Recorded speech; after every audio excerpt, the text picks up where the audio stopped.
Is he hanging at the moment? No, he's on the ground.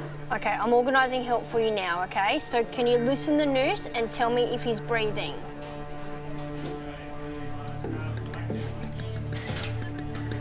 Okay, is he awake? No, he's dead. He's gone.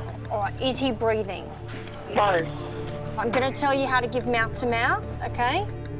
No, I'm going to the ambulance with me try because he's gone. Okay, so listen, if you want to give him the best chance, you need to do it now, okay? The ambulance is already on its way. You can understand, like, it's a very stressful situation and they're scared and panicking. It's hard to know what to do. There's a fine line between trying to encourage them and being too pushy. Okay, so listen to me, okay? This is going to help him, all right? But you need to listen to the instructions. Place the heel of your hand on the breastbone in the centre of the chest. Right between the nipples, and put your other hand on top of that, okay? Yeah. So 2 breaths, and then 30 pumps, okay? 1, 2, 3, 4. 1, 2, 3, 4. 1, 2, 3, 4. Are you coming? Yes, they're nearly there. Oh, wow.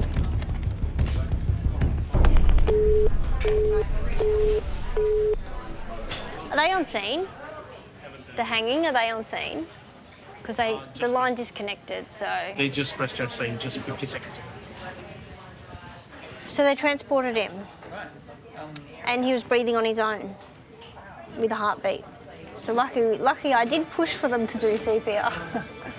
So yeah, so he's on his way to hospital, so hopefully he'll be all right. There you go.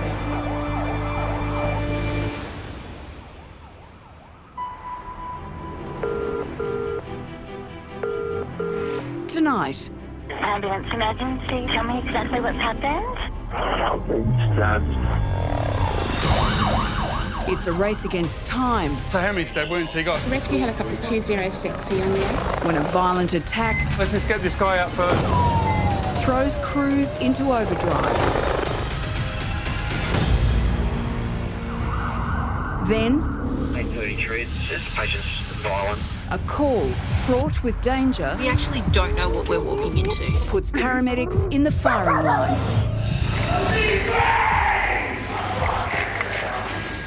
Unprecedented access from the control centre...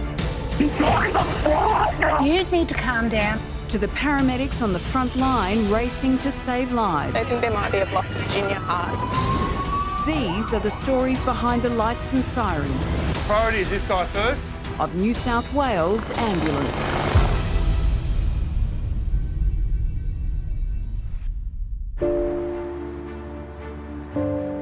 8 a.m. Can you tell me exactly what's happened? A new shift is starting at the control centre. My husband, Vicky, hasn't wakened up this morning. So you've had 2 seizures this morning. You're having breathing problems. She's feeling pain in her chest, is that correct? No, it isn't. Oh, look, don't cry. Look, you're doing a really good job there. Jane, would you like a coffee? No, thank you. Coffee makes me sick. I only drink it when I'm really struggling. So I'm really struggling. Can you ask them for froth on the top? Froth on top. I've been up since 3:30. You have? And Jamie went to work at 11:30 last night, was home at 3:30 this morning, and I wanted to kill him. He was noisy before he went to work, and then he got home, and I swear he was trying to be quiet, and it was so loud. Someone's gonna die when I get home. Die. As the city warms up, ambulance crews all over the metropolitan area are also gearing up for their shifts. Hey guys, how are you? Copy, thanks. Morning, mate. Copy, thanks, Kel. Good morning. Checker 34. Good morning. Good morning from Liverpool. In car 833 today, you've got the sisters Marshall and Marshall. Yeah, at least it's not raining because that wrecks my hair way more than the wind. Yeah, true. Paramedics Rick and Amy are waiting for their first call out of the day. That's a bit fancy. What do you think? Too much? I love them. They look great. The wind blowing in your hair at the moment, you know? Yeah. Let's go down to the beach. Yeah. It'd be nice to get down to the harbour today. Go down and... I don't like our chances, though. I first met Rick about 3 years ago. He had a ponytail back then, little man bun. Have you ever been to Ibiza? No.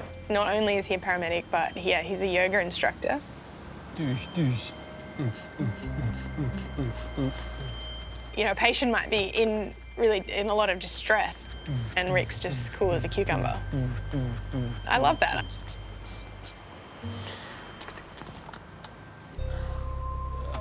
All right, shall we? Yeah. There is a really deep cut on her knee, and you can see literally the bone. You can see the bone. I was just going up the stairs with my son, and I just dropped him, and he's 5 months. Then I'm organising help. Can you tell me exactly what's happened to your mum? Mum has a stomach. Okay, how old are you? 2. You're 2. A big girl. You're nearly a big girl and you're 2. Responder 15, yeah, probably. I've just got another 1A that dropped down in Roselle. Ambulance emergency, which town or suburb? Okay, tell me exactly what's happened. I'm just not feeling very good. Chest pain. How old is the patient? 51. Has he ever had a heart attack or angina? No. Rick and Amy are the nearest available crew, just 8 minutes away.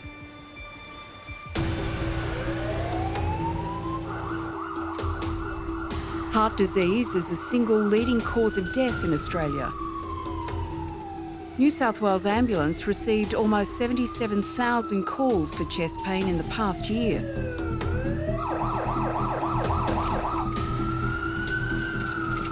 I came into this job quite young, with not a lot of life experience behind me. I'd never even been in an ambulance. It was just a shock to the system. And because Rick is an intensive care paramedic, I have to try and step up to help him do his job. It's a hard job sometimes, you know, but more often than not, I do enjoy my job. I want you to watch him very closely and wait for help to arrive. There's this amazing mental juxtaposition that is running through your head at the start of a shift. You want to get there and you want to do all that you can for that patient, but at the exact same time, there's a genuine feeling of dread if it's something traumatic. You don't want to go to it as well, so it's an amazing conflict. Hello. G'day, mate. I'm Rick, this is Amy. What's your name, mate? Albert. What's going on today, Albert? I just fell off with it. Yeah? What time did this feeling start? Half hour. And what does it feel like, mate? Just a strange feeling in the chest. No worries. Is it sharp or dull? Yeah, dull. Just have a look at your heart. 160 over 100. I'm going to have to give your chest a little bit of a trim, OK? We don't charge extra for the manscaping, mate. When you are in a good flow with your colleague, it can almost be like a sixth sense. There's a lot of really subtle cues. You know, both of us can sense either way if we're suspicious of something. We'll get another car as well, James. Yep. All symptoms point to a heart attack. What's happening here? We think there might be something going on with your heart, so Amy and I are going to rush up to hospital, OK? We'll let them know you're on the way up. With cardiac patients, that heart's already under stress, you have to be able to remain effective under pressure. You've got to be like a swan, calm and graceful on top of the water and just paddling like hell underneath. A heart attack deprives the heart of oxygen, and the most serious consequence is a cardiac arrest when the heart stops beating. 423 cents. Can we please have another car, R1, for a patient meeting STEMI criteria? Copy, thank you. They need immediate surgery, heart surgery. Can I have 640?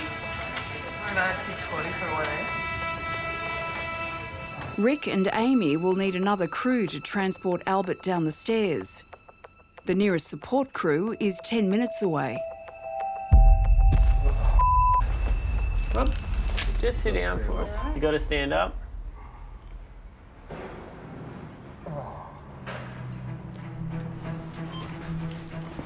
Is it easier when you lean forward, the pain? Try and sit down for us, Albert, so we can do our tests and then we can... Rick and Amy need to prevent Albert's heart from stopping. That pain as well. I might just get a line, Amy. Yeah, sure. With no heartbeat, it takes only 3 minutes for brain damage to set in. Within 10 minutes, the patient usually dies. You need to be emotionless. Things need to happen efficiently and accurately. You don't have time for emotions at that point. Where was that other car, Ames?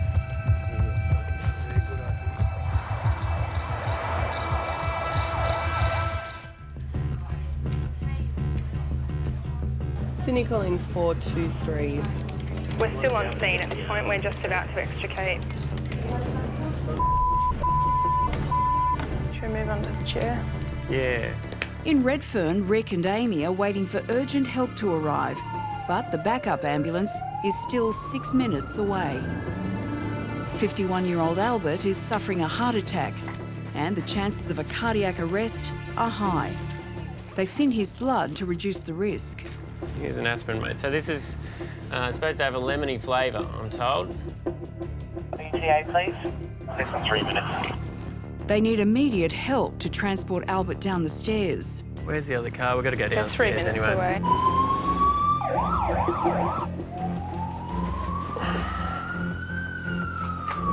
The backup team finally arrives. Oh, we need to get you on this chair. We're going to get you down to the car. So ETA is probably 10 to 15. One of the hardest things about the job, for me, is that you're not experiencing the trauma to their level, but you take some sort of ownership of their trauma. How you going, Albert? You all right, mate? You've never met these people before, but all of a sudden you're feeling their pain and their distress, and you're trying to manage it. You guys right? All right. All right. Paramedics, you know, we're like a funnel.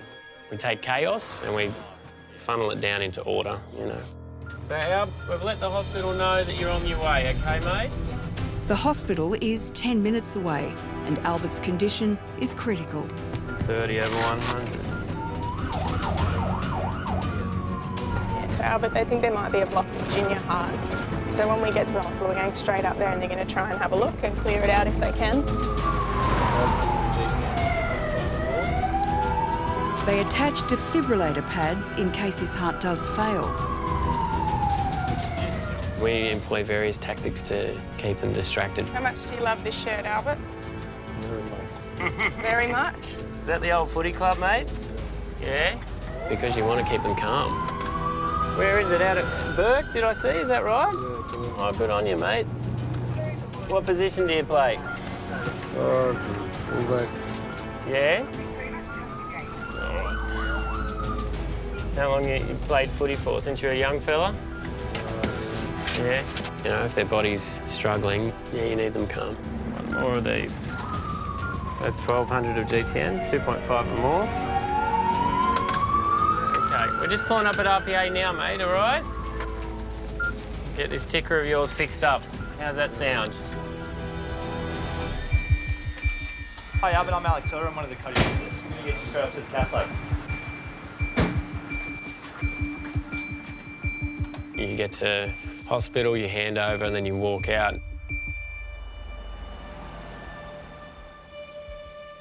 And then you can digest the job and reflect upon it. At the hospital, Albert's condition quickly deteriorates. His heart stops and he suffers a cardiac arrest. With the help of a defibrillator, the emergency unit manages to get his heart going again.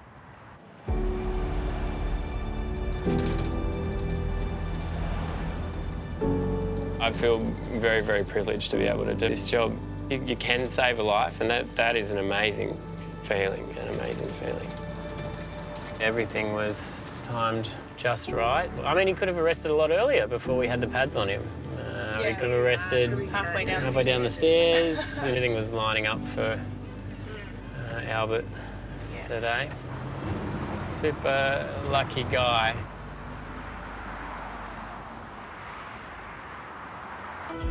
Do you have any pain? Are you with the patient right now? How far did you fall?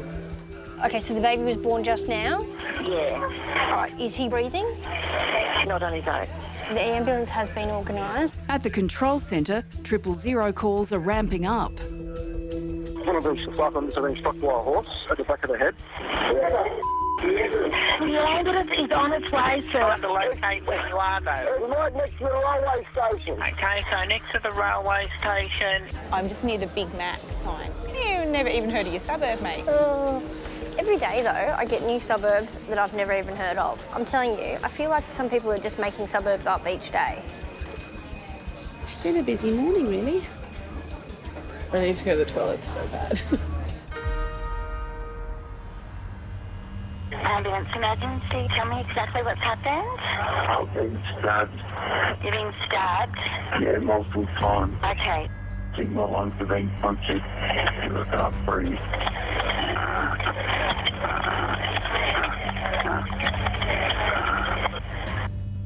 Due to the severity of the call, multiple emergency teams are dispatched. 2 ambulances are heading to the scene, and the ambulance helicopter medical team is getting ready to take off out of Bankstown. And in one of Western Sydney's fast response cars is Duty Operations Manager Brian. Inspector 34 crews responding. Victim has multiple stab wounds, having difficulty breathing. Inspector 3 on channel responding. Come on, come through. Seriously. Obviously, in a stabbing situation, the likelihood is that the patient's going to be fairly unwell, depending on where he's been stabbed. Bloody trucks. So the priority will be to get this guy loaded as quickly as we can. So police are on the scene. They have both people, but Brian is not far behind. Drives like a bat out of hell. I've been in ambulance for 28 years. We see some bad things, like, without a doubt, I've probably seen some of the worst things that society's got to offer.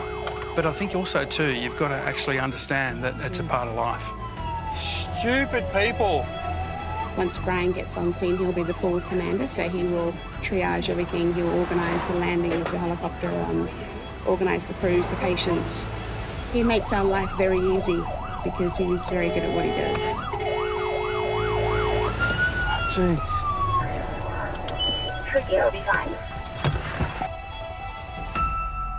How you going, guys? Warren, it's all right. Listen to my voice. Listen to my voice. Listen to my voice. Stay down. We need to help him. All right.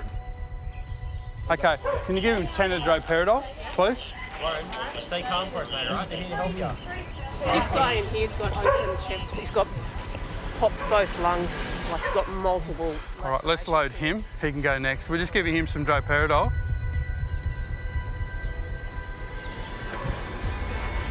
Student 302.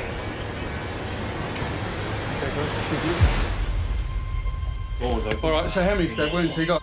1, 2, 3, 4, 5. 5 to the chest, 1 to the neck, and 1 long run around his kidney area. OK, guys, just listen up. Priority is this guy first. Can we get the carry chair out of the IC car, please? Just take that straight in, please. Apparently they've both been stabbed. Before it was just one of them's been stabbed, now they've both been stabbed. The patient is critically injured, and it's feared he won't make it to the hospital in time. So here's the priority. So he'll be going in the IC car, and I'll get another car started, OK? Well, there's 2 patients, both with stab wounds. One patient has stab wounds to the chest, and one patient has stab wounds to the abdomen. So we've got 2 cars responding, and an inspector and a helicopter. He's not going to be able to move. Okay. I need to actually seal the wounds because at the moment it's blowing out. OK, can I get a first aid kit here, please? Where things get very hectic and very frantic, my role when I arrive is to try and bring some calm to the scene and create some order. Still got a good radial pulse. Again. Yeah, we're going to get the guy that's been stabbed in the chest first. One of the patients is critically injured and it's feared he won't make it to the hospital in time. The ambulance helicopter medical team are coming by air to assist the paramedics. Their task is to bring the emergency room to the patient. Haven't heard from the helicopter yet. Helo's coming by road. Oh. So it's going to take considerably longer than I first thought.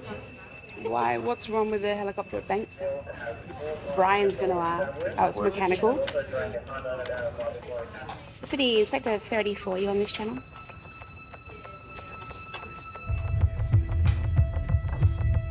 So just a little bit busy here at the moment. Right, real quick, just to let you know that Helo from Bankstown is not coming, query mechanical issues. They're sending a road retrieval team from Bankstown at this stage. But we're going to start trying to load both patients. All right, I'm going to get you all bed and we'll get him loaded, okay?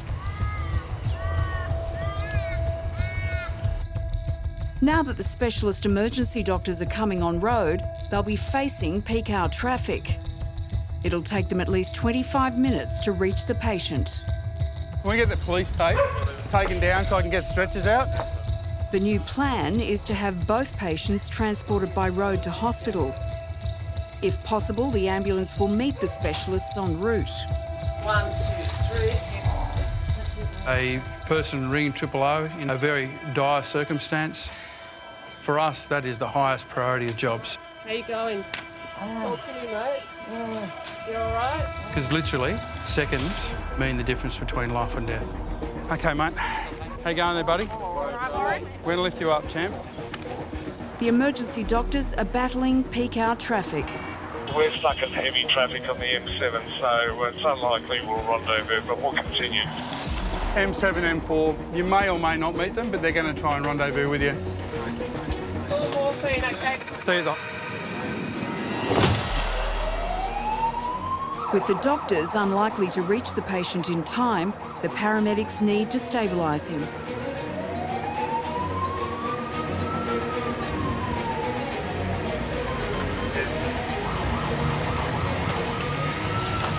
So is Rescue 209 going as well, Tomo? It says that a road retrieval team and a helo's going. A replacement helicopter is dispatched. Airborne appropriately after the first aircraft broke. We have an ETA overhead for 5 minutes. The new ambulance helicopter medical team will land and meet them at the closest park, but the patient's injuries are extensive. Pain. Do you want some more pain relief? Yeah? Yeah? He needs a blood transfusion and his lungs might have been punctured and are at risk of collapsing. We're 2 minutes from the scene. And just another needle in your arm, okay?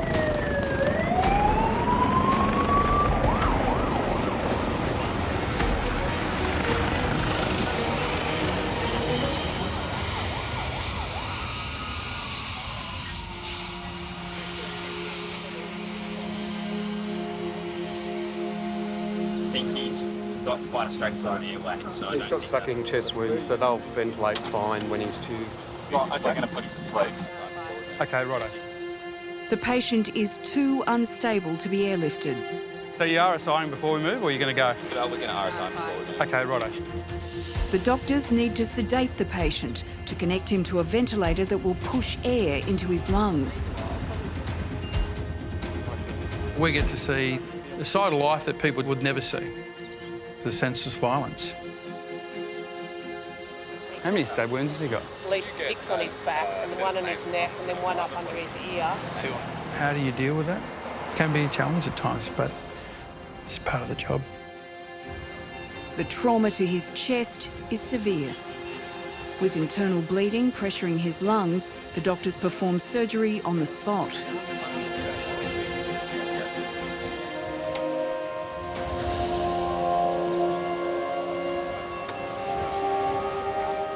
All right, let's get him loaded. You good, JP? Yeah, I'm good, thank you. Thanks All right. for your help. No problem. Awesome. Pleasure. The doctors manage to stabilise the patient and he's ready to be transported to hospital. Yeah, so they did good. They did good.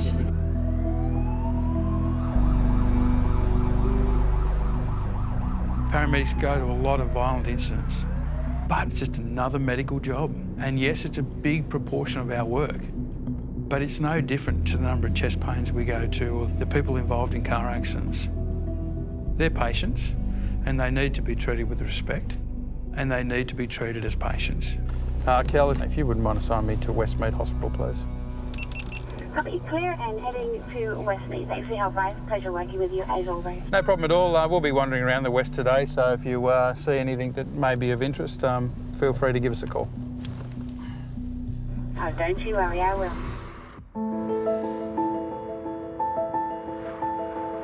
Friday evening, one of the busiest nights of the week. Tell me exactly what's happened. Look, I found a fella laying in the street. It looks like you're getting struck by a car or something. Is he breathing? No. It's on its way.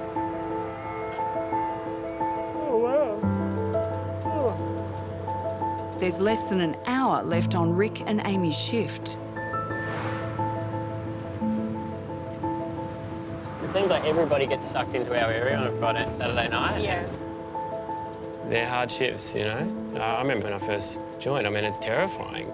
It was wild. Friday, Saturday nights going around to people kung fu fighting. It was amazing to get the full scope of how many people were snotting each other. You get some of them who are like so keen to come into the city and, you know, just get pumped with jobs and, you know, drunks and overdoses. Yeah. One thing about it, though, I've learnt in the job, shifts can go on. Like, very rarely is it going to be a 12-and-a-half-hour shift, you know. I have a funny feeling we'll be out again. Oh, yeah. You know, what do you agree with you. I do agree. Ambulance emergency, what town or suburb? Kingswood. Tell me exactly what happened. I'm in a panic mood, so my machine's gone off, my oxygen machine. Uh-huh. So I need to get my breath back. You're running out of O2. Yeah. Ambulance 423, Rick and Amy are dispatched. Got a 79-year-old female. Oxygen machine isn't working. Running out of O2. Do you have asthma? I've got emphysema. Emphysema. For some people with advanced lung disease, oxygen therapy is the only way to provide enough oxygen to their vital organs. It does get tough, you know, and your body is just screaming at you to go to sleep. The easy motivator is just to think about it as if it was your family member. You've just got to, you know, picture your grandparent, your parent.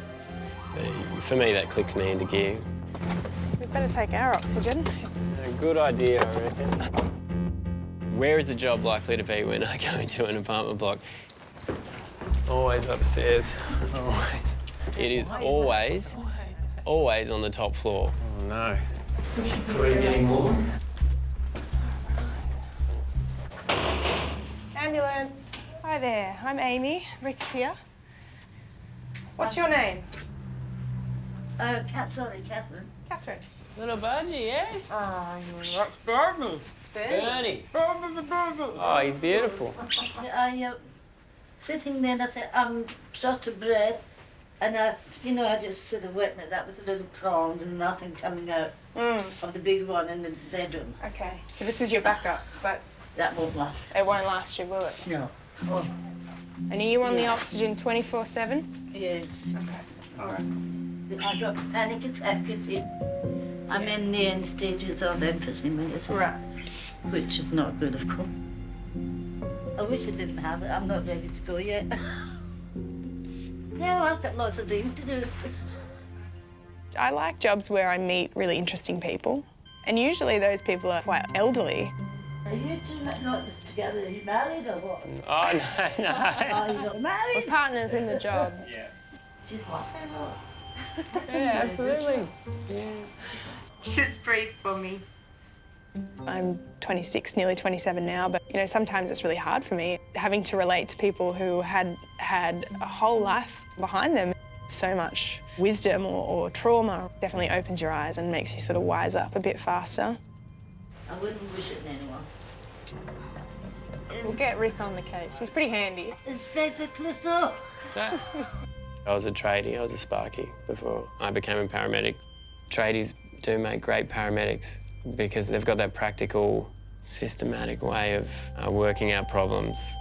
Oh. We'll see how good he is. Is it working? What did you do? It might have been kinked or something. There's definitely oxygen coming out of that. It's not enough. It's not enough, is it? No, it's weak, is it? Is that? Yeah. Okay. You have to be good with people.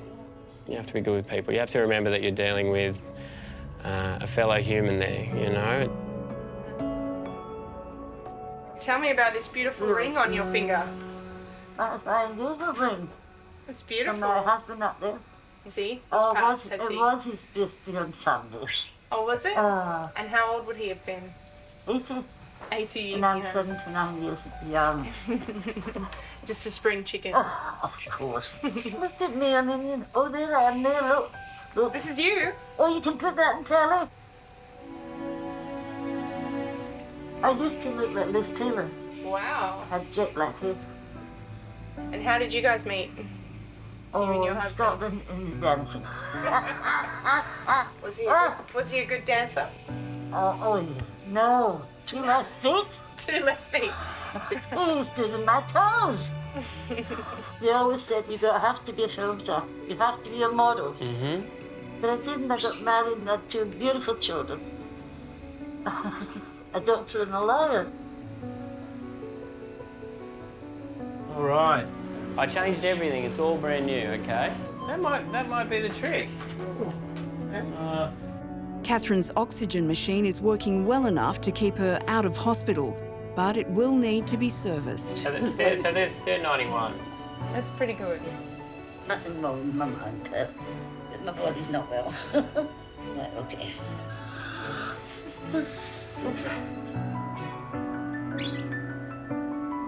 Do not smoke anyone. Look what happens to one and end up like this.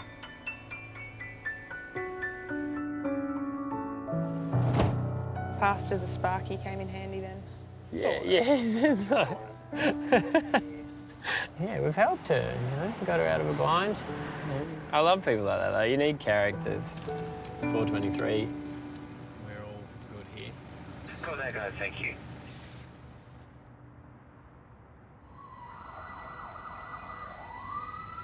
Ambulance emergency. Tell me exactly what's happened.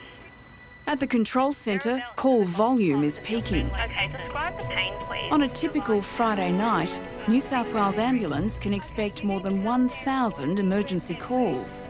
He's had ice, has he? He may have taken a little more than he should have. I've got a girl here. I was doing on film. Come on.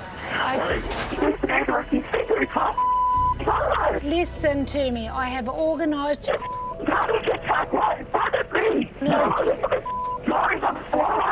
Right. Is he violent? Suffering from a bit of anxiety. Okay, so I'll just... Listen.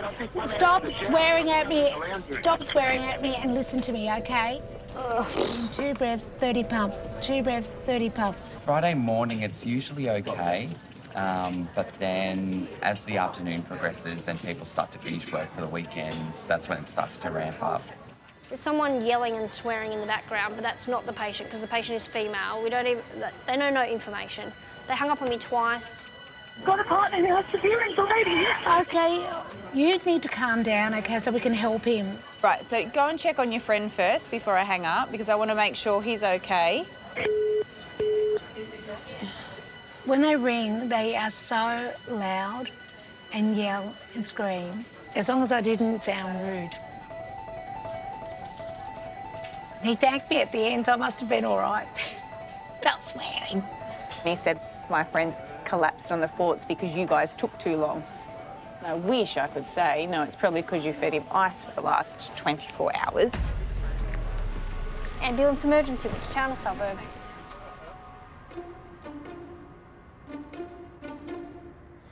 .8:33, we're clear and available at Liverpool.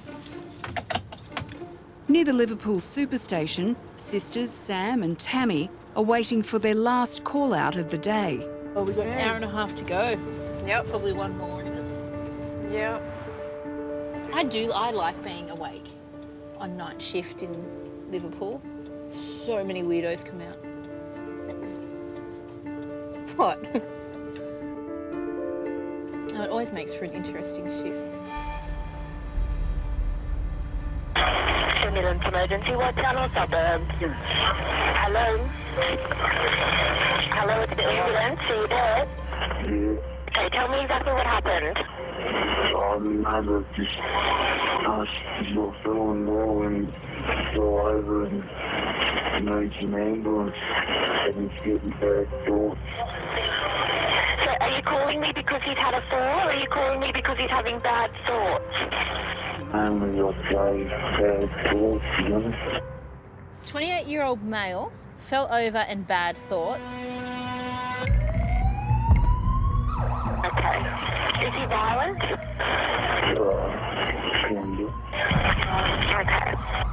In any given night, the Sydney Control Centre can receive more than 60 mental health-related calls.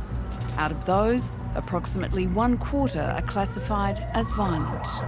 Just looking through the script there, it says the patient's violent.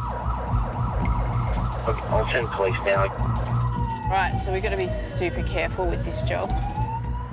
Since the start of the year in New South Wales alone, 142 paramedics have reported an assault. That's 3 assaults a week. Night shifts can be super scary. You've always got to be thinking on your feet. I remember one job. I turned around and saw all these knives hanging on the inside of the door. A relative came in and started punching the fridge. Yeah, and when things go pear-shaped, we don't have any way of protecting ourselves, do we? No. Let's head into the unknown.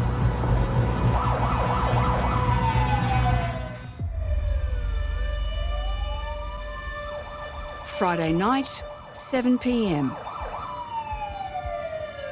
In the Liverpool area, sisters Sam and Tammy are responding to a mental health call-out.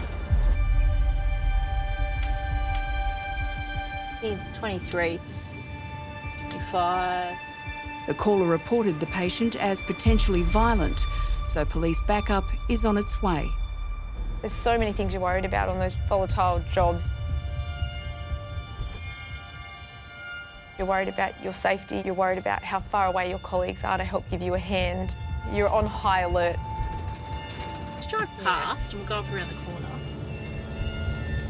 Yeah, I don't even know where the front door is.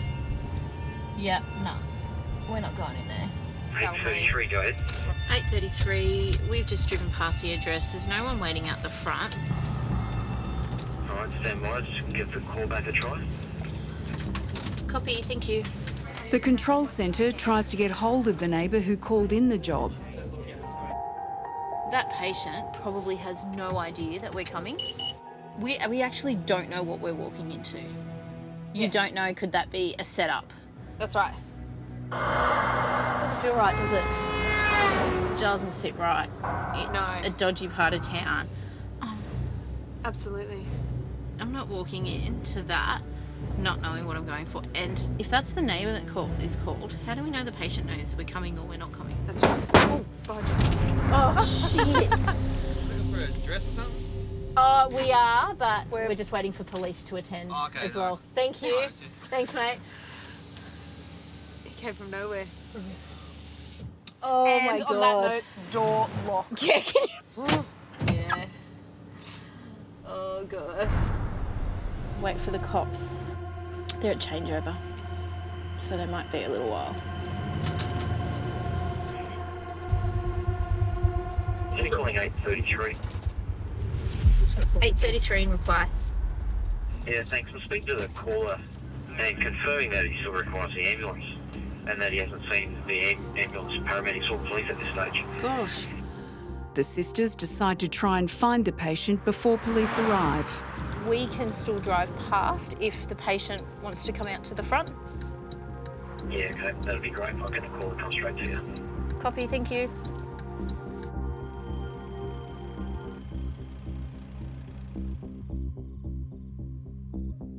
Oh, there he is.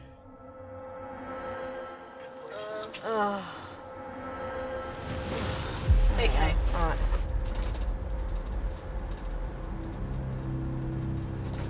Are you happy to stay here? I'll just ask a question, then you can let them know that we've contacted the patient.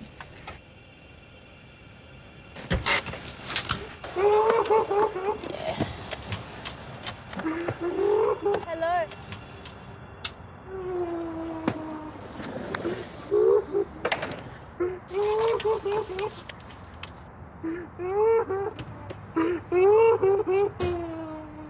Okay. Hey mate, you need to speak to me, okay? I'm from the ambulance. Do you want us to help you?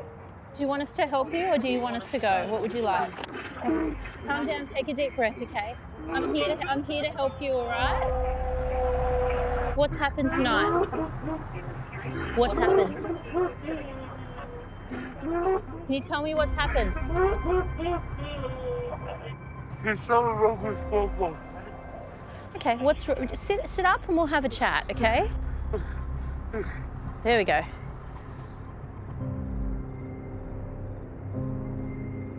I'm Tammy, and this is Sam. What's happened tonight? I keep blacking out. You keep blacking out? Yeah. Okay. I can't think straight. Can I go to the ambulance, please? Yeah, come on. Let's go. Do you want me to brush all this off your back? You got lots of bark on your back. Okay, lie down on your stretcher for me. Okay. Now, hang on. What's happened tonight, mate? I'm sorry. So what did you call the ambulance for tonight? I don't know. I don't feel well already because I'm not feeling well. The check-in is arresting. Okay, we're happy to take you to the hospital. But I get arrested every day, brother. The patient punches a drain pipe on the way into the building. He just escalated so quickly. He did, didn't he? We can't leave him. He's going to need to be sectioned unless we go and talk to him about what's going on. Fairly obvious he's hallucinating. It's really unfortunate that there's more and more jobs we go to where you're just like, no, I'm not going in, because you try and do the nice thing and the right thing and you go in and then you get caught out. Okay. Well, we just have to wait for cops, don't we? Yeah. I'm not going in No, there. that's too unsafe. Yeah.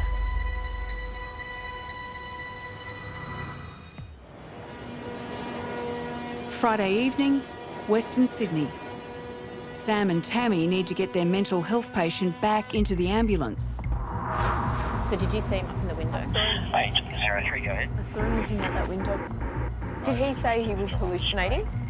Yeah, he's hallucinating. Seeing dark thoughts and dark things, and he asked to go to the hospital. Then when we got him in the car, he then all of a sudden decided he arced up and said everyone's out to get him, and that's when he ran off that way. But I didn't get any chance to get any type of mental health history. According to the neighbour who placed the call, the patient has a history of violence, so police backup is on its way. I'm glad we just didn't go and knock on that door.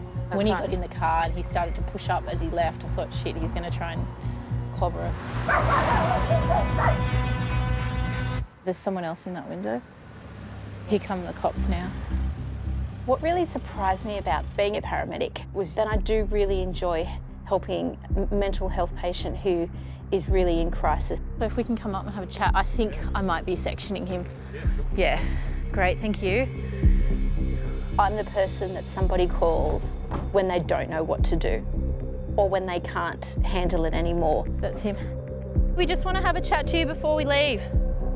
Okay, that's their job. We're just here to keep the peace. Don't want to give you a hard time, but you have to listen to them, okay? We're happy to take you. Come on, let's go. Okay, jump in there for me. They might not see what's going on in my mind. The fear on that trip to hospital, it's, oh shit. Then you tend to find your training kicks in. Okay, and what's been happening today? My head's twitching in the back of my head. Your head's what? Twitching? Yeah. I'm even happy if you guys just want to follow us up in the car. Sure. Yeah. All right. Yeah. Hit the brakes, open up. Yeah, if something happens, yeah. I'll chuck the beacons on. Yeah. Do you want a blanket? Yes, please. Now, the patient is loaded into our vehicle. He is compliant, however, police are just going to follow us up to the hospital. Okay, thanks for letting me know, John.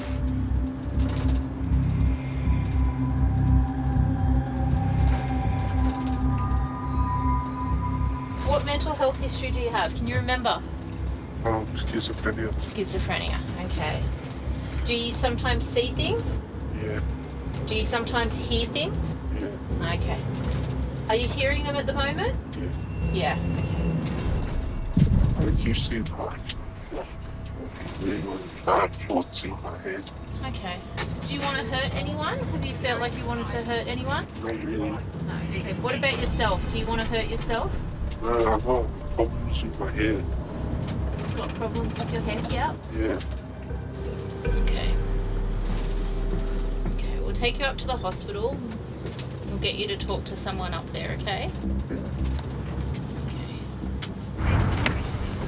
Are you going to be nice and calm for the hospital? You're not going to get angry with any of the staff?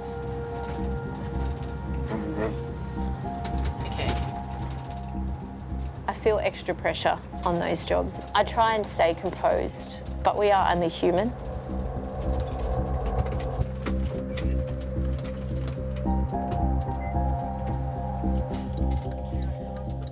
I am a strong believer in mental health shouldn't be an excuse for violent crimes.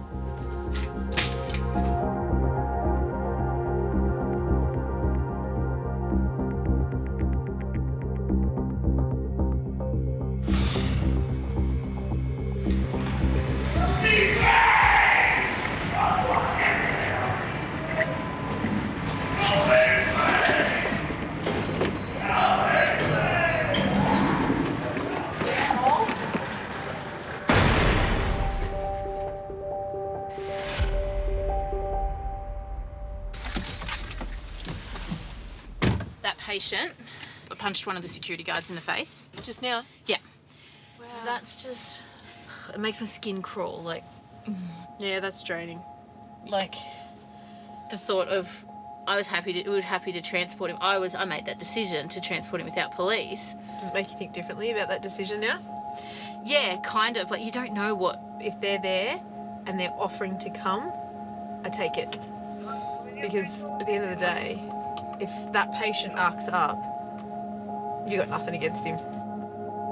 And you get yourself an injury that'll last you the rest of your life, if not put you out of your job. Yeah. Wow. Some of the big jobs will stay with you and you think about them and you try not to let it affect you. We survived. Yeah. You kind of go, well, we did the best that we could do. And you realise how lucky you are.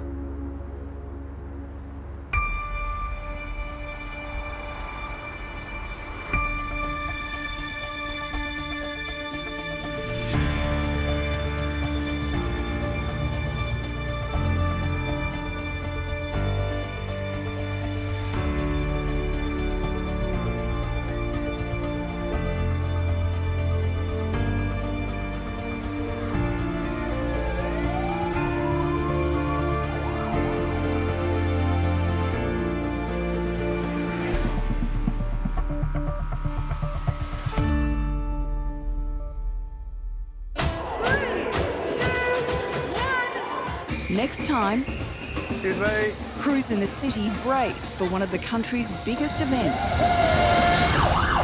Bum right up there for me, doll. She's hypothermic, dehydrated, she's vomiting. Did you have any chest pain or breathing problems? While out in the suburbs, Ambulance, what's the town last number of you? paramedics face the war on drugs. Have you done that to yourself? Head on. Get along, man. We're trying to help you. Just calm down, mate.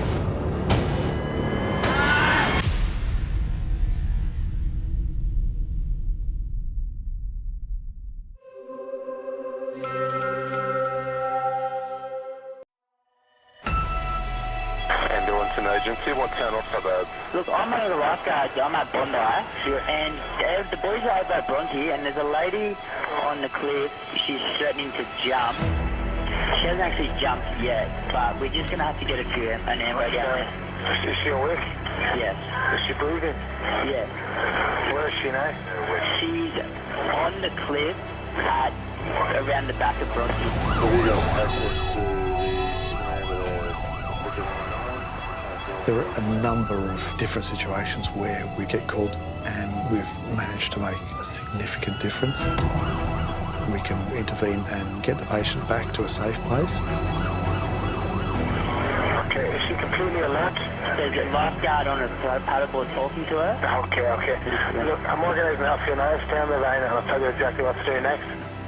Got a second officer coming to join you. She's on a ledge. Jesse, has she fallen off the cliff? I think she's jumped off it.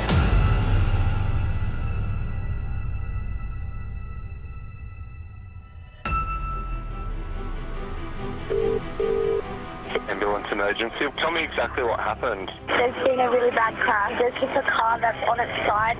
Tonight, I would still prefer it to be quiet, I think. I just said the word. We're not meant to say the Q word. a slow Sydney weekend turns to chaos. Buckle in now, Make sure the cliff's clear. Tell me exactly what's happened there. My brother, he's epileptic. We think he's had a seizure. Oh my God, the ambulance needed a lot of blood. A mysterious call puts paramedics to the test. The patient is covered in blood. Okay, so there must be something more to this. So what's happened? And a catastrophic crash Where's the patient? Still trapped. He's crook. He's going to be crook. forces crews to dig deep.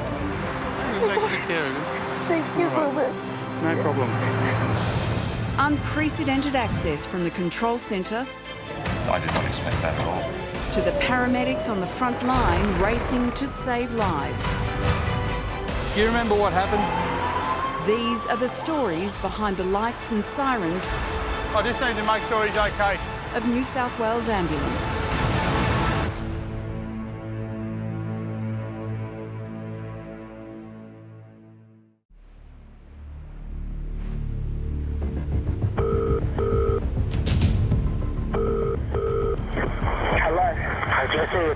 We're organising an ambulance to come to Bronte Beach.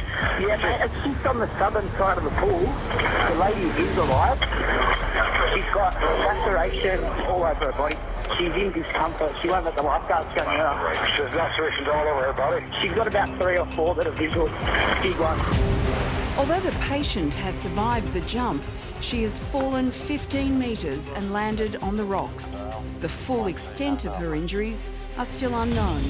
Fallen 10 to 15 metres, GCS 15 still we haven't accessed it clinically. Yep. And police rescue just looking down the hill to see what they've got. Paramedics have been unsuccessful in reaching her as she's dangerously close to the waterline. Steve, Giles Buchanan down at Bronte, just requesting permission to winch. She's precarious and we don't have access via foot. Duty Operations Manager Giles is tasked with leading the recovery. With nearly 20 years' experience, the job is a time-critical rescue mission. The plans for the helicopter medical team to insert via winch and then assess the patient. If need be, we've got approval from our zone manager, Vaughan, to extricate via winch if need be. But given the rising tide and potential injuries, they've already winched people in there. They'll probably just winch them straight back out. To access the patient trapped on the rocks, a helicopter is deployed from Sydney's Bankstown Airport. It's up to 20 minutes away and the tide is rising fast. She could be crying pneumothorax or internal bleed or something, so they can pop the doctor in, give her bloods, decompress, chest drains, all of that if need be. In any job where there's a huge amount of force applied to someone, seconds make a difference. The patient may have any number of medical conditions. Potentially they could be bleeding out from a wound. They may have 1 or 2 collapsed lungs. That, left untreated, will kill them. So the necessity for us to get there as soon as possible is absolute. Last year, New South Wales Ambulance responded to more than 14,000 suicide calls in the Sydney metro area. If someone's made a decision to jump, don't feel bad if they follow through. You can't blame yourself or blame anyone else if someone says, I'm going to kill myself, and they do it, or they make an attempt, whether it's successful or not. I suppose you just think of the lifeguard on the jet ski trying to speak to her, convince her to come down. No one comes to work wanting to deal with a situation like that. People just doing horrific things to end their life, unfortunately, and it's sad that at the end of the day it gets to that stage, but yeah.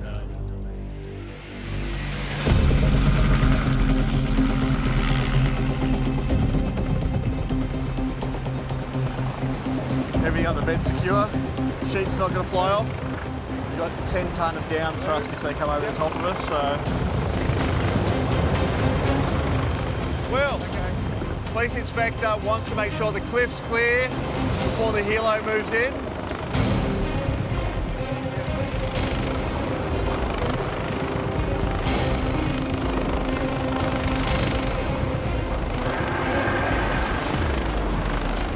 A critical care paramedic is carefully winched onto the rocks where the patient has landed.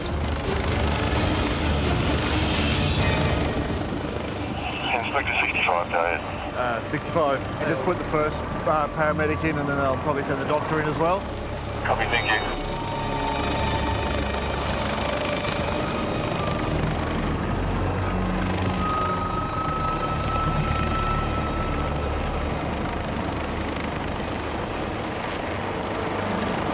Spec 65, patient's package ready for winch. Inspector 65, I copy that.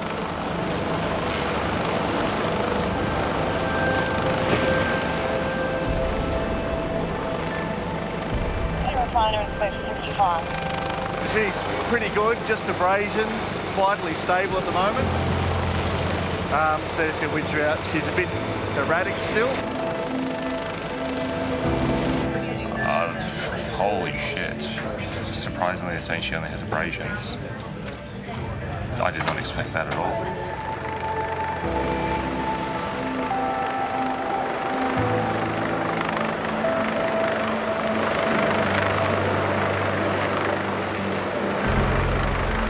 Spec 65, insertion party and patient. We reach back onto rescue 207 and they're headed direct for Royal North Shore.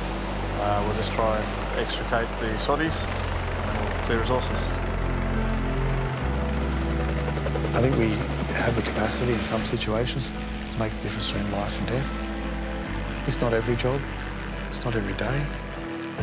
It might happen once a year, but without a doubt, the flip side of going to someone in their darkest day is that my intervention may have made a difference or actually saved a life.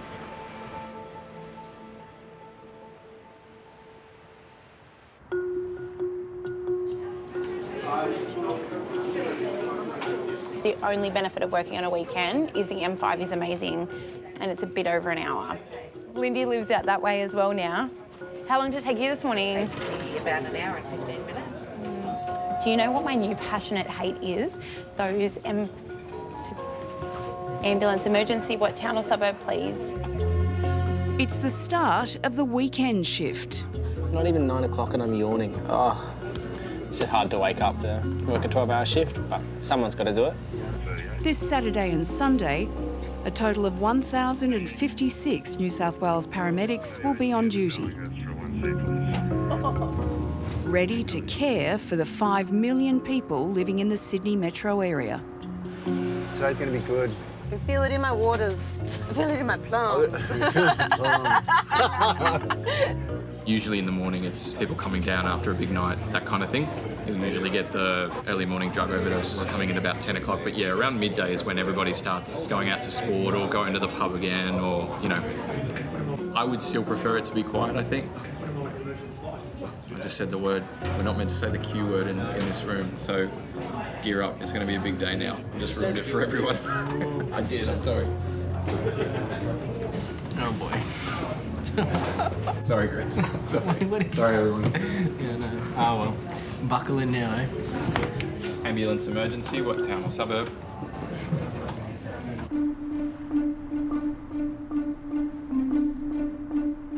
What jobs do you hate going to? Really drunk people. Really? And I know you love that. That's the best.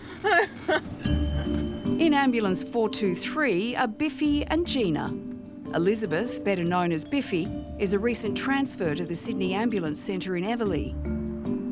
This weekend is her very first shift with 22-year-old Gina, who's only been on the job 6 months. Oh, Wayne. Oh, pretty. Congratulations! Oh, she looks beautiful. Holy shit, he has done well. That's all right. So what I've been told is she's threatening to cut her throat. Are you able to tell me exactly what's happening? No, not her throat. My throat. Tell me exactly what's happened. We run a shark dive program, scuba divers, and one of our divers has experienced breathing difficulty. Ambulance at the Cattle, suburb of your emergency. I've been up to spare my flatmate dead in my apartment. Are you with him now? Now I do need to ask you, is he awake? And he's not responding at all. This is not good. 2 ambulances are immediately dispatched to the unresponsive patient. In car 423, Biffy and Gina are more than 4 kilometres away. Ambulance 965 is closer and already en route, with an intensive care paramedic on board to begin immediate resuscitation. Please listen to me, okay? I have 2 ambulances on the way, coming right from sirens to come and help you. Oh, we're close. Being 22 and being one of the youngest paramedics in this job, when I get out of that ambulance, I just need to take a breath and just know that I can do this and know that I have the skills to confront what I'm seeing. Oh, we're close. Yeah, chuck some gloves on. The Sydney call centre has taken an urgent call from a man who suspects his flatmate has died. Looks like we're turning into our street. Ambulance 965 has just arrived on scene. In the second car, Biffy and Gina are just minutes away. 10584. All right, 61, what's our number? 81. First 6 months on the job is tough. University and training can never prepare you for what you're going to see on the road. You have the clinical skills. You don't have what it's like to deal with a real patient. And that's only something you can learn on the job. And those 6 months is a whirlwind of information. We have to go this way. It says entrance is this way.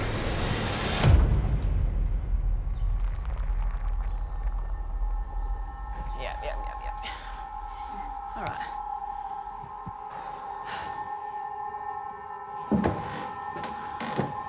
Do you want to have a seat? Have a seat. Unfortunately, your friend has passed away today. So I don't think you could have done anything, okay? There's nothing that would have changed the outcome today. Do you want a glass of water, sir? No, you relax. You stay there. You stay there. Okay. How well do you know him? I've known him for 6 years, so we're pretty good mates. How old is he, sir? 36, 37, maybe. Do you have anything with his ID on it that we can fill out some paperwork? I have a wallet or something to turn on.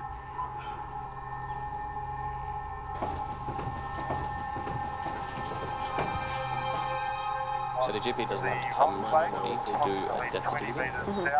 With the paramedics confirming that the patient is deceased, the case is now handed to the New South Wales coroner, who will investigate the cause of death.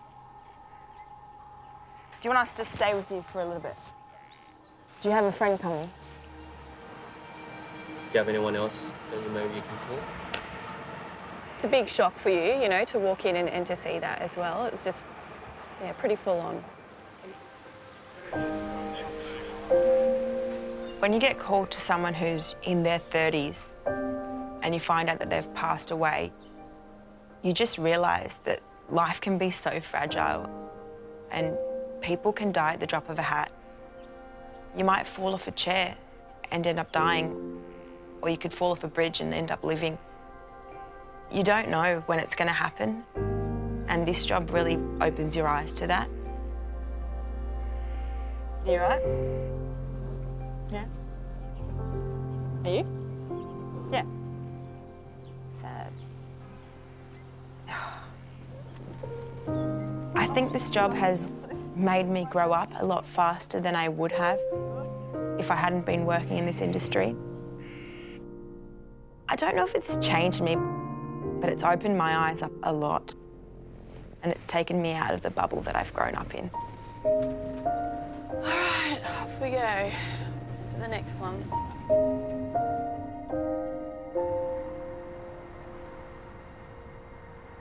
Ambulance emergency, what town or suburb? Okay, so tell me exactly what's happened. Was in a game of football and young boy's hurt his leg snapped. Okay. I need you to tell me exactly what's happened. I'm not sure if she had a full packet last night or half a packet. Of what, sir? Of heroin, okay. In the Sydney Control Centre, the weekend call takers are experiencing a sudden, unexpected rise in calls. Cheeky little Q word. Yeah, it's just immediately changed the mood. Okay, is the blood spurting or pouring out? She's going to pass out. Do you have asthma? Make sure you tilt your head back a bit. It's just going to open up her airway and breathe. I think you should stay where you are, and we're going to get the paramedics there to your house, and they can check you out there where you're nice and comfortable, okay? So that's 3 hectic calls in a row. No, 4. 4? 3. Hopefully I don't have too many more today. Oh, man. It's the Q word. See, this is exactly what happens. Proven. It is the bad word. It's probably the worst word to say in here. I'm sure I'll get another one. Just you watch. Just you watch. It's my day. Oh, boy. It's my day.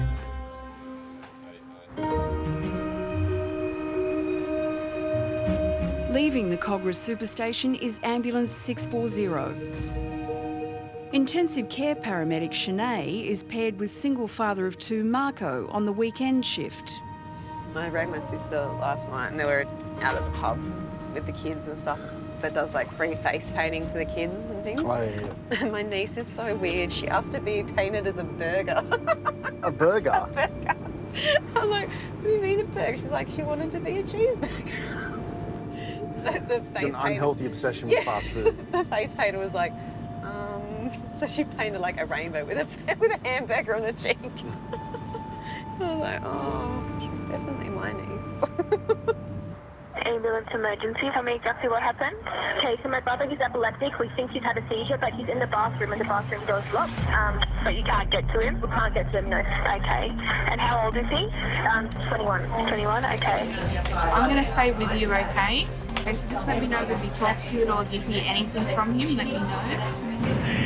Sydney to car 640. 640? Take 640, I can get you to back up ECP on the way to 1C epileptic competent. Yeah, 640, copy that. Due to the urgency of the case, 2 ambulances are dispatched immediately. An extended care paramedic is en route, and in car 640, Marco and Shanae are still 10 minutes away. Should we start rescue? Thank you. And Sydney to 640. Rescue's been exposed. 640, copy that. Are you in? Okay, the door's open. Oh, they've got access? Yeah. Oh my God, getting ambulance here. There's a lot of blood. Shit. Patient is covered in blood, so there must be something more to this. Okay, so listen to me. Is he breathing? Is he breathing? Oh my God, getting ambulance here. There's a lot of blood. Shit. Okay, so listen to me. Is he breathing? Is he breathing? Yeah, is he awake? Yeah, he is awake? Yeah, okay. A 21-year-old epileptic patient has been found passed out on his bathroom floor, covered in blood. Has this got anything that is a known epileptic or? No.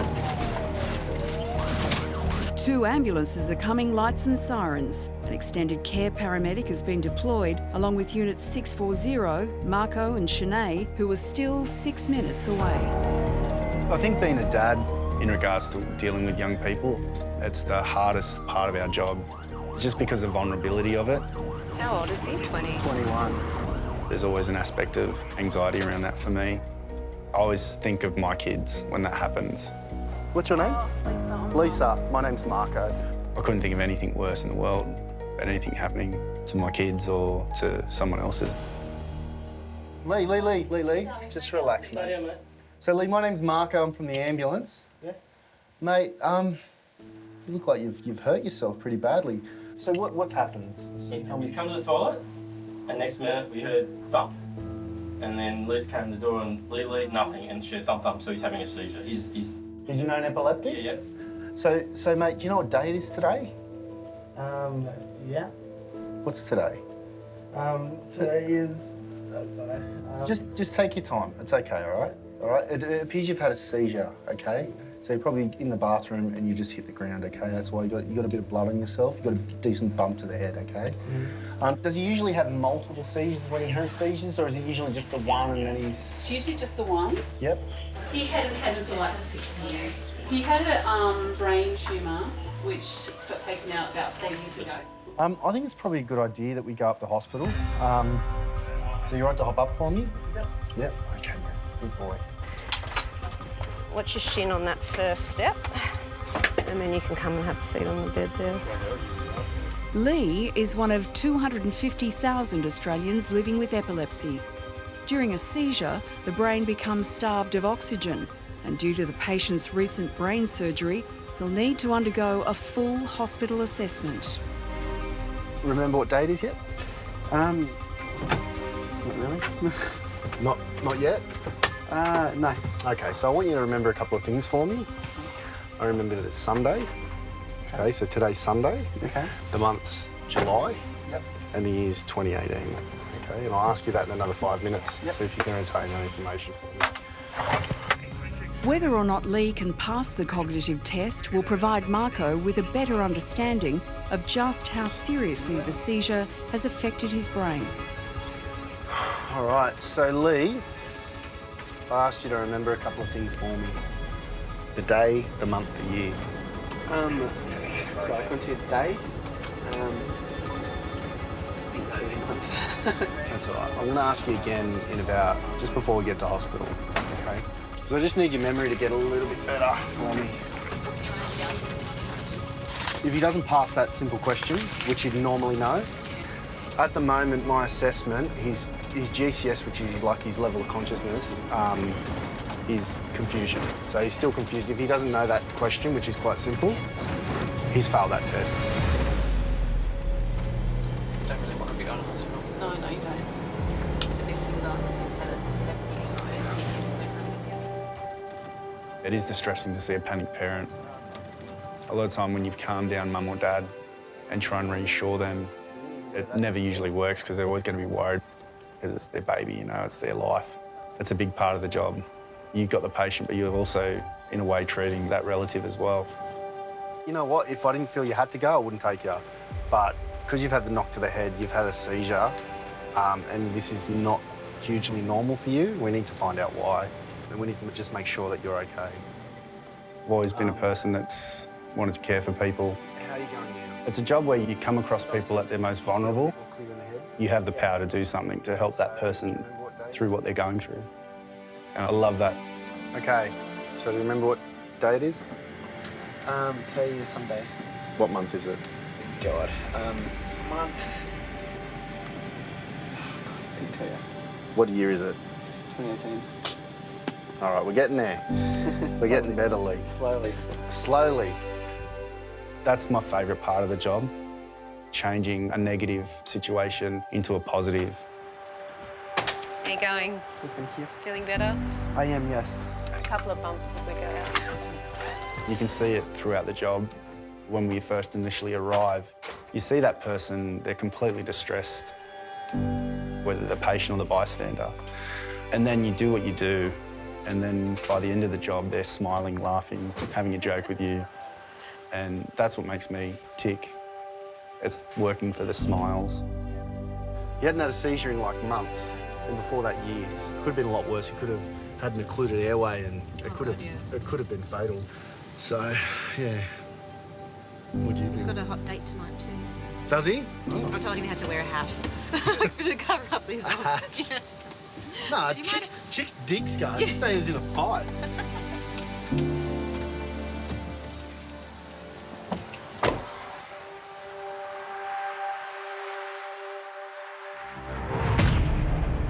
Ambulance emergency. emergency. What town or suburb? I'm on Parramatta Road. There's been a really bad crash. So there's 2 cars involved? Yes. How many people are hurt? Only one person hurt, yes. Is anyone trapped? Oh, yeah, there is. Not pretty bad. I think the driver. There's just a car that's on its side and someone's stuck in and they're trying to get the person out. Yeah, OK. It does look like we've got a few calls that have come in for this incident. We've had multiple reports of a large MVA in Homebush. Looks like the patient is trapped under vehicle. So they've come out, gone under and rolled. It looks like the patient may be quite injured. The MVA, or motor vehicle accident, is classified a Code 9, which means a rescue is required. How do you flip a car on the M4? With nearly 30 years' experience, Brian is a duty operations manager for New South Wales Ambulance, and he's immediately dispatched to the driver trapped under the car on the M4 motorway. Oh, here we go. Traffic's starting to bank up now. There are moments as a paramedic where, unfortunately, we see people leave the world. The reality is you're going to go to a lot of fatalities. Where's the car? Where's the car? You just need to accept that you're going to attend some jobs that people would never dream of attending. Where's the patient, mate? Constable, where's the patient? Where's the patient? He's still trapped. He's just there. OK, righto, sweet. We try and do the best job we can, but unfortunately in some cases we just don't get there in time, or the trauma has been so horrific that we can't do anything. He's crook. He's going to be crook.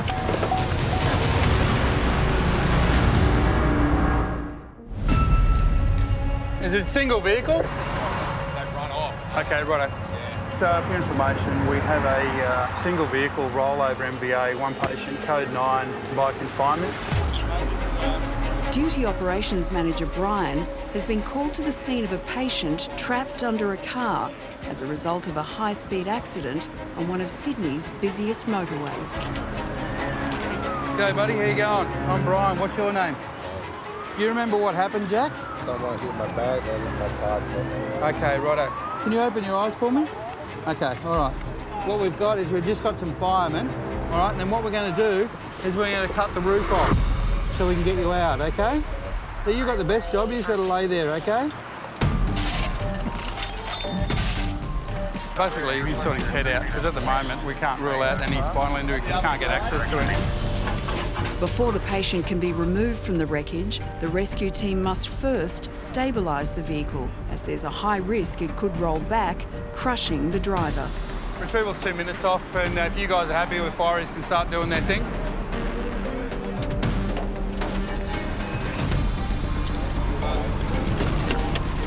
As a duty operations manager, it's Brian's job to oversee the recovery and to coordinate the police and fire rescue units on scene. If we can get another line in, that'd be good. So is Scotty going to do the one on the inside? Yeah. OK. I think the most important thing for paramedics when they respond to a job where someone has been injured is to look for the things that you can't see. So, Jack, you tell us, mate, that you feel the pressure. Everyone will be drawn to the obvious. You know, the blood all over someone's face. The skill of being a paramedic is to look to the things that haven't declared themselves. The spinal injury that someone hasn't picked up on.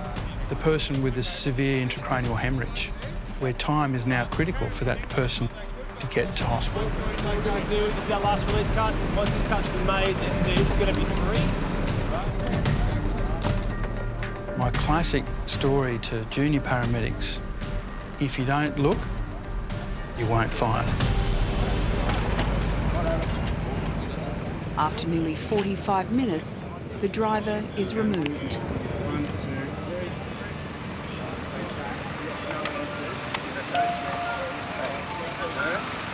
No. Now voice in pain, no. Right, we're going to go flat. 1, 2, 3.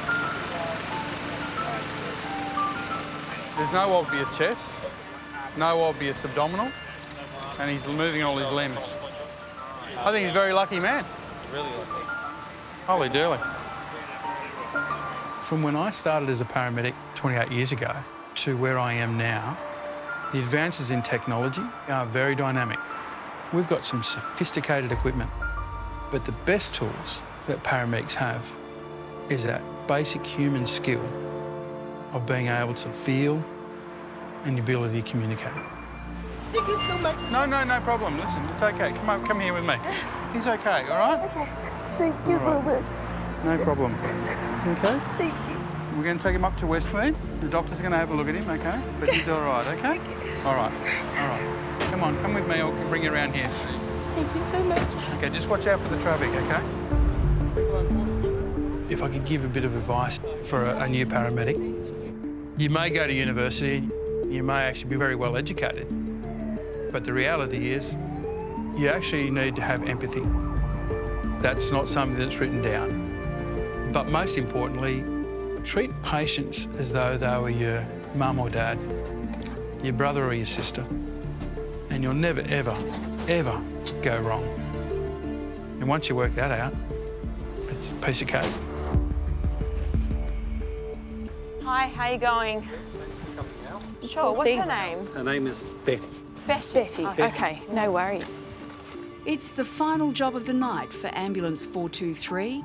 Gina and Biffy have been called to an 89-year-old patient who has slipped on the pavement and injured her head. Hi, Betty. Hi, I'm Gina. This is Biffy. Hello, how are you? What's happened, darling? Very dead. Oh, I'm sorry. Can you warm them up for me? Oh, like a small hematoma and a little abrasion, but I'll clean it up with some saline and have a look. Just seeing if there's any bruising, okay, Betty? So it's just a bit sore here. Sorry, my hand, I'm sorry. Besides the pain here and just a little knock on your head, have you got pain anywhere else? No. How do you go on your feet, Betty? You want to get gloves, you know. I know, my hands are always so cold. I'm very, very sorry.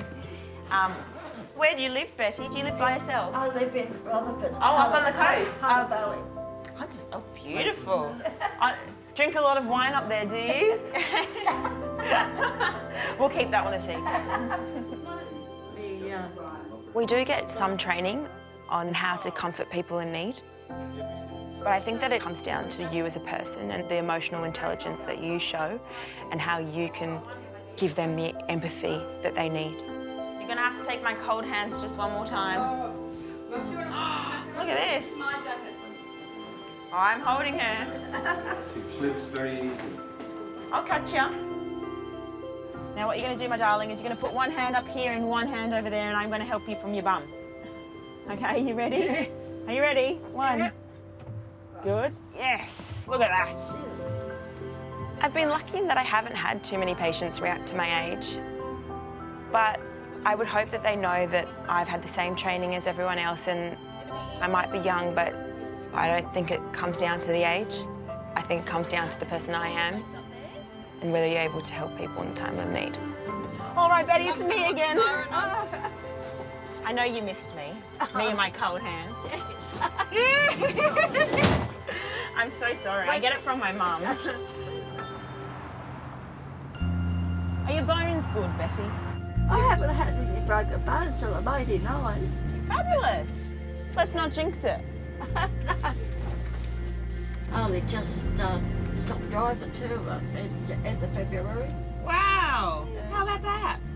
Are you a cook, Betty? Yeah, I used to be. Yeah? Don't Decent do cook? too much now. That's all right. I think you've earned it. Yeah. I used to love it. What's your favourite? What's your best dish? Crumb cutlets. Crumb cutlets. Betty, we're almost at the hospital, okay? I think you better get the siren on, Mum. Are you ready for your siren, Betty? No, the siren. You ready? We're going to listen to the siren. That's us. Oh, woo! Here comes Betty. Ready? I think my life is completely different to most of my friends my age. I'm not leaving you, Betty. I'm coming with you. Most weekends I spend working, but I think what I'm doing, I'm very passionate about, and I'm willing to sacrifice those years of maybe going out and partying a bit too hard to be able to help people. I wouldn't know how much, but it's a lot. What, these stretchers? Yeah. It's not worth the price of our backs. Yeah. Oh, she warms my heart. They are my favourite jobs. Yeah. She even had foundation on, the poor puppet. Isn't that good on her? Bless. Wonder if she contours.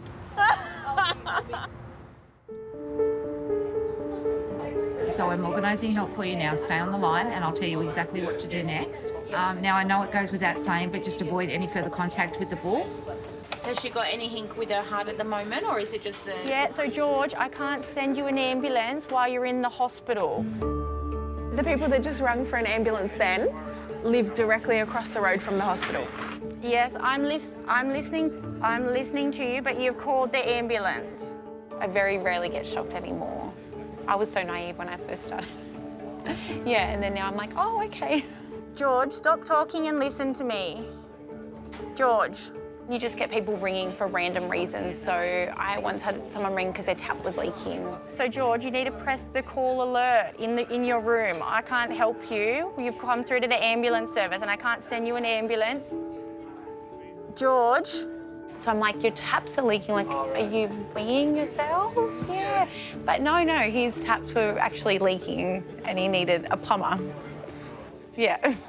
Ma'am, let's just focus on the patient. You're doing really well, but I need you to stay with me, okay?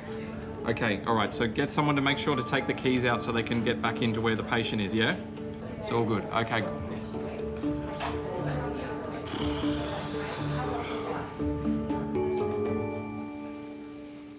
Don't look at me like that. Ambulance emergency, tell me exactly what happened. Got a 16-year-old here who's threatened more than once to go and jump out in front of the car and kill herself. Are you with her now? She's sitting up against the door. At the moment, she won't let anyone else in. She's crying. She's gone really erratic. Paramedics Marco and Shanae are on scene to treat the distressed 16-year-old patient. She's very erratic. She's gone loopy with the internet. She's having tantrums. So is it like a social media thing that we're talking? We'll have a chat quickly and, yeah. She needs help. Yeah. We just let go too long, I think. But she does need help. Have you got any diagnosis of anything at the moment? I had her in adolescent mental health, but we didn't want to do it. My name's Marco. You can probably tell I'm with the ambulance. I just had a talk with your mum and your dad. They said that you're just a bit withdrawn and you've been saying some stuff that's concerning for them. Can you elaborate on what's going on? No. No? I actually can't leave you unless you tell me what's happening. Because once we're called, then we have to be involved, we have to know, we've got a duty of care to you, okay? So you need to tell me what's going on with you. I don't know. What don't you know? Your mum's telling me that you've said some things like you want to throw yourself in front of a bus. You feel a bit sort of everything's hopeless, is that right? At the moment? Yeah. Yeah. I think it's probably a good idea we go up and chat to someone at the hospital. Because when you sort of start going down that road, start feeling that way, then it's kind of a pretty dangerous path. And it's okay to feel a bit rubbish sometimes and a bit down, a bit hopeless, but I need to talk to someone to sort of resolve what's going on with you. Yeah. Yeah? It's important that we go and chat to someone, okay?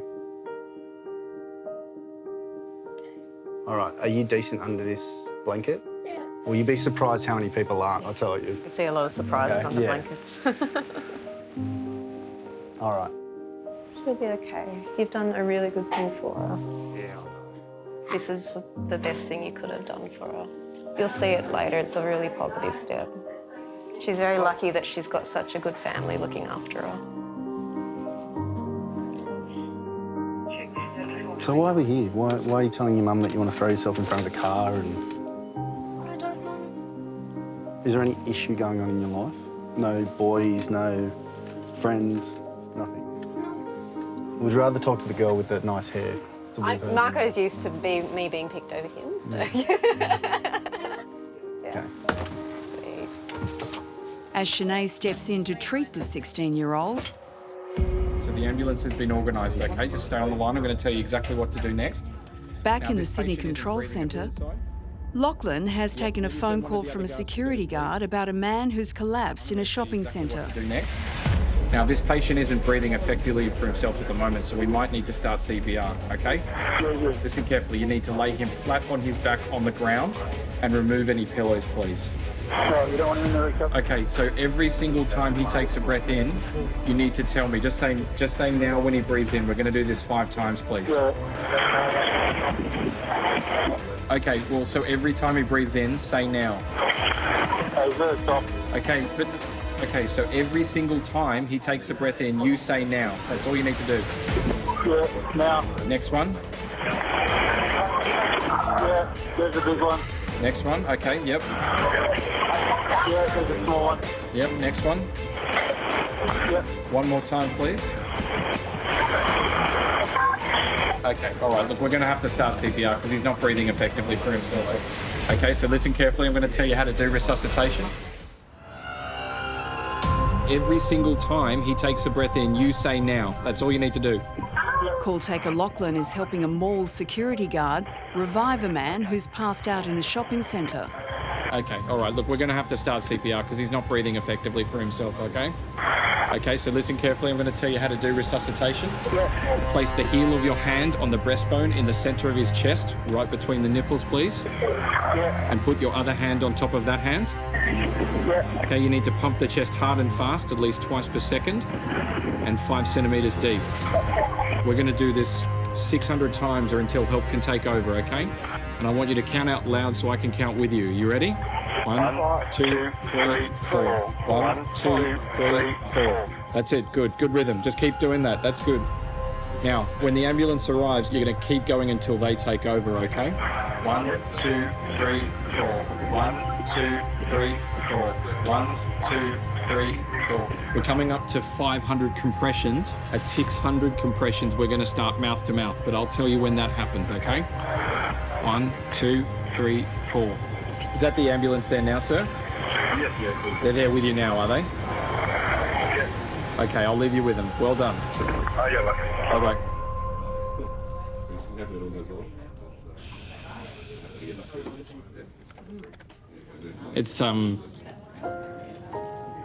It's weird being in this job sometimes because you're privy to some incredibly intimate moments.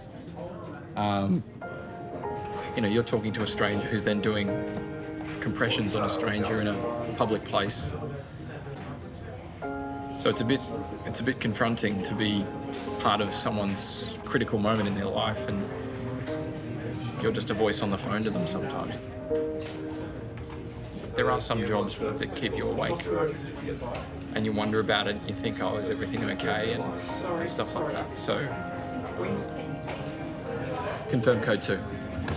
So that guy was in cardiac arrest. So that was really well done by it was the public first and then the security guard. That's really good. That means that I've done my job right. And your instructions were good and all that kind of thing. It's a hard thing to tell someone who might never have done first aid or CPR before in their life.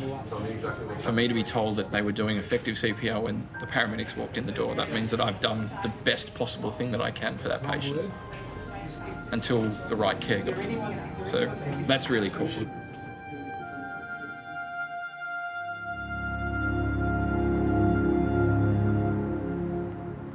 Back in Ambulance 640, Marco and Shanae are tending to a 16-year-old girl who's been struggling with suicidal thoughts. So why are we here? Why are you telling your mum that you want to throw yourself in front of a car and... I don't know. Is there any issue going on in your life? No boys, no friends, nothing? They don't teach you how to speak to people, how to make people feel at ease. They do say like eye contact or smile or try and talk in a quiet, calm voice, but they don't tell you how to make someone feel completely at ease. Would you rather talk to a girl? Would you rather talk to the girl with the nice hair? Marco's used to me being picked over him, so yeah. It's really hard when you go into a job like that, relating to a person, especially if they're young female. I'd probably look big and scary maybe to a 16-year-old girl. So a lot of time it helps if I've got a female partner who's with me I know you don't know Sinead, but she's a very caring and loving person. She'll talk to you and she'll sort of... She has nice hair too. No, she does have nice hair, but if you want to talk to her for a few minutes, are you happy to do that? I'll talk to your mum. Sinead's very easygoing and very approachable, so that helps to have her in the car. She's been a 16-year-old girl, I haven't, so she can obviously relate to someone that's going through problems and know how to talk to that person. Dad's a sweetie. He's up there crying. I know. Have you ever seen your dad cry? He's up there bawling his eyes out. He cares about you. He's your dad. You're always going to be his little girl. That's what dads do. We deal with this a lot and see all different ages, going through all different things. And I've got, you know, my family's got mental health in it as well, and so I have it on a personal level as well. So, and you know, it's just hard. To try and treat a loved one like a patient was one of the hardest things I've ever had to do. I've grown up knowing it was there. Then once I started doing this job and seeing it, you can mirror it into those situations that you grew up with. I find the best way to deal with mental health is if you want someone to open up to you and to be honest with you and give them a piece of themselves, you kind of have to do the same. It'll be a positive step. You'll feel better. Trust me, like, no, and you will. Like, I felt like a really bad person when I had to do it, and it was hard for a little while. Best thing that ever happened. Hey Ava, how you going? What are you up to? You going to bed? A lot of the paediatric jobs we go to, my children are always in the forefront of my mind. I speak to them on FaceTime before they go to bed if I'm not going to make it to see them. Are you reading the story tonight, are you? It gives me energy to go on with what I'm doing, knowing that there's a light at the end of this shift that I can maybe go and have a cuddle and be able to see them.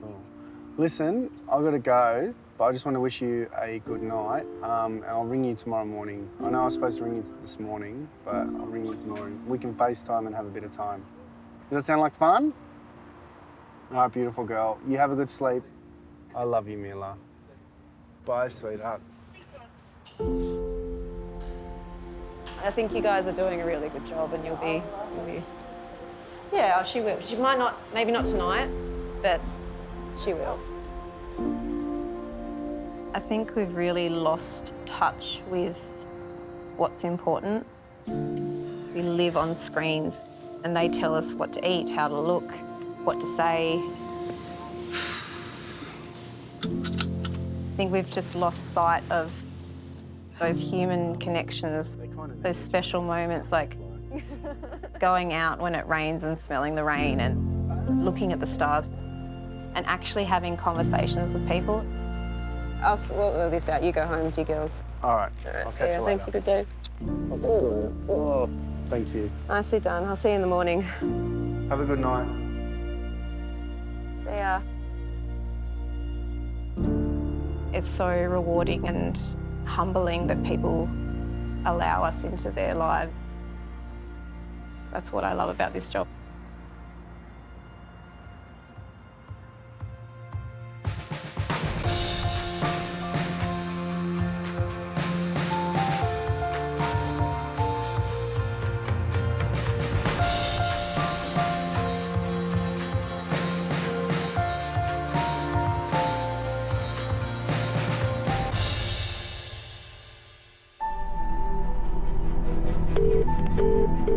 Next time. Ambulance emergency, tell me exactly what's happening. He's bleeding from his face. He's fallen over. He's not breathing. He's in a lot of pain. He's vomiting. He's helping at the valve. A hectic weekend night shift He just stabbed himself. We need an ambulance, please. stretches resources to their limit. I've got one ambulance available. One. Look, I can't get access. Are we winching? The front guy, what injuries has he got? Oh yeah, big time compound. Any pain? Critical accidents. These are the things that kill people. And intoxicated calls Someone dies on the side of the road. He's bleeding from his face. push paramedics to the streets. Did you hit your head? Have you been hit? Plus, an ambulance bottleneck This is pretty bad. sends dispatch into overload. We have 6 cars indefinitely delayed. The workload just backs up. People keep calling. We're hanging on by a tether.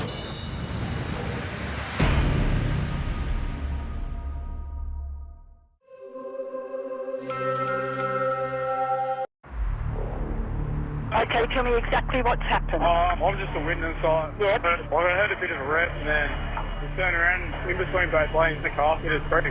So it's a single car into a tree? Yeah, it's wrapped around a tree. Back to 2-1. Do you have any units on that scene yet?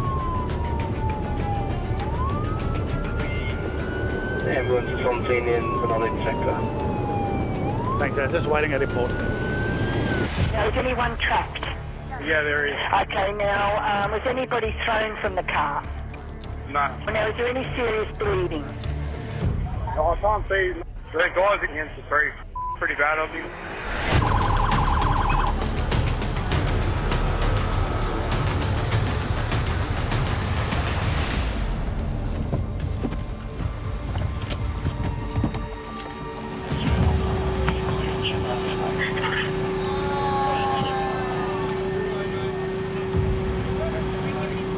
Hi guys, how are we doing? Do you need anything? So we just got to get the car off to get the rear guy out. Okay.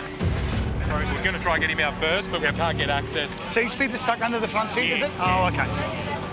When you go to motor vehicle accidents and you look at the carnage, it can be extremely intimidating. Have we established injury with this guy? He's got a left lower leg fracture. But being a paramedic for 23 years, you become quite resilient. So the back one's got a left lower fracture? The front guy, what injuries has he got? Well, they're just accessing him now. His legs are trapped in between the centre console and this tree. So yeah, we're going to move the car up, that'll open that up and then we'll get him out. Can we get him out? Okay. Yeah.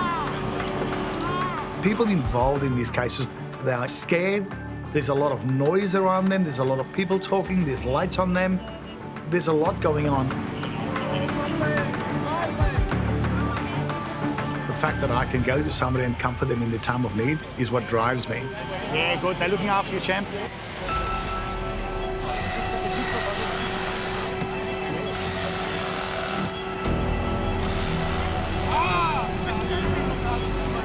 Every time they move it, it digs into his Are we winching? Okay. Yeah, we all good?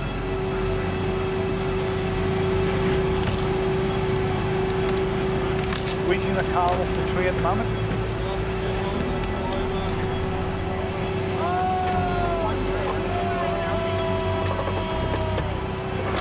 Thanks for an update. Both patients have still 9.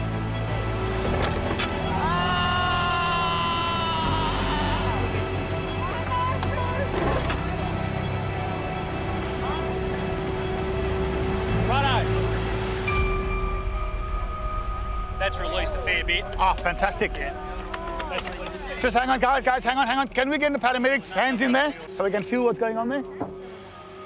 He's just pinned. There's no blood, as you can see on my gloves. Yeah. Ah, fantastic. When we finally get patients out of these vehicles that are mangled wrecks, it's a great sense of relief knowing that our professionalism, our knowledge, and the way we ran the entire job resulted in this person being released from this wreck in a good state. They talk about the fire that still burns, and the fire still burns very deeply inside of me. The fact that I know I can make a difference in people's lives, I became a paramedic for that reason. Those occupants of the car were extremely, extremely fortunate tonight. The injuries they've sustained, they'll walk away from it.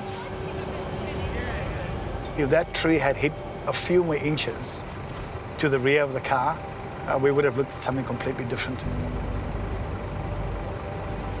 They're young blokes. They got their whole lives ahead of them. So they were extremely fortunate tonight. But it's a lesson learned, isn't it?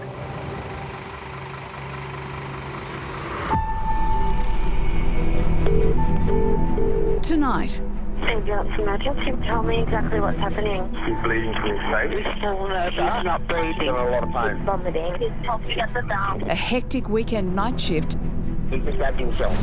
We need an ambulance, please. stretches resources to their limit. I've got one ambulance available. One. Oh yeah, big time compound. Any pain? Critical accidents These are the things that kill people.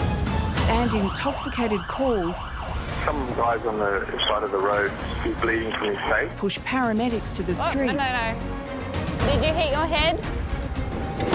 Have you been hit? And an ambulance bottleneck This is pretty bad. sends dispatch into overload. We have 6 cars indefinitely delayed. The workload just backs up. People keep calling. We're hanging on by a tether. Unprecedented access from the control centre. Is there any serious bleeding? Jesus. To the paramedics on the front line racing to save lives. Just relax. Everything's all good. These are the stories behind the lights and sirens of New South Wales Ambulance.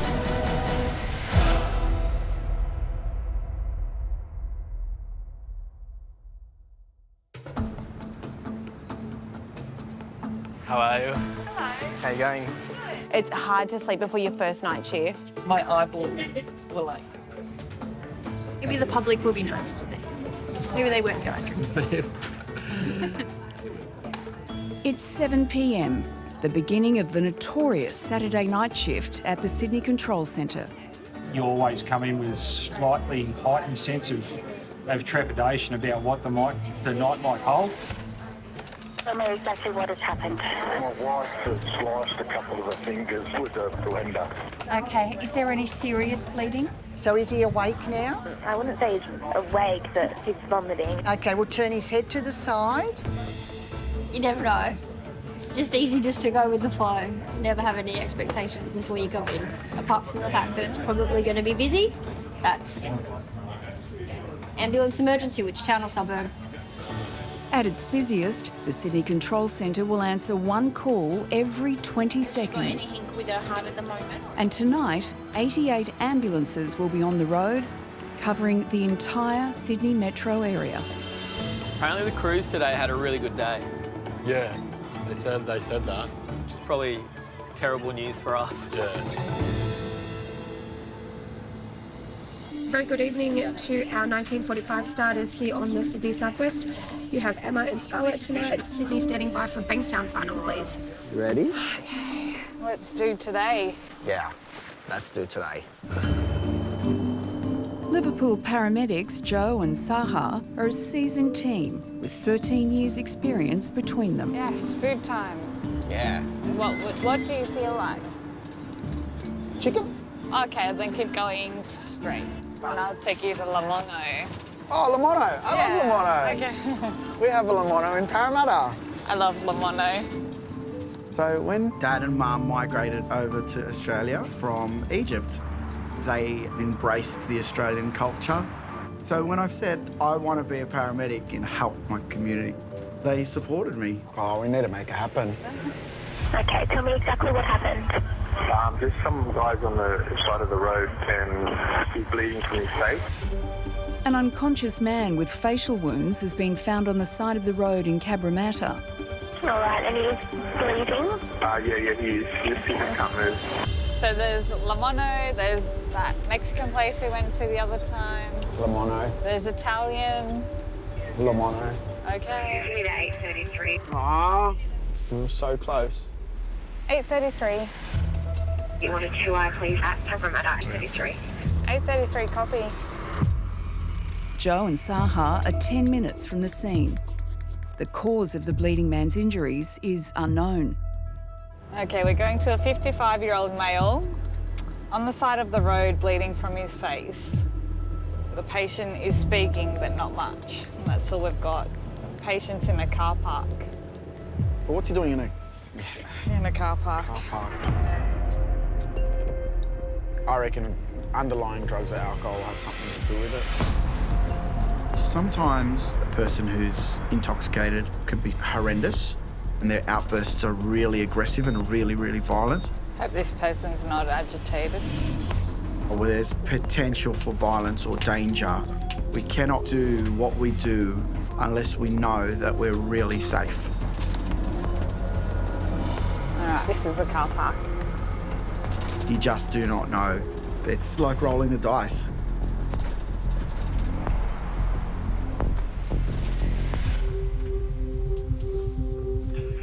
A25, go ahead. You happy? Yeah. Get him to the ambulance, I think. Yeah. Hello. Hello, everybody. Okay. My name's Saha and this is Joe. What happened? Too much to drink. Not only does the patient appear heavily intoxicated, there is an obvious language barrier paramedics must overcome in order to perform their assessment. Mandarin. How's your Mandarin? No good. Oh, me either. I like eating mandarins, but... Okay. Did you hit your head? Oh, no. Did you hit your head? No. I'll get you a stretcher, hey? Yeah, thanks. Sorry. That's okay. Right. No, that's okay. All right. Sore? Here? No. Here? No. What about here? Big. What did you hit your head on? May just too much drink. Too much to drink? Yes. Okay, tell me exactly what's happened. All right, so somebody's intoxicated and passed out, is that right? More than 1/3 of all emergency department patients in New South Wales have underlying drug or alcohol-related issues. He's throwing up red wine. Is that right? She's a 24-year-old female, okay? And is she the one that's had the cannabis, cocaine and alcohol? And she's vomiting? People talk about the drug epidemic and ice and stuff, and yes, it certainly has an impact on us.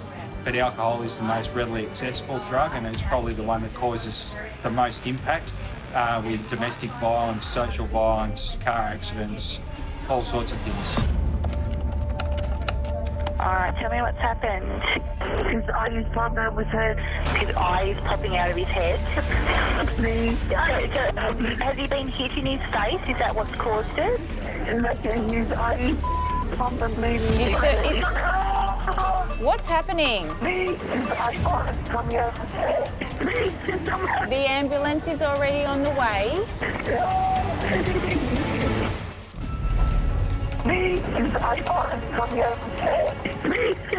The ambulance is already on the way. Call taker Alexia and Senior Control Centre Officer Pat have answered a call from a woman helping a man whose eyeball is hanging from its socket. Don't touch, irrigate or bandage the eye, okay? You need to just leave it and you need to keep his head above chest level. So have him sitting up. Is the police there? Is that the police there? Hello? Yeah, let it go. You stay way more calm than what I do. Good job.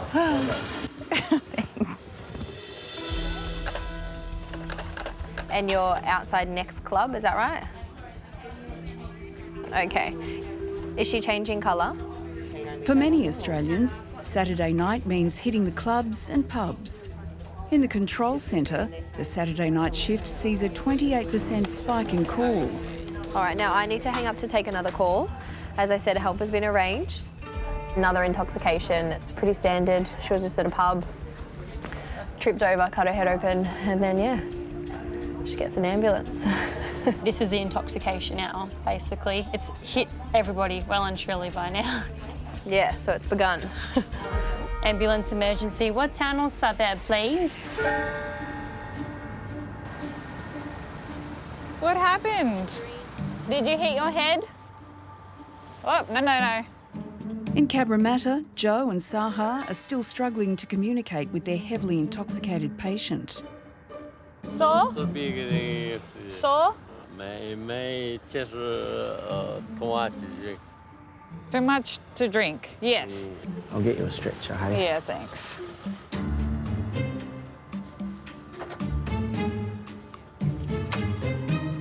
Hey, any of you guys speak Mandarin? Oh, sweet. You can help. What did you hit your head on? You hit your head on the footpath or on the gutter? Oh, yeah. Hey, Sam, I brought a friend that speaks Mandarin. Oh, perfect. Hello. What did he hit his head on? 你把你的头打在什么东西上了？钉子啊。He hit his head on the floor. On the floor. Did he lose consciousness? 你晕倒了吗？有。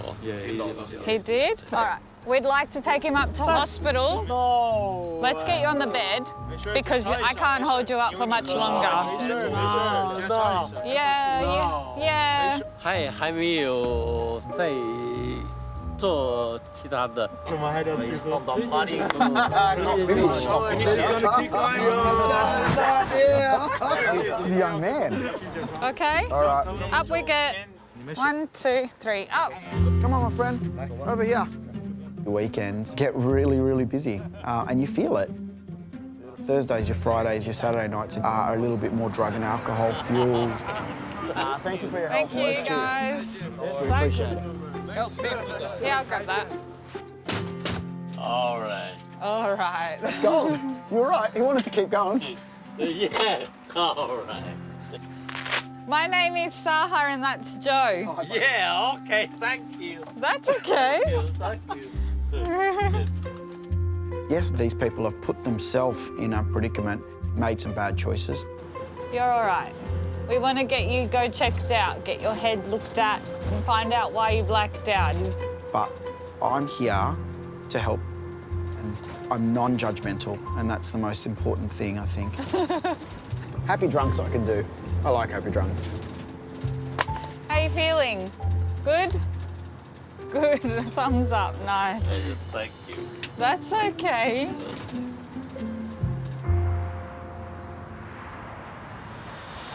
Oh my God, another one in Padstow, another 1A.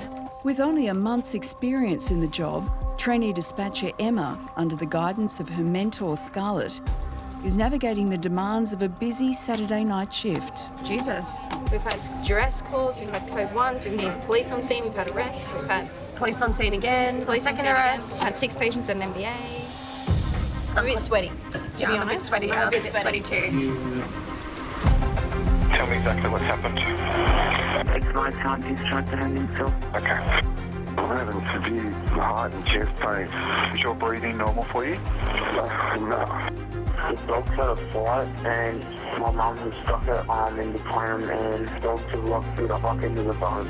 Given the spike in calls, it's becoming increasingly difficult to dispatch help to those who need it most. Now, look, so you've got this car going here, and that car going there. They'll all go closer. Yeah. It's a hard job for those who are actually facing it. A little bit like a chessboard that starts running out of pieces. It always makes you think a little bit harder about what your next move might be. Well, it can only get better from here, right? Don't say shit like that. Yeah, but I'm trying to be positive. You're being delusional. I'm being delusional right now.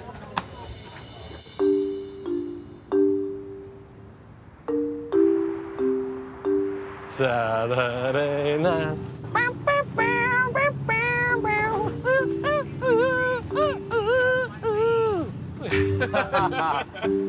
In Ambulance 825 are Matt and Dan, who've been working together for the past 3 years. Yes! Black pockets! He's feeding it! With a group of other paramedics, they're also part owners of racing greyhound Black Pocket. Look, he's 6 legs out in front! Yes! Yeah! Woo! Woo! Look at the boys. Mossy, we're millionaires. Dan and I are good mates. He is a larrikin. He's taught me to not take everything so seriously. Yes! And sometimes having that joke and having that laugh is just what a situation needs.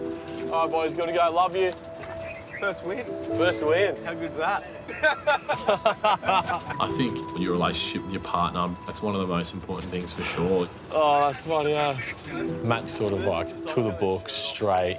He definitely keeps me focused when I start to roll off the ball a bit. What a dog. What an investment. And he's definitely one of my best mates on this job, but don't tell him I said that. I'm stoked.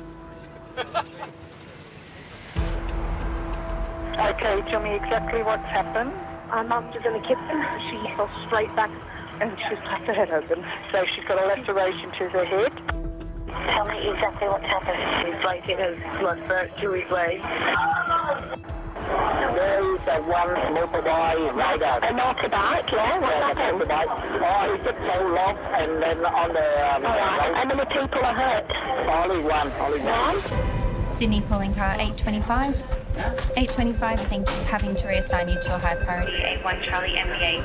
25 Norris, drop it down. Is he awake? No. Is he breathing? Is he breathing out? A 35-year-old man has come off his motorcycle in Revesby. One ambulance has already been called to the scene, but due to the severity of the patient's injuries, backup is required. Matt and Dan are 10 minutes away. Dan and I do have fun, but when the job drops down and we need to switch on, that's what we both do. We both know the job that we need to do. Having a good rapport and good friendship makes those difficult, stressful, life-threatening jobs easier. 025 ETA 5 minutes. Because we know how each other works, we can assist each other in a stressful, complex situation. We just get on with it and get the job done.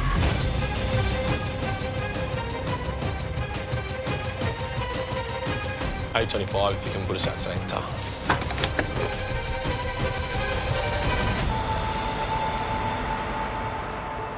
G'day guys. G'day mate. How you doing? Good. G'day my friend. G'day. All right. So Neville's just been in a single motorcycle accident. Yeah. Basically, he has a tib fib fracture on his right. Okay. He's got some pain in his right elbow. Okay. And it looks like he's most likely got a collarbone fracture as well. All right, Shin. Attending a motorcycle accident, they're typically pretty high index traumas. You're doing well, my man. Someone comes off their motorbike, they just get thrown and they bounce and they scrape and there's normally breaks everywhere, big spinals, big head injuries. This is the strongest bounce I've ever cut in my life. They're some of the sickest patients that you'll come across for sure.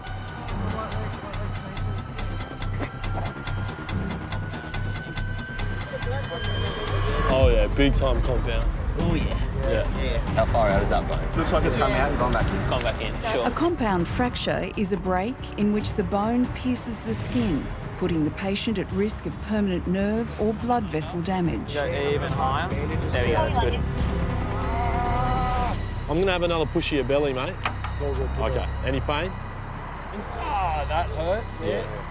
While the patient's external injuries are serious, it's the threat of unseen internal injuries that pose an even bigger danger.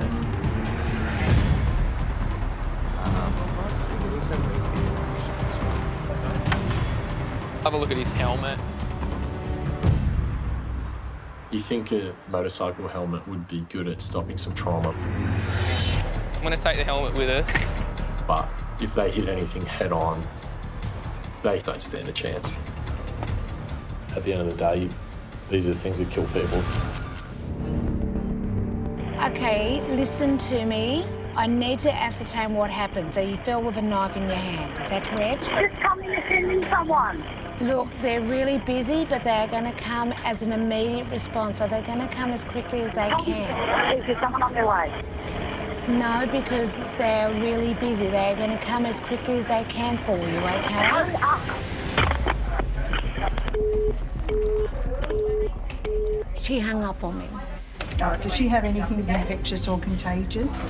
It's a busy Saturday night shift at the Sydney Control Centre, and call takers are dealing with the rush of incoming calls. How old are you? And by 11 p.m, an influx of ambulances to Liverpool Hospital has doctors and nurses working hard to admit patients and get paramedics back on the streets. But despite their best efforts, there are delays. This is not pretty. 975 is not yet triaged. 808 is in the process of being triaged now. 812, 959, 826, 834 are all delayed. Oh God, Liverpool is horrible. I was just messaging one of the crew that are stuck there now and they're saying don't come here. We've got 7 at Liverpool Hospital at the moment. They're all still with patients. So at the moment I've got 1 ambulance available in the southwest area. 1. They're coming as fast as they can. Just keep reassuring him and telling him that they are on their way. It's just out of control, and it's only going to get busier. 833, thanks very much. 25 still showing at scene. I'll advise when they depart. Doing really good, just keep breathing. All right, Shin. Big time compound. Oh, yeah. How far out is that bone? Looks like it's coming out. You've gone back in. Gone back in, sure. Bankstown paramedics Dan and Matt are providing backup on the scene of a motorcycle accident. Okay, any pain? That hurts. The patient, Neville, has suffered a number of serious breaks and lacerations. Have a look at his helmet. But it's the critical threat of internal and head injuries that means he needs immediate transport to the nearest major trauma centre, Liverpool Hospital. Oh, shit. You're all right. What's out? Down 1, 2, 3.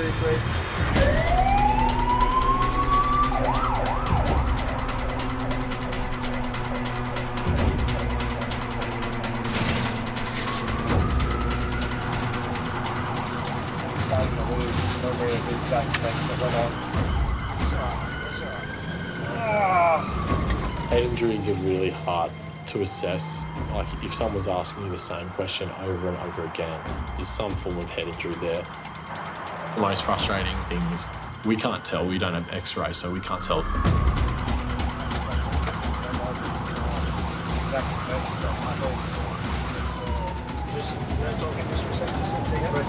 There's going to be a sting in your right wrist as well. It's just me putting another needle in your arm. It might look like a scratch, but they could have a subarachnoid. I'll just keep bleeding and bleeding and bleeding inside their skull. I can't, just letting you know, I can't exactly remember the exact events that happened. That's all right. I came off. You knocked your head a little bit, I reckon. Yeah, oh yeah, definitely. Definitely. Oh, we're pulling up, we're pulling in now, all right?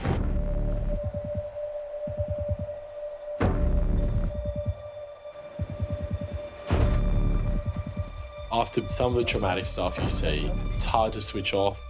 You can be so tightly wound, you take it home with you. Keep onto your head nice and still, all right? You would hope that you've pretty much saved that person,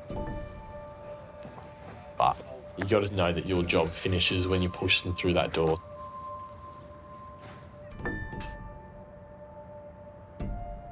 Copy that, thanks 856. At this stage we have 6 cars at Liverpool Station, indefinitely delayed, longest been there for 2 hours. Oh, right, yes. Is there blood spurting or pouring out? Yes, it is. All right, I'm organising help for you now, sir. Stay on the line and I'll tell you how to stop the bleeding. Listen carefully to make sure we do it right. People keep calling, so the workload just backs up. She's not breathing, is that right? No, mate, I can't get nothing from her. Okay.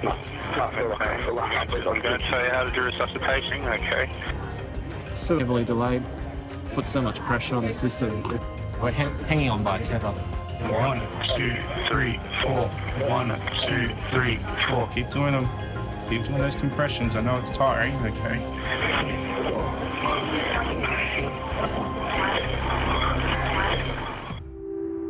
Okay, tell me exactly what happened. I'm just suicidal. Are you feeling violent toward anyone? No, only myself. Okay, do you have a weapon there? I have a machete.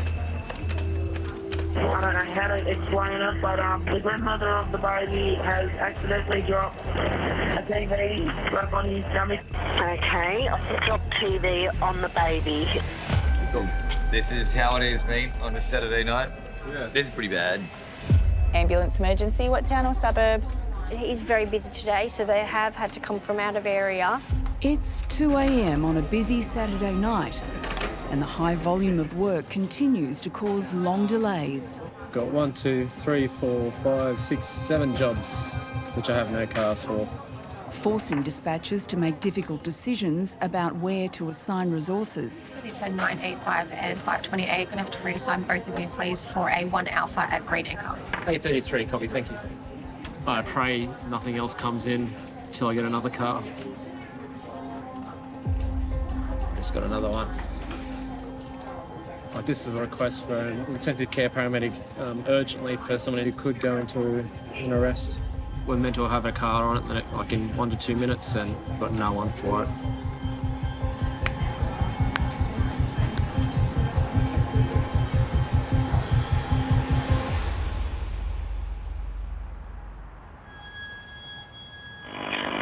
Okay, tell me exactly what's happened.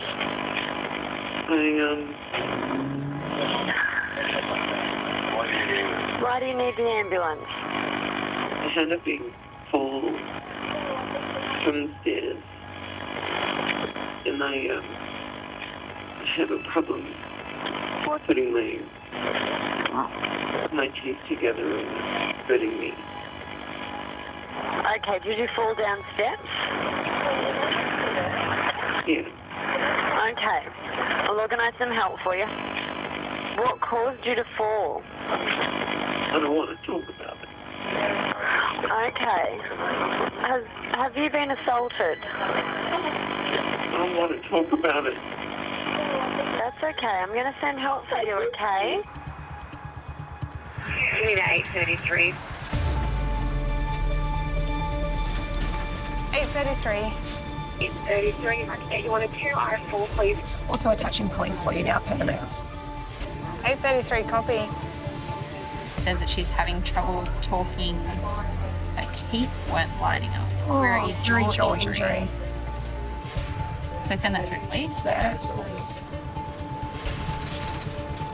Going to fall for a female who's hit her head. Query and assault. Right, okay. Last year, more than 28,000 cases of domestic violence were reported in New South Wales alone. Roughly 80 incidents a day. Patient was very upset, crying when asked if she has been assaulted. She said she didn't want to talk about it. On average, one woman is killed each week in Australia by a current or former partner. Patient is waiting out the front of the building. Okay. It's usually a sign that she doesn't want us to see the house. The house, yeah. We're going. When I joined the job, I was only 23 years old, and I was probably a little bit more naive as to what was going on in the world. Domestic violence, eh? I've seen more, I've experienced more, I've felt more than I ever had before. Last time I heard of a girl going to a domestic violence, it was a fatality. Oh. Yeah. Yeah. It has opened up my eyes as to my own needs. Yeah. This is our apartment. Going to a job where there's been some kind of violence involved, I think it's a matter of, do I have all the support that I need?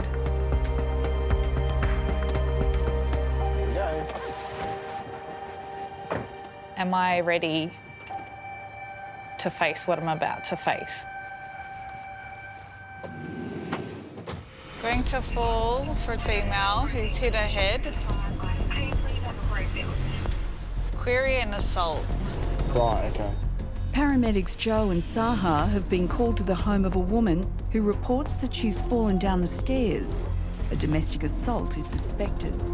Last time I heard of a girl going to a domestic violence, it was a fatality. Oh. Yeah. Yeah.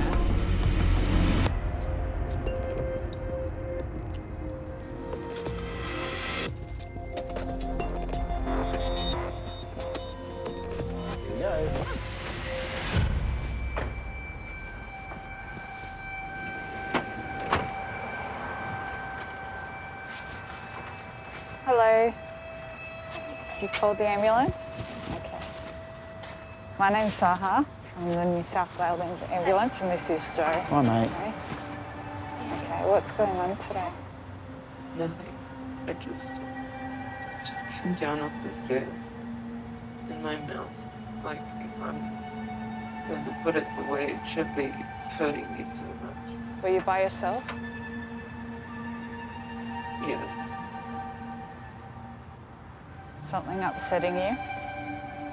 I don't want to talk about it. I just want to see everything's okay with my body. That's it. All right, how about we get out of the cold? Come on, we'll go to the ambulance. Yeah, it's really cold. Yeah. Come on, Come we'll with go to me. the ambulance.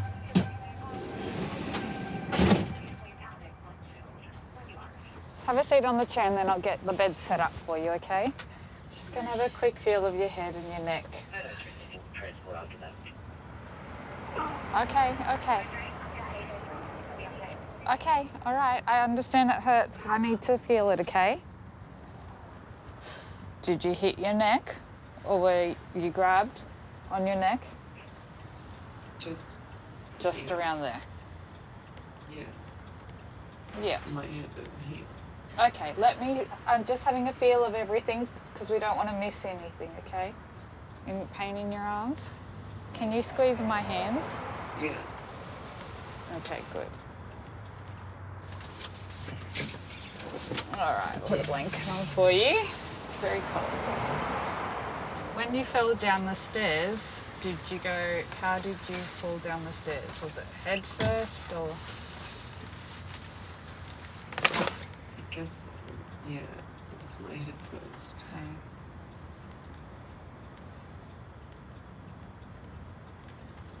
Because your injury on your cheek and on your head don't really match up with falling downstairs, sweetie. So if something else is going on, we want to make sure that you get the right care, okay? It's just like I said. I had a few glasses of wine. And I must have been drunk or something, so...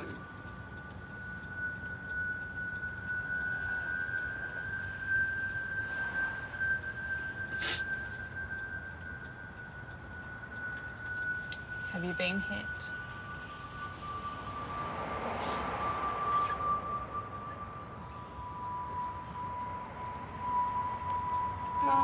If you have been, we can get you some support services.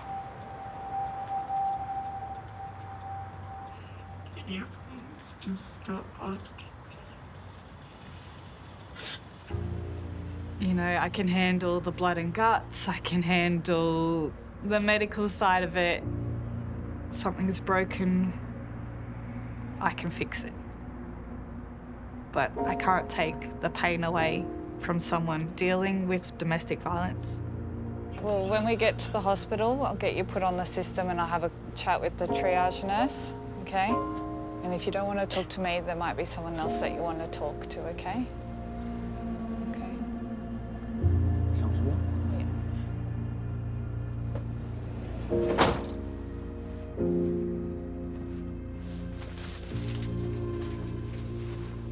I get so angry that it happens.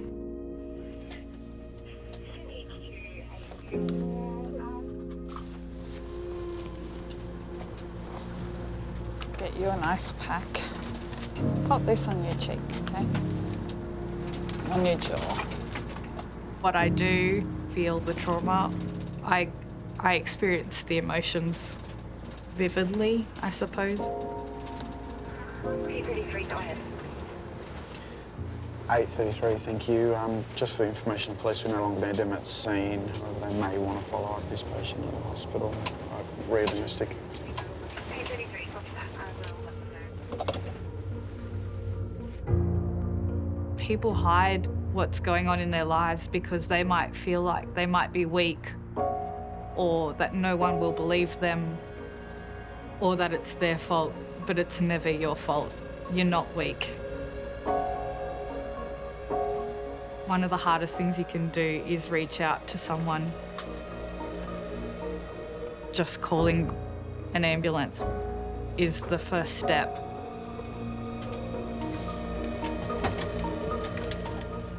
You just want them to give us a chance to help them. because it might be the last time that someone is able to offer that help.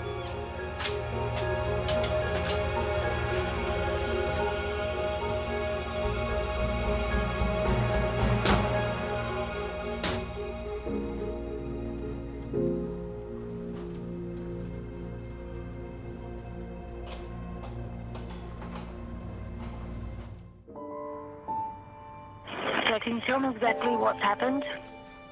I'm just looking for a lift home so I can go to bed. Is that all right? We are not a taxi service. If you do need an ambulance to go to hospital, give us a call back.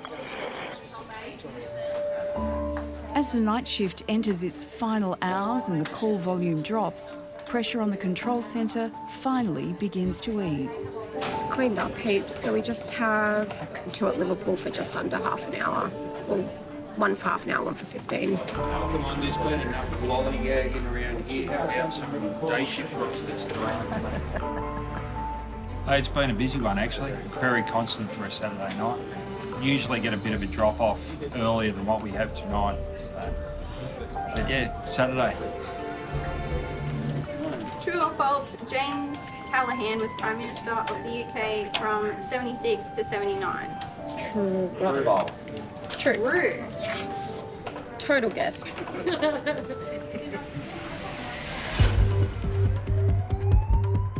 An urgent call comes in from the fire department for a house fire in Fairfield West. Matt and Dan are nearest to the scene. Signature 825. I'm going to have to reassign you, please, for a higher priority. A July fire at Fairfield West. Cool. 25 copy. Drop it on us. House fire. Occupant's son states his mother is elderly and still in the house. Thanks, 825. That's actually been upgraded now to a 1 Charlie.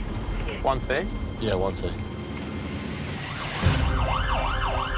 As the occupant is still in the house, the call is upgraded to a lights and sirens response. Police on scene, mate. Fire is on scene as well. Each winter, Sydney sees a spike in deadly house fires, with emergency services responding to more than 100 incidents a week. Well, obviously you need to assess how much of their body percentage is burnt, but you can get really distracted by how much of their body's burnt and not really look at their airway. You're looking for signs like soot around the lips, soot in the mouth. The thing we're worried about most of all is smoke inhalation. That's what'll kill them.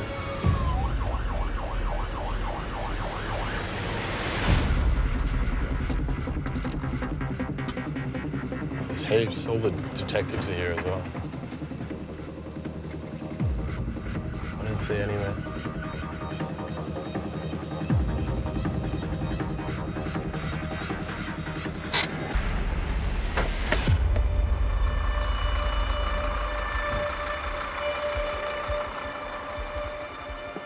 How you going? How are you? Good, mate. We just got here ourselves, but there's a lady, she was in there. She's just had open heart surgery about 3 weeks ago. Yeah. So if you could have a look at her. Yeah, no worries. Let's go straight here. What's her name? I don't know her name. We got here about 30 seconds before. How you going? How are you? Although the patient is out of the house, she's not out of danger. How you going, darling? Follow us. Let's go over and chat in the ambulance. The potentially lethal damage from smoke inhalation can have a delayed effect. You okay? Well, it's all right, don't worry. The 78-year-old's age and recent heart surgery leave her particularly vulnerable to respiratory complications. Okay, my dear, up into that seat for me. Oh my God! Okay. It's okay. Don't worry. The fireys will sort it out for you. No problem, thank you. Did you breathe in a lot of smoke? A little bit. A little bit? Can you stick your tongue out? Chin up. We're just looking for soot to see if you might have inhaled some smoke. All good.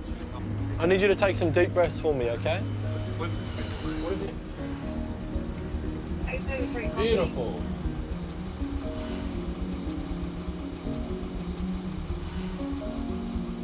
Just relax. Everything's all good.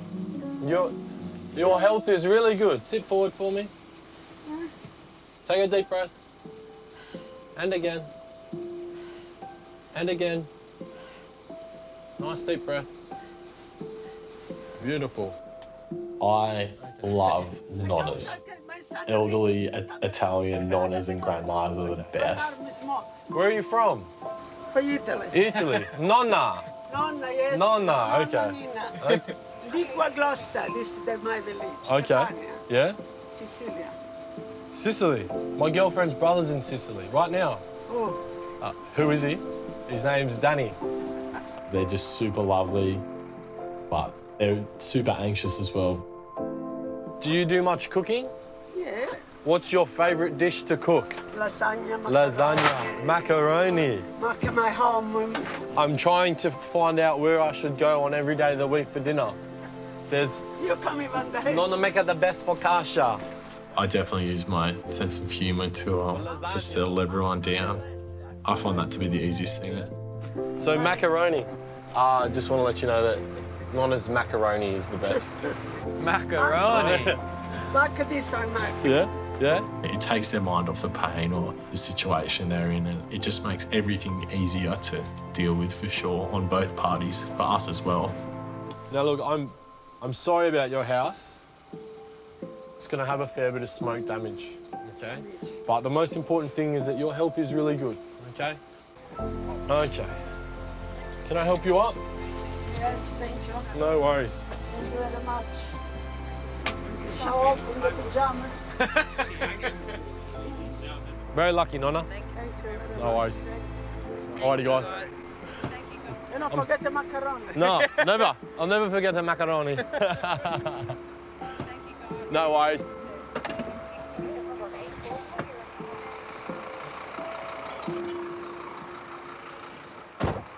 Lovely old lady. You happy if I move the ambulance? Yeah, let's get out of here.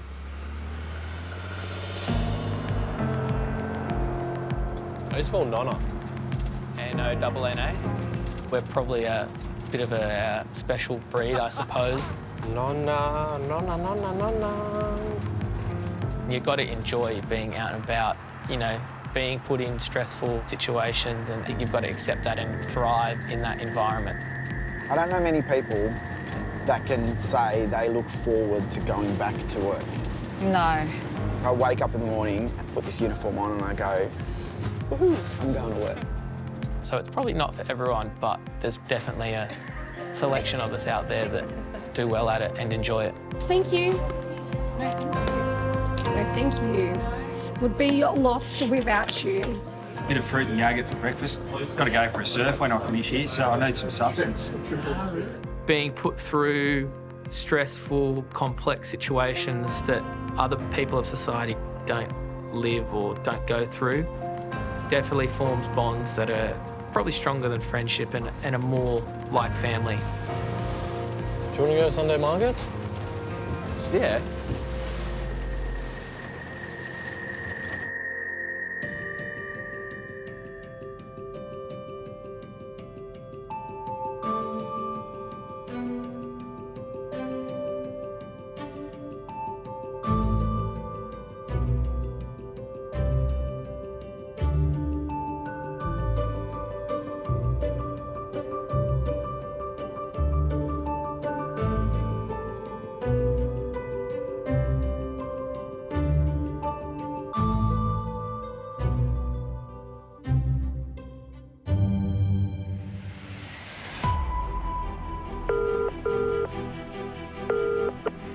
Next time. Ambulance emergency, tell me exactly what's happened.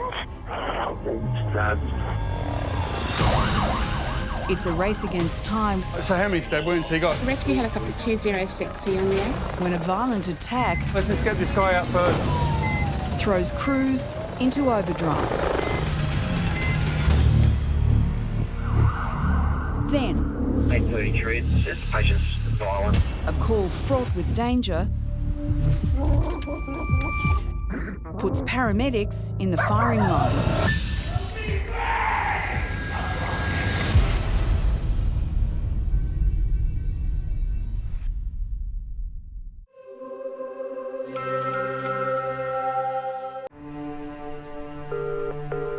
Ambulance emergency, tell me exactly what's happened. I have no idea. Okay. I was walking through the park and I'm Okay, all right. yeah, he's just laying there. He's going really pale. Very, very pale. Very pale. Okay. I just said someone was standing real fast. I'm going to organise some help for you. I'm just going to ask you some questions, okay? Now, is there anything to indicate what's happened? There's a bang on the floor. Okay. So now that we know that that's what's going on, I'm going to ask you a couple of other questions, okay? Right, now, other than marijuana, do you know what else it may have taken? Is there anything else that they may have had? No, there's nothing but bang. Okay, all right. Is he breathing normally? I actually don't know. Let me check. Just double check for me.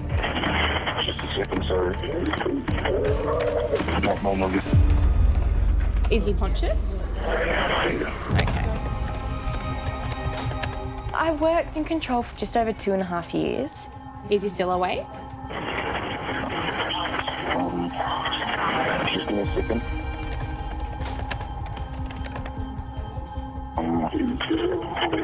Sir? The biggest challenge, I think, as a call taker, you can't see what's going on, but constantly telling callers, you need to tell me what's going on so that I can help the patient. What's he doing? He's lying on his back and he's vomiting. He's vomiting. We're going to need to turn him on his side, okay? Someone's calling you for help, you need to take control because you're dealing with someone's life. All right, so you're doing really well. Just keep watching them very closely for me, and I just need you to tell me if anything changes, okay?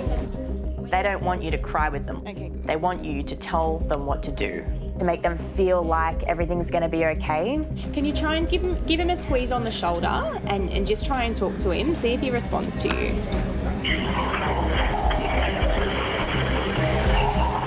He just opened his eyes. He did? Okay, good. But he's not talking? No. Okay. The ambulance just pulled up. Fantastic. All right, I'm going to leave you with them, okay? You did really well. Thank you. Bye. That was a bit tricky, wasn't it? As a call taker, I love it. We can do a lot, but there's a limit. Ambulance emergency, what town or suburb, please? Being on the call, I work very closely with paramedics. Hearing them walk in on the other side saying, okay, you can hang up now, you're going to be okay. I would really love to be that person. All right, I've organised help for you. They are coming lights and sirens. Okay, thank you so much. All right, bye. Tonight. Ambulance emergency. Tell me exactly what happened. Motorcycle accident. I'm a lady that crashed into a guy in the bus. A routine shift. I was going into a power pole. Did you say a car's gone into a power pole? Turns to carnage. So is this where he landed? Can we get another ambo over here, please? A devastating crash throws crews to the streets. Hey, hey, hey. Open your eyes for me. Open your eyes. We'll start moving to the helo. And then... Ambulance emergency, what is the exact address? The ambulance state headquarters. One of our students is having a severe asthma attack. It's a race to save one of their own. 25-year-old female at ambulance headquarters. Shit's really hit the fan. Bring everything. When a student paramedic goes down. Is it Laura? Yeah. When it's a fellow paramedic, you don't want to let them down. Open up your eyes for me there. Open your eyes. Unprecedented access from the control centre. I don't want you to move anymore, okay? Are there any obvious injuries? He lost the tip of his finger. To the paramedics on the front line. Get out of the way, you goose. Hello? Ambulance. Racing to save lives. Did you black out? These are the stories behind the lights and sirens. We're trying to help you, champ. Of New South Wales Ambulance. Oh, God, help me. I'm not God. My name's Marco.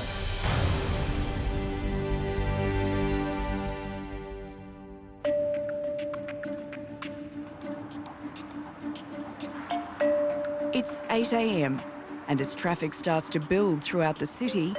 Yeah. Oh, do you want to sign us on to the MDT? Yeah, I've done that. Really. Oh, amazing. Dream team. Ambulance crews across the metro area are gearing up for their shifts. I just couldn't wind down when I got home last night, and then so I stayed up watching Luke Cage. So just watching Luke Cage. Is he? Do it for me anytime. I'm a girl of simple pleasures, Mark. I know. I've noticed, Sinead. Ambulance emergency, which town or suburb? Okay, so she's not awake, okay? Is she breathing? Whereabouts in the golf club is your friend located? No, tell her not to have milk. Today, 24 call takers, dispatchers and supervisors will cover the busy day shift in the Sydney Control Centre. It's going to be a great day. Hoping to deliver a baby. Everything goes smoothly. We'll see how it goes. Hopefully no nuffs out there causing too much havoc. Who's that yelling? Okay, tell him just to not be involved. Tell him to go away. 6:40, copy that. Getting St George up for a code 3. So I'm going to organise some help for you. I do need to ask you some questions, okay? Is she completely alert? For call taker Laura, it's her very last shift. She's leaving to begin training as a paramedic. Okay, that's okay. Take care. Bye. It's very sad. I'm going to miss all the people.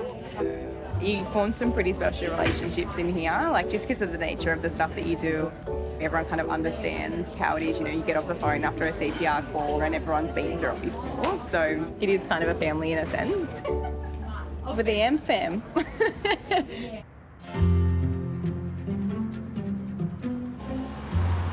I had year 11 and 12, and schools that I were at, the kids are really great. I've noticed teaching high school is so different. In Ambulance 991 are paramedics Adam and trainee Karina, both in their 30s and both former teachers. I did a year 1 class. This is when I was fresh out of it, I had just finished. I got run rampant. These kids were controlling me all day long. It was the hardest day of my life. That's okay. Being a paramedic was a lifelong dream of mine from childhood. And so in my 30s, I had to stop and say, right, I might need to sacrifice everything to achieve this. I'm still sort of pinching myself, to be honest. They're little monsters. They don't mean to be. They are. Ambulance emergency. Tell me exactly what happened. A couple of students have had a bit of an altercation. The student has had false nails ripped off with her real nails also pulled out. Okay, tell me exactly what's happened. I think I'm going into labour. Now, how many weeks or months pregnant are you? I'm 39 on Tuesday. Tell me exactly what's happened. Motorcycle accident. Was it a single motorbike or was it a motorbike and a car? Motorcycle and a car. Are there any obvious injuries? His head. 991, please, for 1 CMVA at Willoughby. 991, copy that.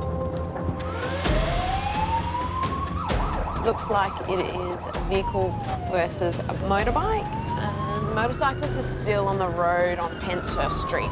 Potential head injury. Up against the morning traffic, Adam and Karina are 7 minutes away from the injured motorcyclist. With reports of head trauma, an intensive care paramedic team is also dispatched. They are close behind. So we've got the ISO coming, so you can run the job. You just tell me what your patient is and I can just get everything else you need. Yep.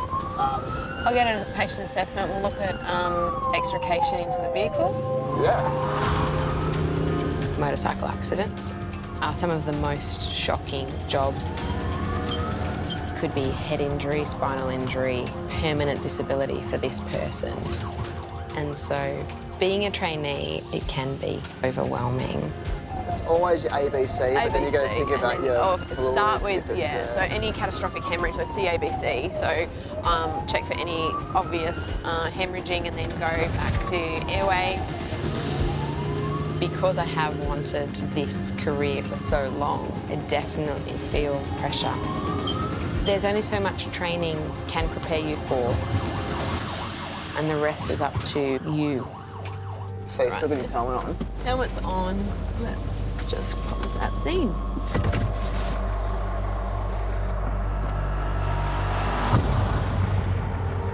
So, hi mate. I'm Karina. What's your name? Mitch. Hey Mitch. Okay, I want you to keep your head nice and still for me, okay? Can you tell me, did you black out at all? No, fantastic. Have you got any pain anywhere? Oh, my shoulder, yeah. Your shoulder? Yeah. All right, don't want you to move. We're going to do our best to get you off the road, into the ambulance and nice and warm, okay? So we have one patient who is conscious and talking, just currently assessing. Can you please keep the IC coming? Just keep talking to me. You're doing really well. I know this can be really scary. So I'm just going to have a feel, okay? All right, so just keep your head nice and still for me. I'm just going to have a little feel down your neck. A motorcycle accident is exceptionally nerve-wracking. All the possibilities of what is going on. Have you been able to move your legs at all? Every decision that I make could be life-altering for this patient. Have you got pain in your neck when I press? Any pain there when I press? I'm just going to have a feel, okay? Have you got pain in your neck when I press? Okay, I want you to keep your head nice and still for me, okay? Adam and trainee paramedic Karina are treating a motorcyclist with suspected head injuries. An intensive care paramedic team is almost on scene. In the centre of your spine. All right. Can you wiggle your toes? Don't move your legs, just wiggle your toes for me. As a trainee of a motorcycle accident, those jobs have a lot of clinical complexity. I'm just going to have a little feel down your back, okay? And so I feel that extra bit of anxiousness. Any pain? I feel like I do have a lot to prove to myself. I'm just going to feel down your legs, okay? That ambulance you can hear is our intensive care paramedic, okay? Hey, mate, how you going? Hey, how about we start extricating that helmet off? Yeah. Yep. We'll support his neck, we'll take your helmet off, we'll do the collar as well. Yeah, see the collars there. Now, if you want to come from this side and try to slide that helmet off. Perfect. All right, mate. That's all done. A little bit uncomfortable for a short time. I've got the bottom of the head. A little bit uncomfortable. There we go. Look at that. Oh, there you go. You're going to feel much better. And there's no damage to the helmet, which we've got a little scratch there. Yeah. I'm just going to have a feel down your spine here. Now we're nice. I'm actually getting a bit of pain up right. Yeah, up high where my hand is here. While there appears to be no head injuries, pain in his upper spine means he needs to be handled with extreme caution as he is urgently transferred to hospital.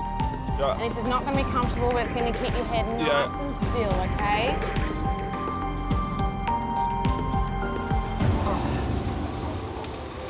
Okay, we're right, so... Yeah, good to rock and roll. We might have a listen to his chest again. Sure. And then we'll do another blood pressure just to see if we're trending in a particular way. As a trainee, I work with some of the most highly skilled and professional men and women. Yeah. All right, we're just going to have a listen to your chest. If you can take some slow breaths in and out. Yeah. They set the bar really high. And it makes me push myself. So we've got bilateral air entry, upper and lower fields. All right, have a few puffs on that. I'm just feeling around the chest. It's a challenging stage of your career to be in, particularly when you've come from being at a very different point in a previous career to all of a sudden have to start from the very bottom again. Yeah, we'll try and see if we can get a cannula in your arm. I'll pull over and go from there if that's okay.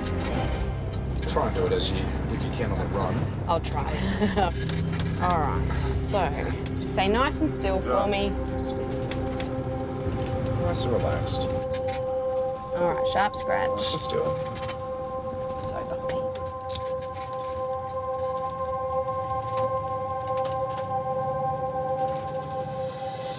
Beautiful, all done. Karina, she's epic. She's one of those more clinically quiet-minded people. All right, just gonna pop that sharp away. She's got a lot of life experience and she listens, which makes it easier for her to assess and get people on her side and to work with her. She's fantastic. We've got that line in nice and quickly for you. Oh, no problem. High five. So, thanks, mate. I told you she's got skills. The power's in the hand, as they say. All right, a couple of bumps coming out, okay? Yeah. Get those seatbelts. It's such a privilege being able to put all the training that I have done into practice when I have seen that I have made a difference. I am so enthused to just get back out there and do it all over again.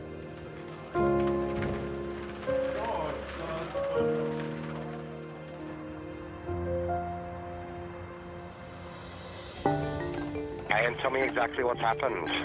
I'll tell you what happened. I was eating something, and I look something get stuck in the lung, you know.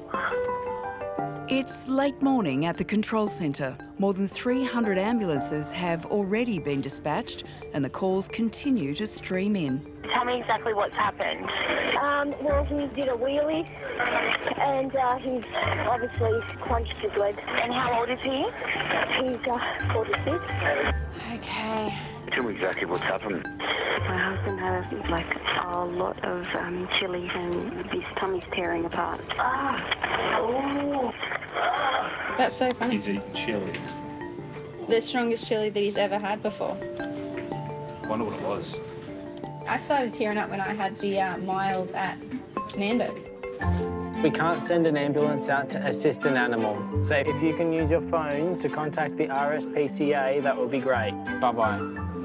Got an items for a dog hit by a car. A dog. Poor poodle. I have a poodle. Oh, everything's going on this morning, it seems.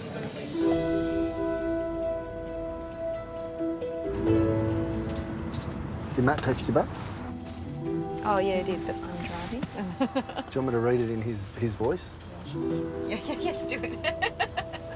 In car 640, Cogra paramedics Shanae and Marco are halfway through their shift. Miss those beautiful faces equally. What you up to? Let's go for a drink. Ha ha ha, I call in sick. I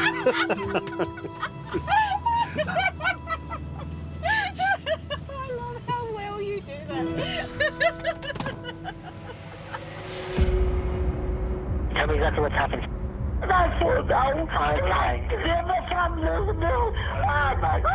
Call taker Chris has received a call from a 66-year-old woman who says she's fallen from her roof. Okay, are you injured? What part of your body is injured? How far did you fall? Did you fall a long way? Okay, listen to me. Listen to me. Do not move around unless it is absolutely necessary.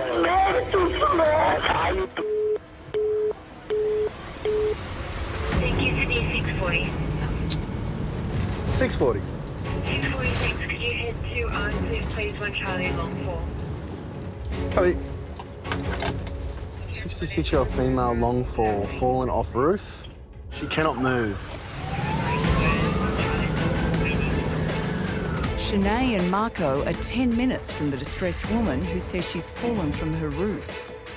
The details of her accident are unknown. Why would you be up on the roof in the middle of the winter? I'm not too sure. Unless she's like cleaning gutters maybe, because we've had that storm.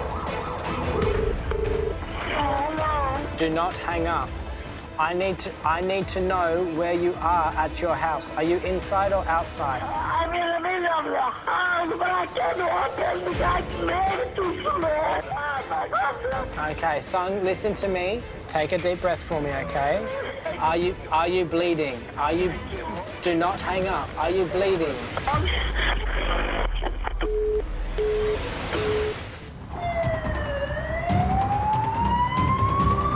66-year-old female long fall, fallen off roof. She cannot move. Shanae and Marco are 10 minutes away from the woman who has fallen from her roof. The full cause and extent of her injuries are unknown. Why would you be up on the roof in the middle of the winter? I'm not too sure. Unless she's like cleaning gutters maybe? Yeah, usually not up on the roof though, usually on a ladder. If she's fallen on her feet or limb, she might have a broken leg or whatever. If she's fallen straight 4 metres down onto her back or head, or it's a major trauma then.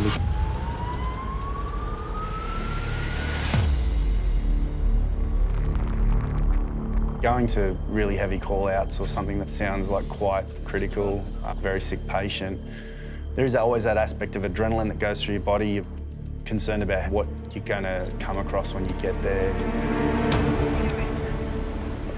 You always try and prepare yourself as much as you can. You just have to focus on the patient, figure out what they need, what's happened, and you usually have to think on your feet. Hello? Ambulance?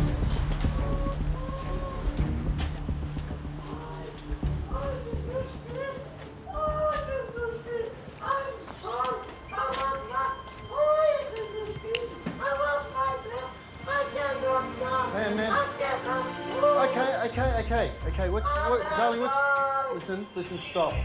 What's your name? Ai, Conceição. Oh, Jesus. Oh, nothing, my problem. Yes, I hear. Oh, very much. So listen, what was your name again? Conceição.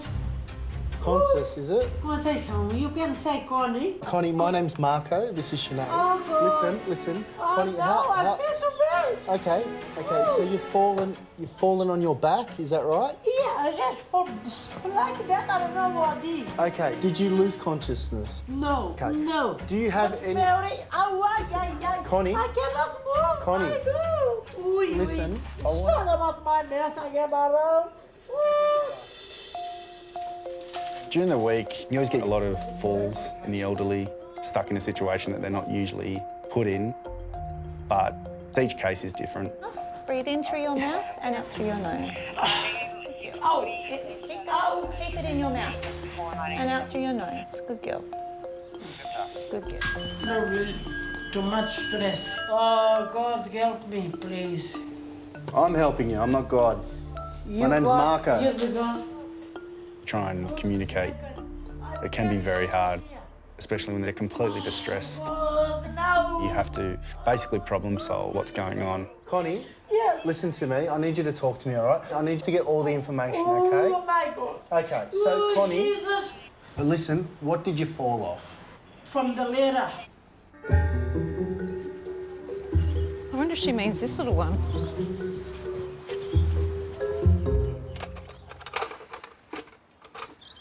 It's only a half a metre. So we don't know how high she's fallen. This is the issue. There's passion fruits over here. So we're on this ladder, picking passion fruit. She couldn't have been at the top because there's a ledge. Okay. Did you fall on your bottom? Yeah. On your bottom. Okay. With Marco and Sinead now having a better understanding of how Connie's injuries occurred, they can finally begin a thorough assessment. I'm going to touch your tummy now, okay? Yeah. Any pain, you let me know. Okay? No pain in here? No. No. Okay. No. I'm going to push on your hips. Any pain in there? No. Good. Along here? No. Okay. So all your pain... End of the spine. End of the spine. So around here? Yeah, yes. Yeah. Okay. Does it go along like this or down your legs? Yes, long. So you might have what's like a broken coccyx or broken something at the bottom of your spine. We need to get an X-ray. Yeah.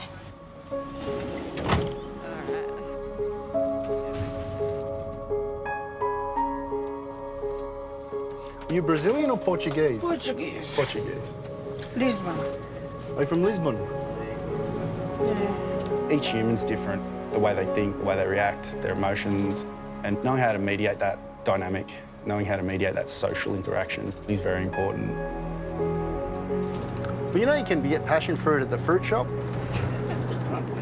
They sell it at Woolies.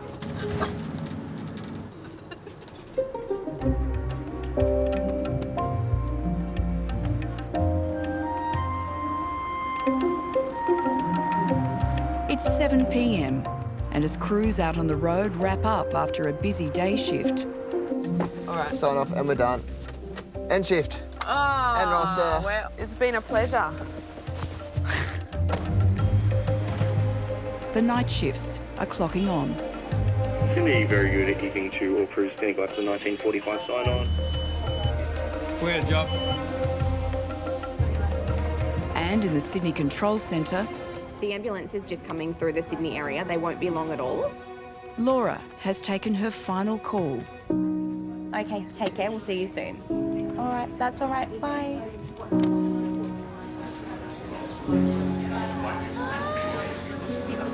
I I love cake. Are you gonna sing? What are we just singing? Maybe some Celine Dion. It's sad. I'll miss everyone. But very excited to move on to the new adventure. Congratulations. Very happy. Thank you so much. I'm going to paramedic school. Yeah. Going to see life on the other side. Do you require a fork or are you just going to inhale? We're going to Roselle, that's our headquarters, doing an 8-week induction, and then I go out on road for 3 years, where I'll go out, learn, be assessed, and hopefully pass. We'll see how we go. But yeah, I'm very excited. Oh, look at that! You got on a board. Oh, me too. Cute. Yeah, I'm definitely nervous. It'll be weird, actually, you know, being face to face with patients, but to actually get out there and meet people and get my hands on. Can't wait. See ya. I'm done.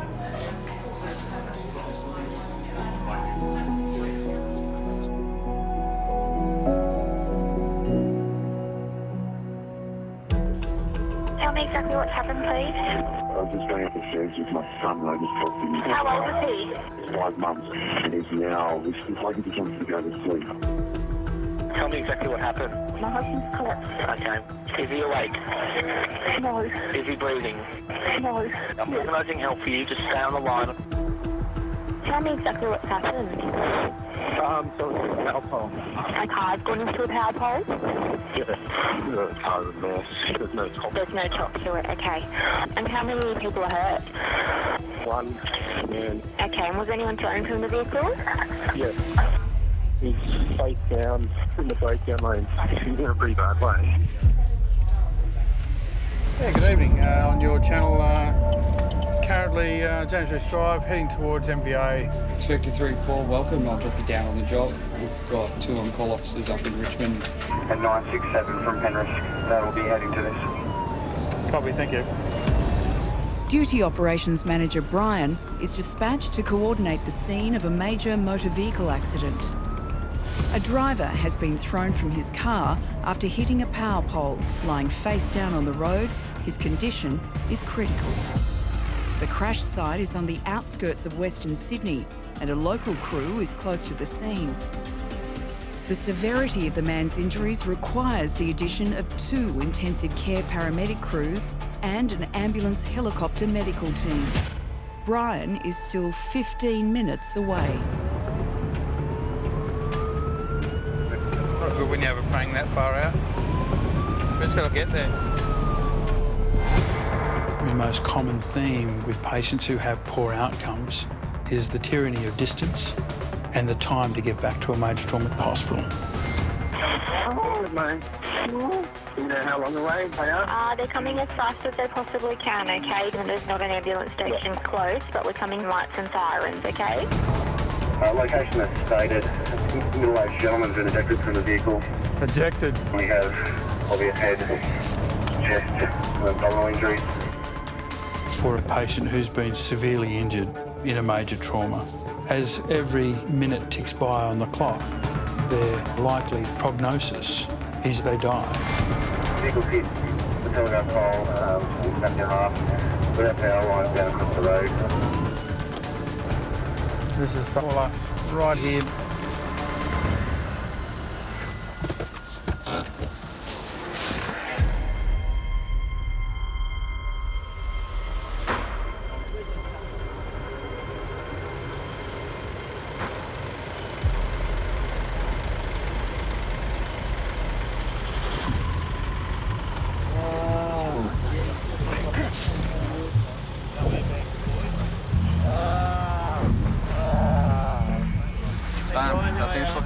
That's the pole. We got live wires down across the front of that car there. Okay, righto. Car's been ripped open across the side and across the top. Yep. Seatbelt snapped. Yep. Have we got anyone doing his airway? We've tried. He keeps getting agitated, so they put O2 on him and he kept ripping it off. So we thought until we can get him stabilised and start to move him, we don't want to fix him off any further. All right. Can you set up some fluids, please? So is this where he landed? Yeah, absolutely. So he's hit that pole. Wow, okay. All right, can I get that naso, please? The human body is not designed to be fired like a bullet out of a vehicle. These people have been involved in the most horrific of ejections, and they have an array of injuries, and the list will just keep adding. The priority is to work out what's going to kill them first. It's got some diaphragmatic breathing. I'm not going to listen to his chest yet. Are you right if I get this log out from under him? Yeah. We've got no radial. If he hasn't got a radial pulse, let's get that on as a priority. No radial pulse means the patient has had a severe drop in blood pressure caused by massive blood loss. The patient is hemorrhaging internally. Can I get some suction, please? Oh, he's got a mouthful. Severe bleeding from either their chest, their abdomen or their pelvis. Even with the fantastic skills of our team, there's very little that we can actually do about that in the pre-hospital environment. We can't stop the bleeding.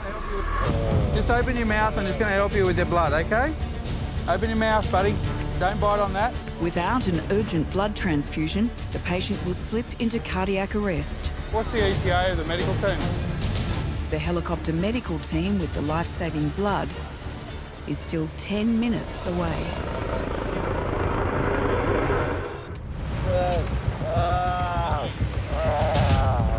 Humorous and radius on them, mate. So is this where he landed? Yeah, come move, mate. So he's hit that pole. Wow, OK. All right. Duty Operations Manager Brian is coordinating the rescue of a man who's been thrown from his vehicle in a collision with a power pole. The patient has sustained multiple life-threatening injuries. Right, if he hasn't got a radial pulse, let's get that on as a priority.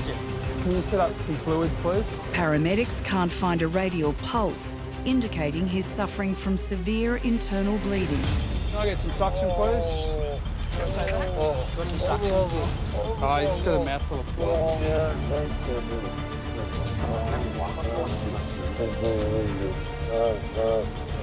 Just open your mouth and it's going to help you with your blood, OK?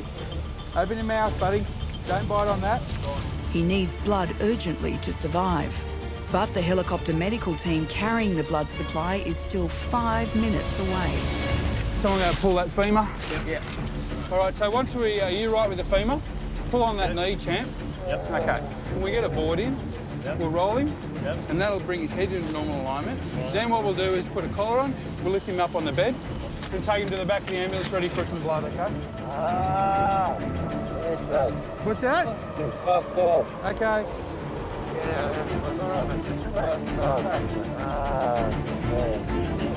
Hey. Mate. We're trying to help you, champ. All right? The trauma from the collision has left the patient combative and in pain. All right, well, how about we, let's just give him some pain relief before we do anything, OK? Probably do some K. It might calm him down a bit. We're giving you something for the pain, mate, OK? To manage his pain, paramedics need to administer ketamine, one of the most powerful painkillers available. OK, so ketamine's on board? Yep. OK, sweet. What's the ETA of the medical team?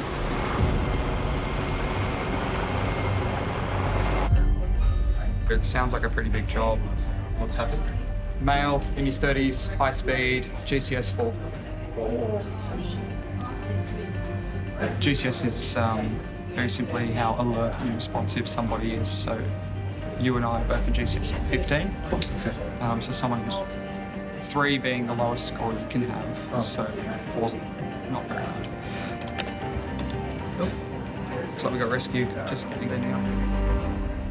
So the helicopters have landed, the crew's been taken to the scene. All right, ready to go? Let's go. Still maintaining the airway. Yeah, it's all good. Thank you for doing that. Having landed in a nearby field, the helicopter medical team is now on scene with the life-saving blood. Yeah, we're not going to get one in here. He's got a radius on it and humerus. It's fucked, right? Do you want to put an IO here? Can you just give me a 5 mil or a 10 mil with some saline, please? Due to the severe loss of blood, the patient's veins have collapsed. The fastest way to get blood into his system is to insert a needle directly into his shoulder bone. Are you happy to drill him? Yeah, I'm good. Okay. Uncapped, ready to go? Okay, little scratch come in. Say his name is Woody. Yeah, little scratch come in. Do you want that to rotate it? Okay, that's in nicely. Sweet. So that IO in the left shoulder is working nicely. Perfect. Okay, A&E blood's up and I'm going to pump it, okay? We've only got an 18 in. I'm going to get another IV for you in a minute. Cool. Student, what's your name, mate? Callum. How are you? Callum, I'm Brian. Yeah, right. We want you to come over here and give us a hand, champ. Okay. Just pump it for us, champ. Yeah. Just keep squeezing it. Yeah, just keep squeezing. Okay, guys, 19-year-old paramedicine student Callum must manually pump the blood into the patient's body until his blood pressure is no longer critical. I'll do the second unit of blood.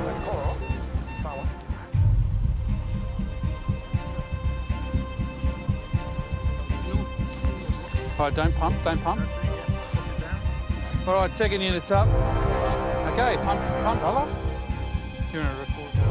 Okay. Tell me about the pulse at the bottom. Got a pulse? Yeah. Okay, good, cool. I'm happy, yeah. The patient's blood pressure has improved and his radial pulse has resumed. Good work, mate. Well done. First MBA. First MBA. You're on fire, mate. You're on fire. And once we secure this, I think we're going to get in the back of the ambulance. I'll do a quick ultrasound and we'll start moving to the helo. Good? Yeah, mate. Callum will continue to pump the blood on the way to the helicopter so the patient can be safely transported the 80 kilometres to hospital. After 28 years, being a paramedic, I've never met anyone that's learnt to swim by reading a book. And if you think you can, you read the book, you jump in the deep end, you're going to drown. Where's the probie? He's in the back here. Okay, as long as he's got... Do not forget that blood. You are in charge of it. Your job is to warm it up. I'll see you up there.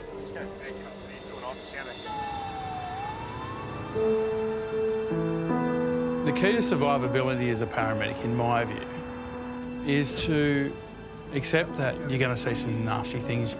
You know, you're going to attend some jobs that people would never dream of attending. But what's clear is that the most important thing is that you do the basics. Focus on doing the best you can. You're going to absolutely excel and be so excited when you save a life, because that's why you join the job.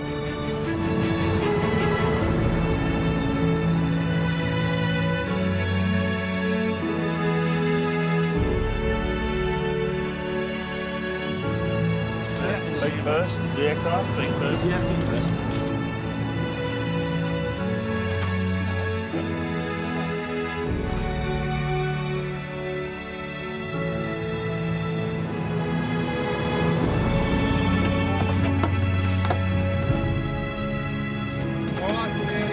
Okay, cheers guys, thanks so much for your help, appreciate it. All the best. Thank you. Take it easy. You know, we all learn from each other's experiences, and irrespective of how senior someone may be, you never stop learning. And the longer you're in the job, the more you realise what you don't know. Subsequently, here I am 28 years down the track, and I'm still developing. I'm still learning to be a paramedic. The day that I stop learning is the day that I'll actually leave the job.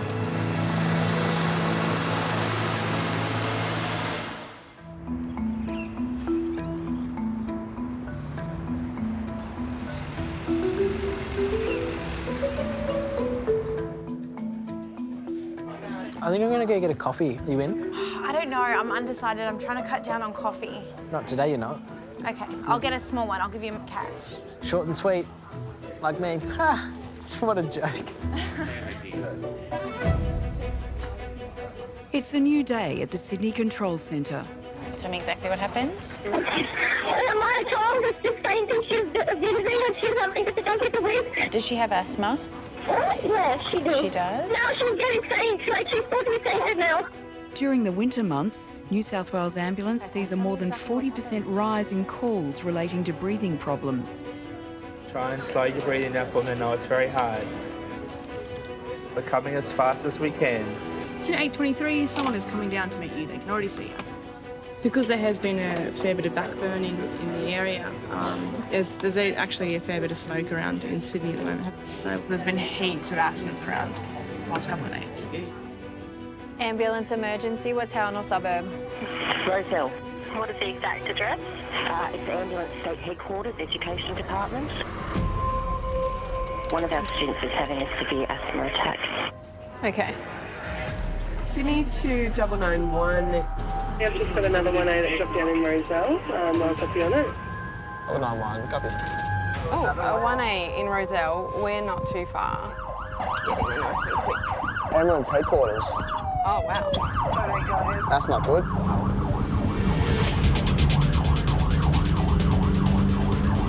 So, yeah, ambulance headquarters, education. Is she awake? Yes. Is she breathing? Trying to, but just really gasping, trying to get air, and you can hear that there's minimal air.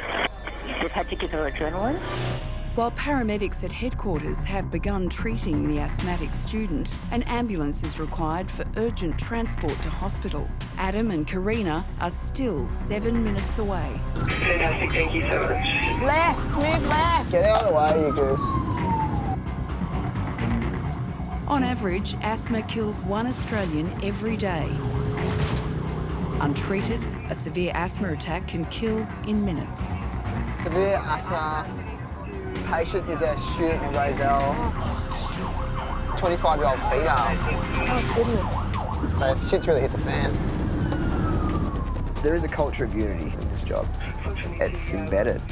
You have to be cohesive. Otherwise, the job doesn't work. Thank you. I still remember one of my first training officers was telling me that if you don't look after each other, you've got no one else to look after you. Sorry about the bumps. Copy. That was day one. All right. Go to 2B in Annandale.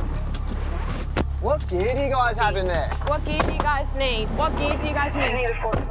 They're upstairs, so we'll bring everything. Yeah, cool. And I'll just get my gloves on. Yeah. We're in the driveway now. We're there for each other no matter what. It's just how you get brought up in the job.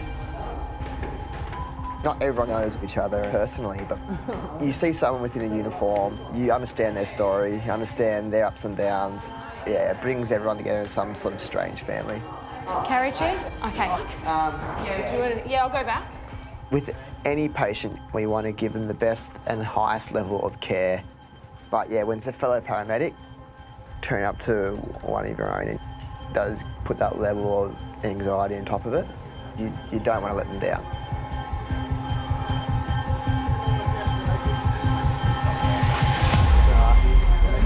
Is it Laura? Yeah. There's a 1A. Yeah, not yet, so 450. Ned code 2, severe asthma attack. Educators were working on it. Jesus. Was it Laura? I don't know. Laura's transition from call taker to paramedic has been cut short. Second adrenaline, can we get a time, please? Paramedics have begun treatment with adrenaline to try to force open her airways. Yeah. She is not responding to treatment. Hey, I'm Adam, so you don't need to speak with me. I got the story, but we're going to get you onto this chair, okay? And I'm also going to pull this up so you feel nice and decent, okay? There we go, fantastic. All right. Asthma is serious. It's not just a run and a cough that a lot of people perceive. When it's bad, it goes really bad. I've seen it at its absolute worst, where the patient was young and the patient died. Doing really well, okay? Couple of bumps, then we'll be in the ambulance. I'll just follow your lead because you know more on the job at the moment. I'll just get this on. All right, now I'm just going to expose his chest a little bit, get some dots on you. And I'm about to go a bit of adrenaline now at 12:27. With Laura's airways still constricted, Adam administers a third shot of adrenaline. Sharps away. Laura's condition continues to deteriorate. She needs immediate hospitalisation. That work of breathing has come back up. Yeah. It's quite a horrendous ordeal. You can't get air in. Importantly, you can't get air out. It's pretty much slow suffocation.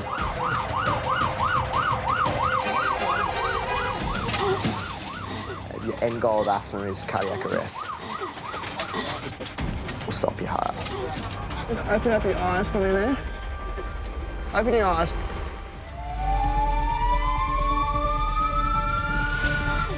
That work of breathing has come back up. Yeah. Adam and Karina are treating former call taker Laura, whose paramedic training has been halted by a severe asthma attack. She is not responding to treatment. Just open up your eyes for me there. Open your eyes. In the ambulance, we're limited with what we can do because we aren't a hospital. If what we're doing doesn't work, the end pathway for asthma that doesn't resolve is death. To force open her airways, paramedics have already given Laura 3 shots of adrenaline with no success. Her condition is only getting worse. So this will be the 4.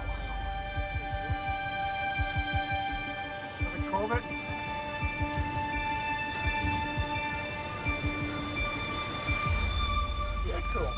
We'll keep the same odds we had. Current treatment. All right.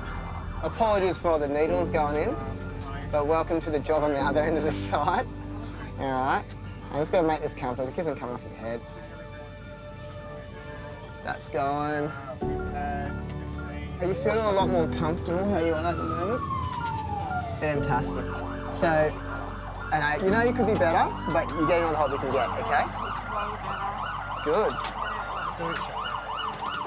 I'm just having a listen to your chest and just reassess everything that's going on. So just so you're aware, you've had a few of the Subumol, and we had quite a bit of adrenaline, okay? So your heart's going to be racing, but it's going to help with your airway, all right?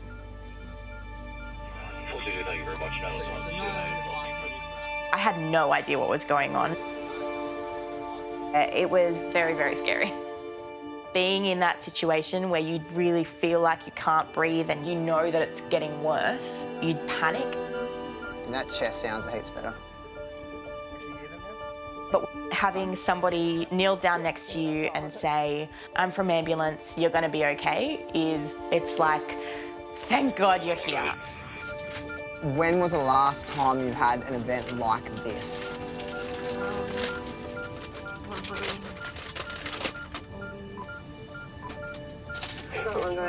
6 months ago. I have had a few significant asthma attacks, but this was definitely by far the worst. It was very, very quick and it was petrifying. It really was. I was super lucky to be where I was. Okay, can you feel when this comes on, do you ever get any dizziness or lightheadedness with this, or is it just an airway issue for you? Okay. You can breathe now? Okay. So how you felt before to now, marked difference? Being the patient will absolutely inform the way that I work. In a time-critical situation like that, you want people who are confident in their job and know what they're doing, and that's exactly what I had. So what's going to happen is we're going to go up to the hospital. You're going to have a whole bunch of doctors and nurses working over you, just because of the amount of medications you're being put into your system, okay?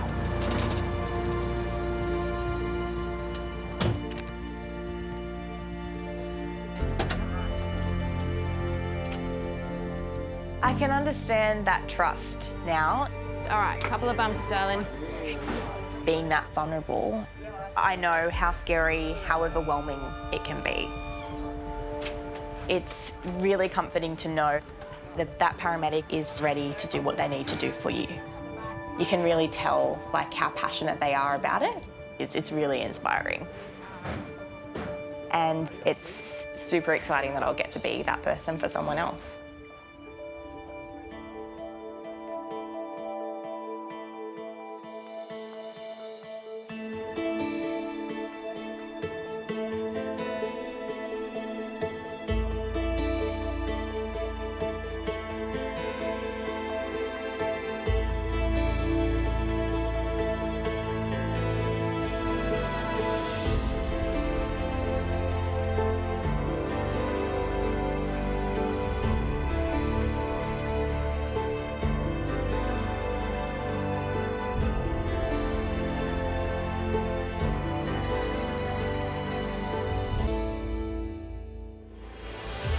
Ambulance emergency. Tell me exactly what happened.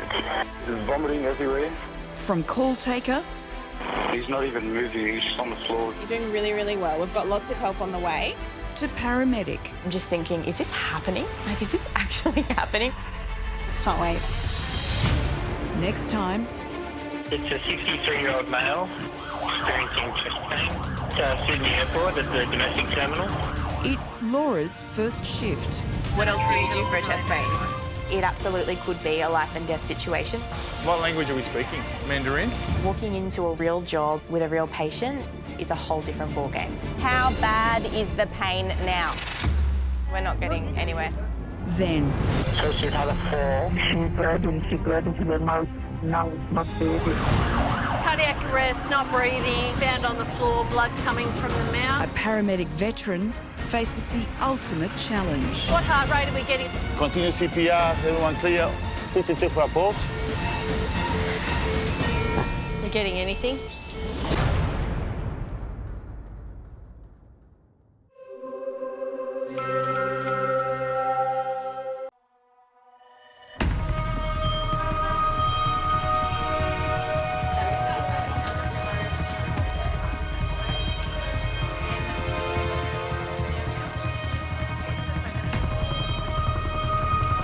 I guess you're just used to like your normal day-to-day routine, and this, it's kind of, we're waiting for something to happen kind of thing. The centre of Sydney's heaving with nervous anticipation as tens of thousands of people from across the country hit the pavement in the 48th year of the world's biggest fun run. Oh, the city to surf has started. Oh, shit. The 14-kilometre race to Bondi Beach is known for its spectacular views and, of course, the toughest test, Heartbreak Hill at the halfway mark.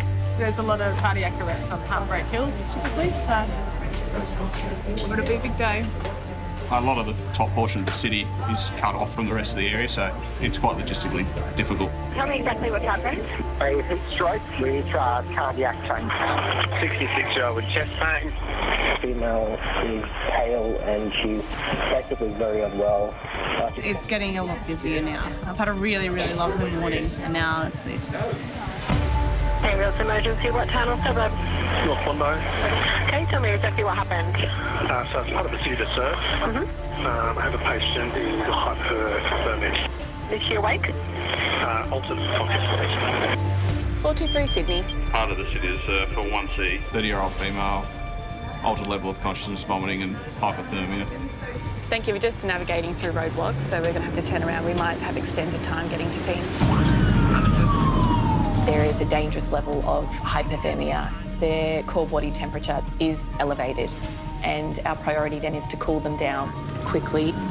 We're going to have to go on the course here. There's no way to get around? No, it's 200 metres down that way. Time is so critical. If you can't get to that patient, it could have an adverse outcome. Yep. They just don't care, do they? The very worst case scenario for someone who is hypothermic is they could die.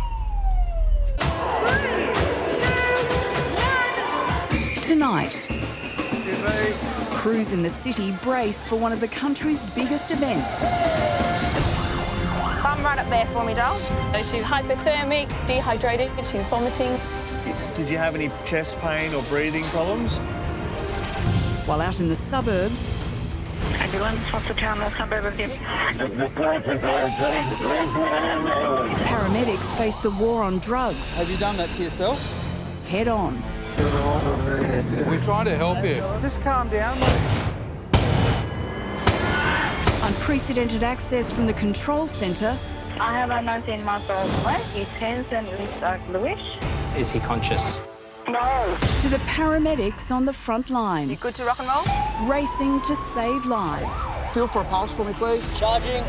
These are the stories behind the lights and sirens. Look at that! Of New South Wales Ambulance. We've got ambulances coming to you very quickly. Are you laughing? It was a hoax.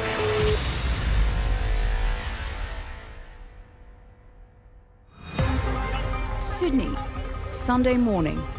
Today, New South Wales ambulance crews will not only be looking after the 5 million people in the Sydney metro area, they're also on call to provide medical assistance to the more than 80,000 participants in the annual City to Surf. Paramedics Biffy and Gina have been dispatched to a hypothermic patient, a condition where the body is unable to cool itself down. We have 30-year-old Lisa. Yeah. Her temperature was quite high at 39. She sort of started becoming semi-conscious, not really responding to voice. Her blood sugar was 3.2. We administered... Coupled with hypothermia, a low blood sugar reading is cause for great concern. Left untreated, this could result in a coma or brain injury. So can you just blink once that you understand for us? Okay, great. Thank you. Tough. How are you feeling? Pretty average? I feel really warm. How about we take you off to the medicine hall there? We've got a makeshift hospital at the moment and you can be assessed there. In those severe situations, you will have your patient who has an altered level of consciousness. They can't talk to you. They're usually profusely sweaty. They won't even know that you're cannulating them. Perfect. There you go. When you get your patient into an ambulance, then it suddenly becomes a more controlled environment. Can you please, I know it's not yummy, but can you please squish this into your mouth and have a go with that? Can you see what it is? It's glucose gel. Yeah. Anyone who is distressed, you want to be able to let them know that it's okay. We're here, we're going to help you. Let me check your sugar and see how that's going, okay? 3.7. Still low, still too low. With little change to Melissa's condition... You good to rock and roll? Yeah, good to rock and roll. Paramedics must get her quickly to the event's medical centre to be monitored by doctors. How are you feeling at the moment, Melissa? Are you feeling any better from when you first stopped? Or are you just feeling a bit out of it still?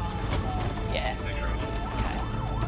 I guess that people forget that they are fragile, but that's what we are there for. We can help in these times of need. So just relax. In we go.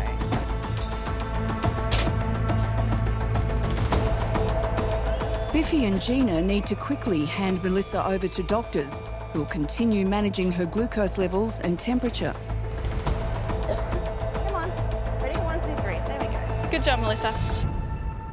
Patient transport is organised through the control centre, which must manage these requests on top of the 1,600 000 calls expected on a Sunday day shift. Is it too late to call in sick? You got a bit of a cough there, Chris. Have to go home? I think it's a bowler. It's coming back. Heat exposure. It's freezing outside. Not if you've run the City to Surf and you're on the bit. That would be me, passing out from exhaustion at the finish line. You just got to drop back enough so you can just slip into one of the prams or the scooters. Yes. We should do it next year. I'll get a shopping trolley. You can push me along. Thoughtful of you. We'll take it in turns. I mean, I'd be short of breath after running 1 kilometre. Yeah, I know. Some of them dress up. I don't know how they run with like full, I know they're like bananas. full bear suits on. I mean, it's a good family day out. Yeah. I mean, I'd probably take my family to the movies myself, but... 85,000 people. We can watch it live on Facebook. Watch them all fall over and then get the imminent call. Yeah, be like, you're going to call? You're going to call? Ambulance emergency, what town was that? He's trying to kill himself. Okay, so tell me exactly what's happened. He's tried to strangle himself. I think he's already, he might have 6 meters. Is he hanging right now? I'm taking him down. Okay. So his eyes are open. He's I've organised help for you, okay? Stay on the line. Is he awake right now? No. Is he conscious? No. Okay. Now, I'm going to tell you how to give mouth to mouth. Okay. Place your hand on his forehead, your other hand under his neck. Now pinch his nose closed and completely cover his mouth with your mouth. Then blow 2 regular breaths into the lungs, about 1 second each. The chest should rise with each breath. Do you feel the air going in and out? Okay, listen carefully. I'll tell you how to do resuscitation, all right? Place the heel of your hand on the breastbone in the center of the chest, right between the nipples. Put your other hand on top of that. Pump the chest hard and fast 30 times, at least twice per second, and 5 centimeters deep, at a rate of 1, 2, 3, 4. Are you pumping the chest? 1, 2, 3, 4. 1, 2, 3, 4. Give him 2 more breaths, okay? Coming in and out this time. You're good. Okay, so from now on, you give him 2 breaths and then 30 pumps, 2 breaths and 30 pumps, okay? This will give him the best chance until the paramedics get there, okay? 2 more breaths. Okay, 1, 2, 3, 4. 1, 2, 3, 4. 1. Keep pumping the chest, mate. Keep pumping the chest until they take over from you, okay? Is that the paramedic there? Yeah, well, I'm saying. Confirm code 2. Okay, thanks, mate.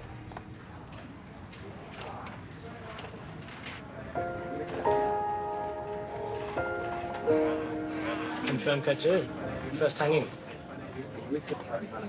You good? Yeah. That's the 3rd one today. So bad. And there were 4 yesterday.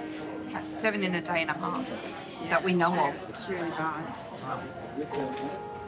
With a code 2 cardiac arrest confirmed, Can I just take 5? Yeah. Yeah.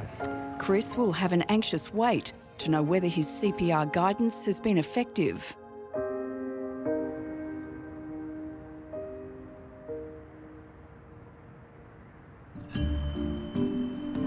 In Liverpool, paramedics Joe and Saha are starting their shift in Ambulance 833. I've got an ongoing joke with my mum that I'm never going to have a baby. Oh, why? Because she's always asking me for grandchildren. So I'm always like, nah, not today, Mum. Nah, I'm not going to have a baby. You're going to have to just deal with it and be a puppy grandparent. Oh, don't do that to her. Yeah, she hates My fellow paramedics are just as important to me as my family. You're spending more time with them than you are your family sometimes, because for 9 weeks, you're with them at least 12 hours a day, and they just learn everything about you and you can't escape. Ambulance, what's the town nurse number of the Are you with the patient at the moment? Yes. Is he awake? No. Is he breathing? No. He's license. This is going in now still. 3 paramedic teams are immediately dispatched to the drug overdose. Car 834 is almost on the scene. In 833, Joe is the closest intensive care paramedic. He and Saha are still 8 minutes away. Male who's unconscious, clear left and not breathing. Unconscious and not breathing. He's overdosed. Yeah. So if he's actually not breathing, though, we can assume that it's a hypoxic arrest, yeah? Yeah. This is very serious.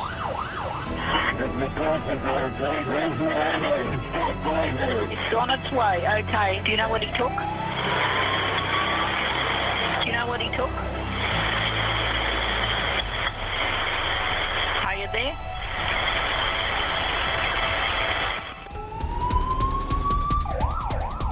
Joe and Saha are one of 3 paramedic teams responding lights and sirens to a drug overdose. Thank you, and have you found the patient? Yeah, affirmative, and confirming code 2. Oh, righto. Can we have another crew, 1 and the 2? Righto, this is a really young cardiac arrest. 34, thanks. 8:33, ETA in less than 2 minutes. Code 2, or cardiac arrest, means the patient's heart has stopped beating. With each passing minute, the chances of surviving reduce by 10%. It's unknown how long the patient has been lifeless, as the caller has hung up. So is this it? There, but I found 133. As an intensive care paramedic, when I arrive in a cardiac arrest scenario, I'm privileged to often have a team to work with. The team's goal is to get a ROSC for this person, return of spontaneous circulation. Another one, another oxygen. I'll grab that. To get a heartbeat back and to try to maintain that all the way to the hospital. Hi guys, how long have you been doing CPR for? 1 minute. So I've got 1 minute to the next check. Been on the floor for about 5 to 10. His mate said he may have had some heroin. Yep. Continue compressions, oxygen's away, all else clear. Charging, confirmed 200 joules. 200 joules. Stop compressions, analysing. I have asystole confirmed. Cancel using the black wheel for us, mate. Sarah, can you jump on, please? Can we put a metronome on, please? Yep. And try to stick to that. Next coach. Asystole is the most serious form of cardiac arrest when there's no electrical activity in the heart. So you said definitely heroin. How did you figure? The other guys just removed the syringe and threw it down the drain. Where was that other guy? The other two guys ran off. They're his run mates, off. apparently. Continue compressions, oxygen's away, all else clear. Charging, confirmed 200 joules. That's 200 joules. Okay, all clear. Asystolic, yeah. Just cancel charge using the wheel. Yep. Cancel it for us, guys. Thank you. On the chest for us. Thank you. Next coach is... When somebody's heart stopped, they're not getting blood to their brain, and the brain damage from not getting oxygen gets worse and worse and worse and worse. So it's not even every minute matters in these circumstances, it's every second. what time are we going on? 14. We agreed that if we get to 20 minutes and he's still asystole despite access per floor. Yes. Everyone happy with that? Yeah. Yeah, so we've got another 7 minutes. Yeah. How are we looking for access, team? Yeah, we just found a vein. All right. Sharps out. Guys, can you, one of you, just have a look in his pockets, be really careful, needle-wise, yeah, because it's query heroin overdose. See if you can get some ID and find out anything about this gentleman for us, tough. We've got IV access to the right door. IV, excellent. Let's draw up some adrenaline. Okay, that's running nice and... All right. This coach, if it's non-shockable, we'll do signs of life. Yeah. So, chest compressions continue, all else clear, oxygen's charging. Okay, hands off. Stop. Everyone's clear. Say systole, dumping charge. Yeah, okay. Have a listen, signs for life. Have a listen for, heart sounds. Got anything for pupils, Joshy? Fixed dilated no pupils, signs of life. That's it. Okay, yep, no worries. Can you let them know, Brennan? Thank you. Let's disconnect our gear, we'll start to pack up. We've got a blanket already. It's certainly not possible to save everybody's life. Do we ever get used to it? No. We cope because our colleagues are amazing and they give you the support that you need through it. You have to remember that someone's son, daughter, that's a loved one to them. So we never get used to it. And the day that we get used to it is the day that we should take the uniform off. That was really horrible, actually, because we know that to survive a cardiac arrest, it's early CPR, early defibrillation. Otherwise, generally, they're unsurvivable, right? Yeah. His friends, they're just trying to cover it up, right? Yeah, but it's not helping. No, it's not. Do some CPR, mate. Help your mate.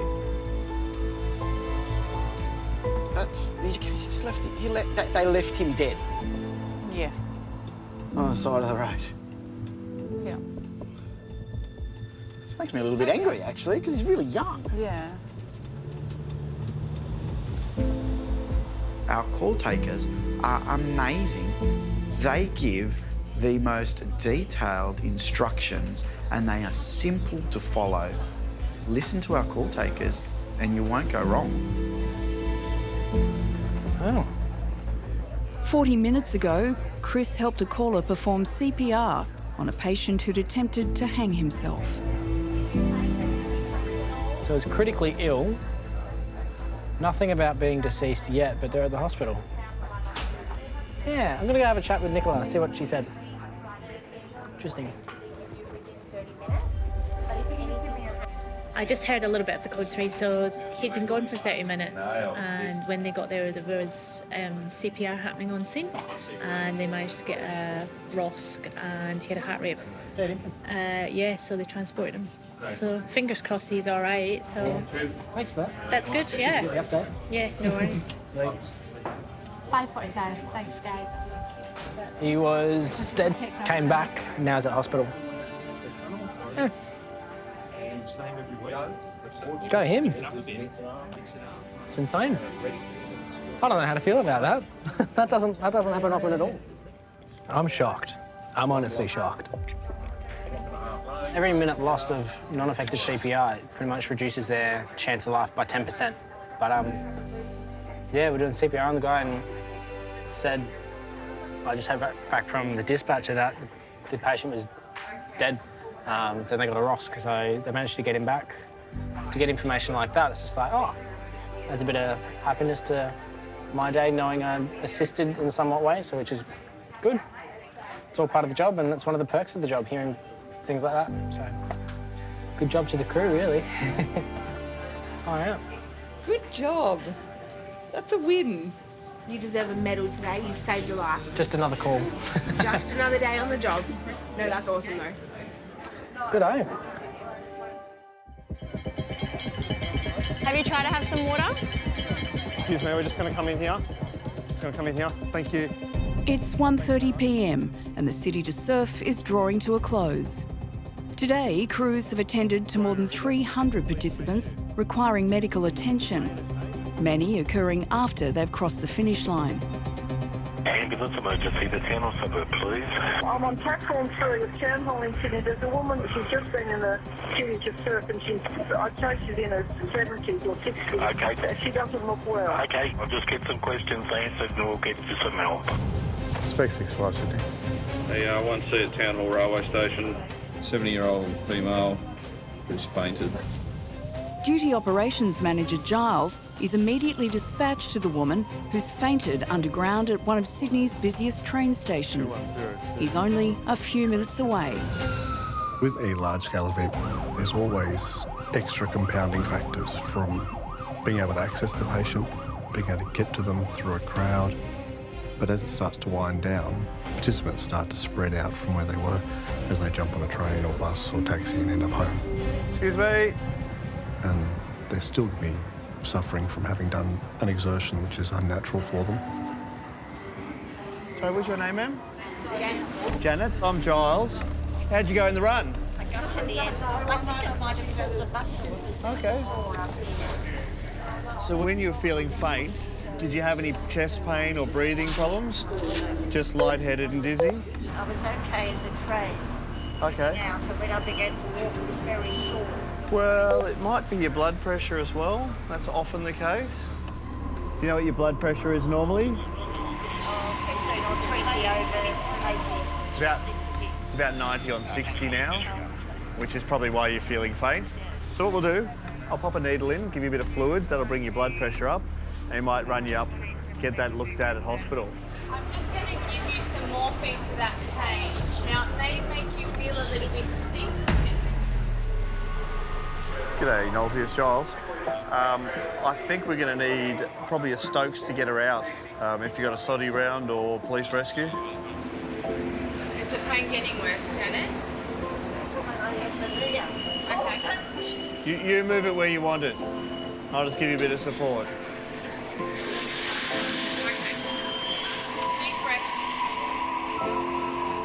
The exact source of Janet's pain is still unknown.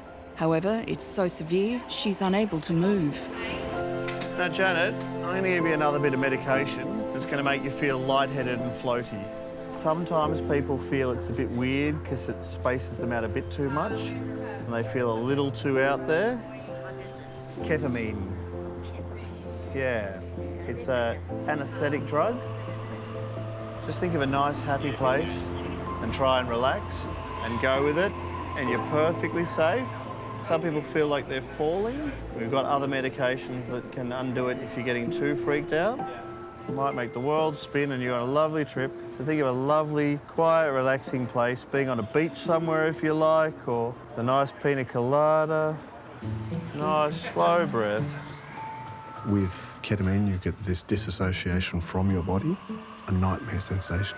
To prevent these nightmare scenarios, it's a combination of understanding the patient, building up that rapport and reassuring them that it's all okay. Might be my last sitting, sir. Yeah, wow. I have done 31. Wow. 86, my first one. The first ones I ran downhill. My latest years, I have just... It's almost like truth serum. People start saying things they probably shouldn't have. Sometimes people get quite flirty with the nurses, even from old nanas putting a hand on a knee. Oh, you're awful cute. Janet, we're just going to roll you away from the sore side. 1, 2, 3. Up on the board. Wonderful. Rolling. How you going? We got you off that uncomfortable seat. I think after a job where you've actually been able to make a difference to the patient, there's a sense of pride and accomplishment. How you feeling? It's very strange. Oh, good, but not painful. I don't know what happened. That's all right, just relax. Couple of big breaths, Janet. There's also that personal feeling that you've actually helped someone. You've helped Nana up, you've allowed her to keep going with the rest of her life or the rest of her day, and you got her back onto her feet. You're very good. Oh, excellent. It's certainly lovely when you do get some appreciation or recognition, or someone writes a letter in. It's fabulous. But we're not doing it for recognition. We're doing it for the patient.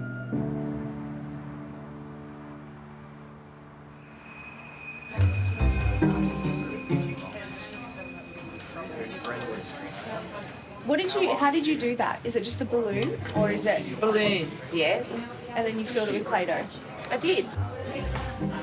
Did it make your day less stressful? No. Ambulance emergency, tell me exactly what's happened. I broke up a dog fight and my hand's a little worse for wear. Has it been bitten? Yes. I've been having hiccups for almost 1, 2, 3 hours now. Ambulance emergency, tell me exactly what's happened. My friend, she tripped over on her skateboard and her foot looks like it's broken. Her ankle's like really badly bleeding. When did this happen? Like 5 minutes ago. Okay. She just fell off the scooter and hit the gutter. Oh, she fell off the scooter or fell off the skateboard? Skateboard, yeah. And you're out on the street now, are you? Yeah. And what's your nearest cross street there? I don't know. Are you on the street?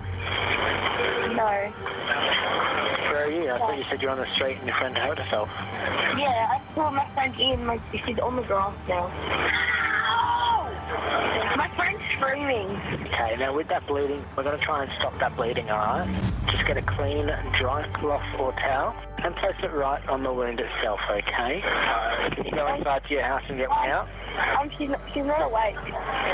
She's not awake? No. So she's unconscious? No, she's not. She's breathing, but she's not awake. Say the word now every time she takes a breath in. Now. Next breath. Now. Next breath.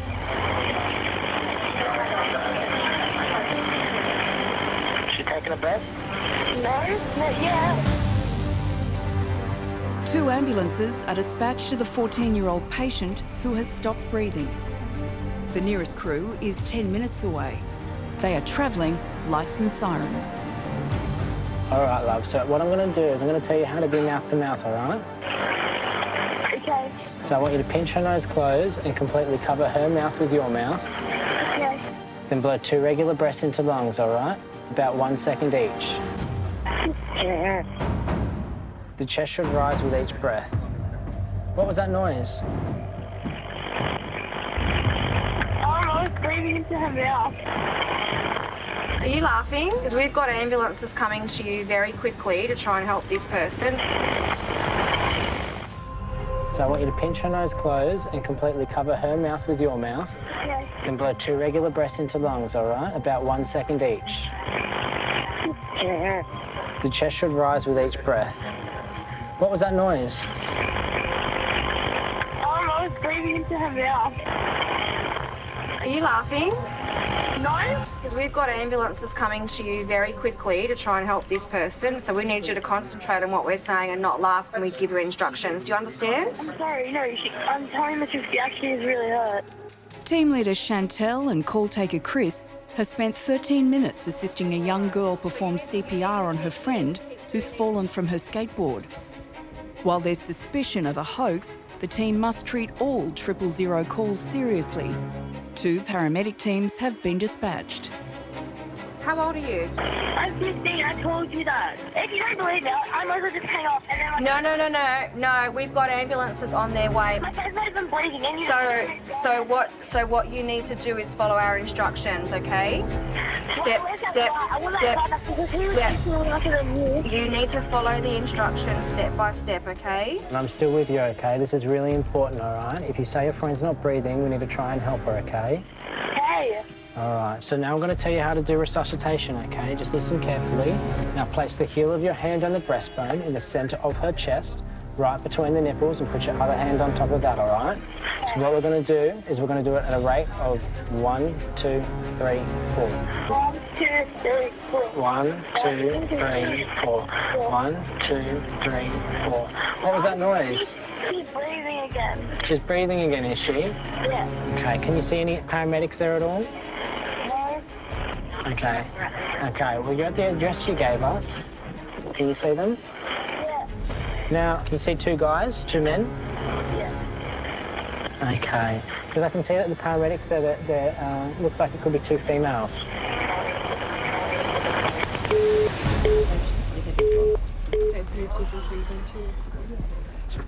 Waste. There's a waste of resources. It was a hoax. Let's ring those mobiles back. Bloody hell. That's so awful. That's 4 paramedics, 2 crews for what, a job that doesn't exist? Do we know where they are? There's no one at the address. Yep. That's really upsetting. Very. You can imagine some poor 15-year-old doing CPR on their 14-year-old friend. To find out it's a load of crap. Over the last year, 15% of ambulances dispatched in New South Wales were considered to be a waste of resources. That's approximately 450 incidents a day. I know the crew's there and can't find anyone, so we're crewing a hoax. She got a bit stroppy when I got on the phone, so, you know, if you don't believe us, we're going to hang up, that sort of stuff. Paramedics are swiftly called down. That's just frustrating. It's not on. How does a 15-year-old think that pretending someone's dead is fun? Bloody dumb.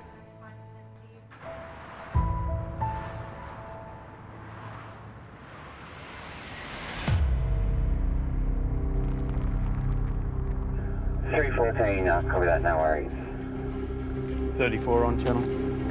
As daylight fades, Duty Operations Manager Brian starts his shift. On weekend evenings, the average number of motor vehicle accidents increases by more than 40%. 35 understood. I'll make a note of that. Inspector 34, Sydney. 1C MBA for you. Thanks, I expect 34. Dropping it down now. Copy, thank you. Reports have come in of a car crash in Sydney's southwest. Police have been notified, and Brian is the closest available paramedic, only moments away.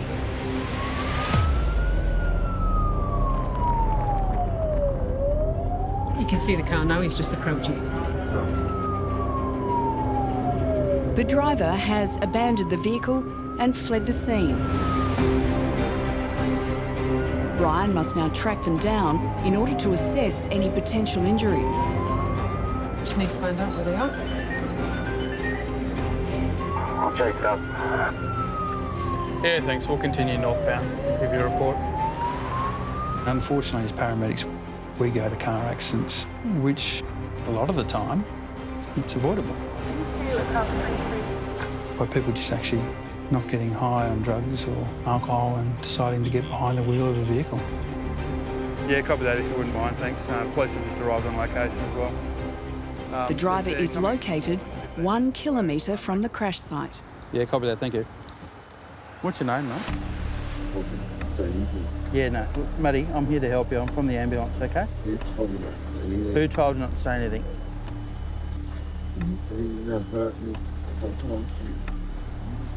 Who was that? The driver's friend has also arrived on site. What are you doing?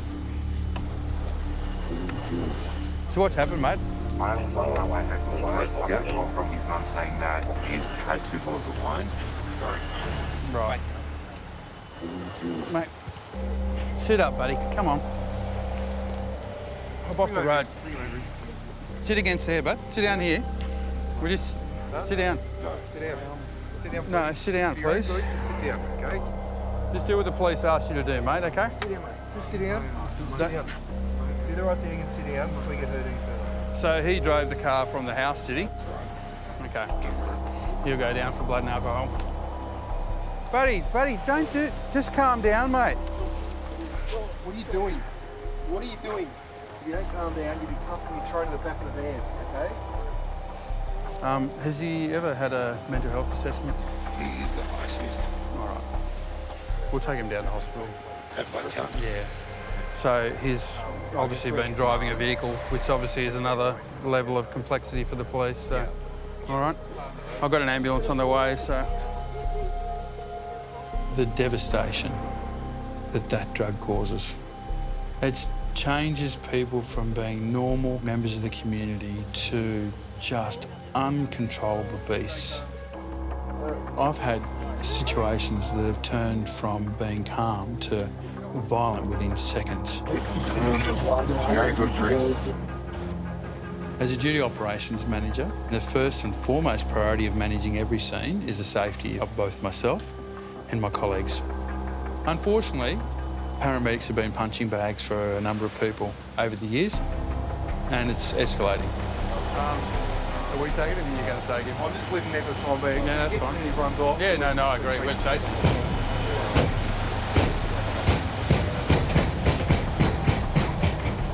A person who's affected by ice is just so unpredictable.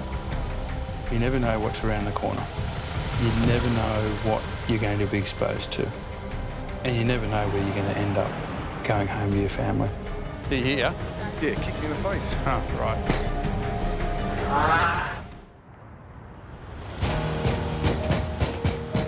Mate, stop kicking the door. We're going to move you down to the paramedics now. Duty Operations Manager Brian has discovered a young man who's crashed his vehicle under the influence of alcohol. Of greatest concern, the driver also has a history of using the drug ice. You just see the LA down there? Yeah. Okay, so this is him. He has consumed 2 bottles of wine. He has previously taken medication overdose. He's just kicked the police officer in the face. He's full as a boot. The unpredictable behaviour of patients who are ice affected, the level of aggression is just extreme. All right, so you got all the restraints ready? Hey! Wait. Stop kicking! In some cases, the decision may be that that person's so violent, it's actually risky for paramedics to transport. Yeah. We'll hold him down and then, we'll get the restraints on him. All right, there you come. Come on. So, it's okay. We're not going to hurt you. But you've got to be... Come on, mate. The ambos are just here, okay? Come down here. Come down here, bud.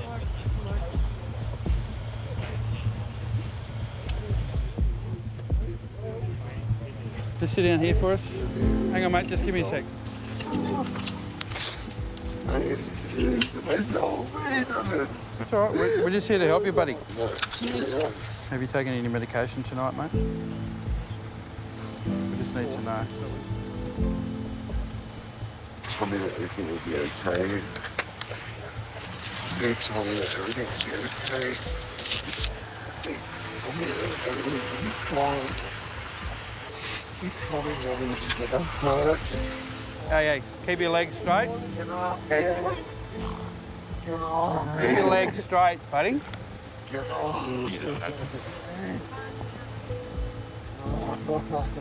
We're here to help you, mate. You just got to calm down. All right, let's get this one in.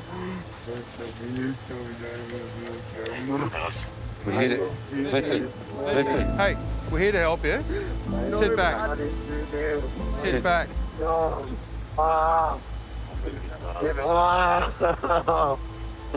Please, stop. We're here to help you. We're trying to help you. All right? Well, listen. Yeah, okay, listen. Please stop. Please stop. This is an isolation. Stop. Please. I'm finding it more and more that commonly that we actually are needing to sedate people to get them to hospital to provide care. Okay, you guys right? 3, 1, 2, 3. We're torn between a duty of care to the patient and then making sure you can go home at the end of your shift. And unfortunately, my family come first, every time. Make sure it's nice and tight. Sadly, in 28 years as a paramedic, what I've found is the ice issue in the community is increasing. And we've got younger and younger people who are actually now taking drugs. Every parent that's lost a child through taking an illicit substance would never have predicted their child would have done that. As a parent, how do you deal with that? I think, wow, you know, like, I'm going to educate my kids about drugs and, you know, touch wood that I'll never be in that circumstance. Yeah, and I really hope that with the right guidance, they'll grow up, you know, to be equal contributing members of society and most importantly, enjoy life.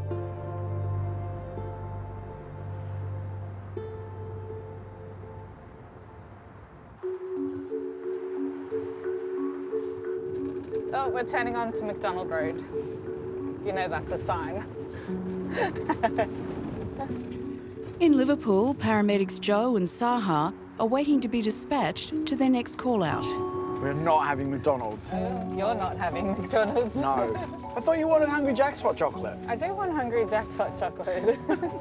But I'm probably going to want to eat again. Look at that, Hungry Jack's on McDonald's Road. It's a sign. Ambulance emergency. Tell me exactly what's happened. My son's just fallen off play equipment and he's bleeding a lot. And how old is he? 3. Tell me exactly what's happened. The girl actually got stuck on the bed frame. She's stuck? Yes, she's stuck.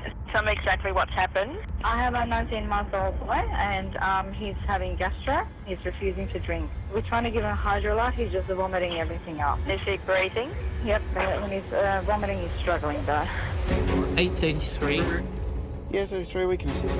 1 Charlie breathing problem. In Denham Court, per the column notes, it's gastro. 33, no worries at all. Okay, so he's changing colour. His hands and lips are slightly bluish. Okay, I'm organising help for you now. Stay on the line, tell exactly what to do next. Just watch him very closely. Yeah. Turn the outside lights on for us. Okay, if he does get worse, there's any way to call back immediately for further instructions. Embos drop out of the sky for a child who's not breathing. They just all of a sudden become available and there's multitudes of them. It doesn't matter what you're doing. Even if you've got a patient in the back, you jump Yeah, it. you jump it. Absolutely you do. A high priority lights and sirens job that involved an infant always brings me back to my own family because I've got 2 beautiful little boys. They're just so precious, you know, like... It's more disheartening when the child can't tell you what's wrong. They just know that they're unwell and they just look at you with such sad eyes. Yeah. Little bubs. Being a father, you physically feel your heart rate escalate. You physically feel that your palms start to sweat up slightly. And your focus is so much more in tune. He's going to be sick, I think, this child. He's going to be very sick. Speed up. Father of 2 Joe and colleague Saha have been dispatched to a vomiting toddler who's also experiencing difficulty breathing. I've had to respond to Jordan once. Okay. And that was a really scary experience. Really, really scary experience. What was going on? My wife called and he had this horrible breathing. She goes, look, I know he gets croup every now and again, but this sounds really bad. Did he respond well with you treating him? Yeah, it was quite severe initially, but he responded really well to the treatment. Children are the pride of their mum and dad, and they're their everything. They are their world. So for us, you know, we're handling the most precious cargo to that person.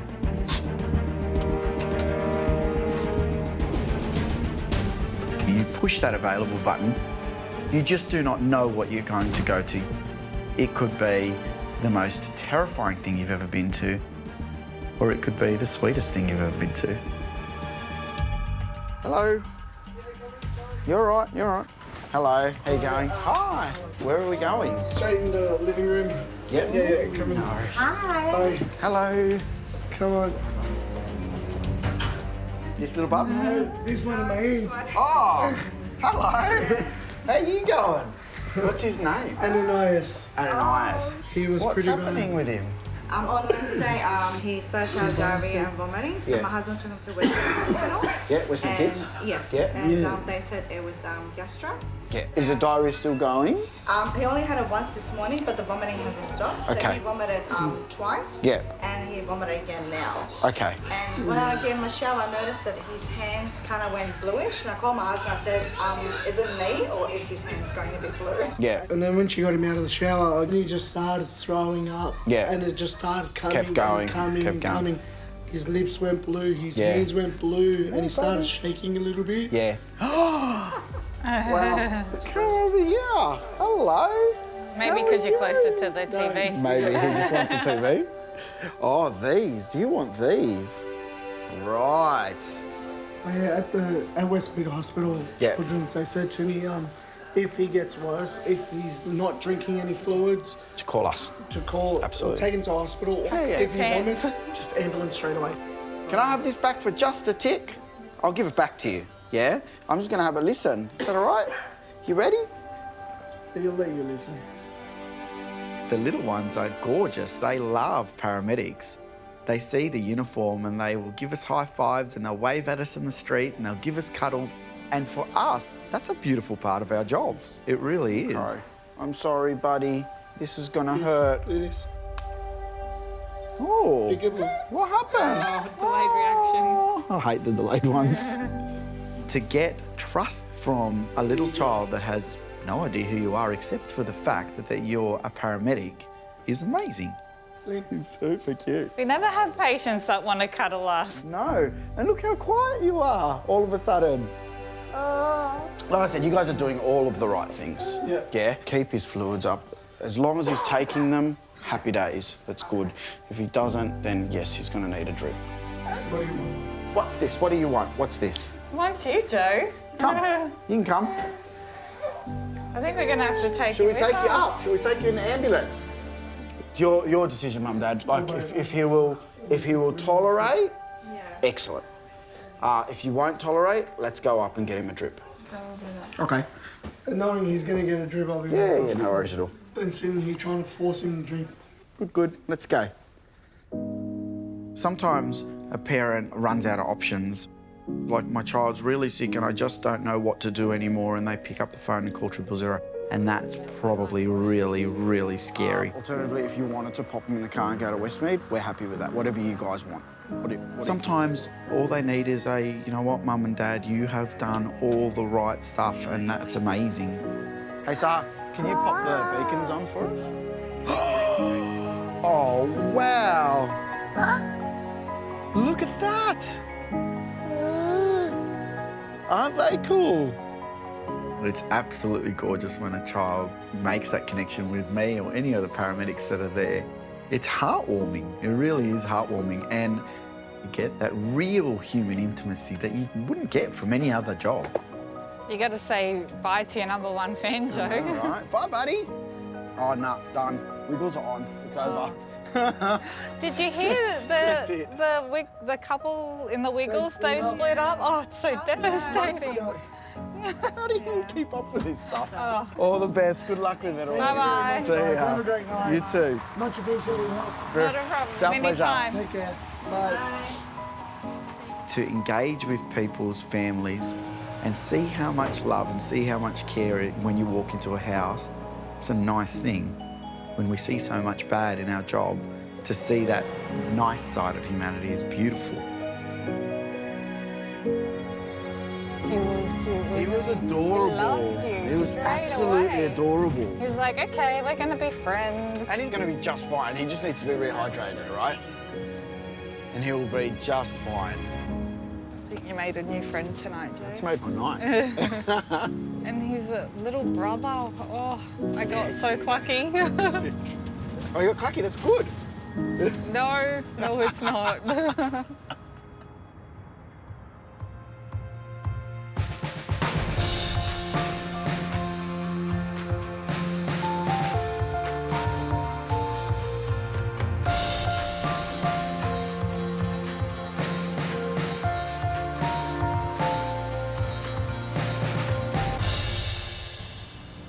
Ambulance emergency. Tell me exactly what happened. Next time. We checked the drug overdose out the front of our venue. A bad batch of drugs Is she having an overdose? They're not sure if she's okay or not. causes pandemonium on the streets. 438 respond to another overdose. Another one. Yeah, he's just there on the floor. If you have too much, you can die. You guys just found him like this? An horrific accident Ambulance emergency. Someone got hit by a car. We might have severe head trauma. Head injury, hit at 40 kilometres an hour. catapults crews into top gear. Just relax, mate, just relax. Sit down, buddy. And a heartbreaking call-out Does she normally have seizures? Oh, bloody hell. hits home for paramedics. Those are the people who are not abusing the system. It's a cruel world. Brings you back down to earth.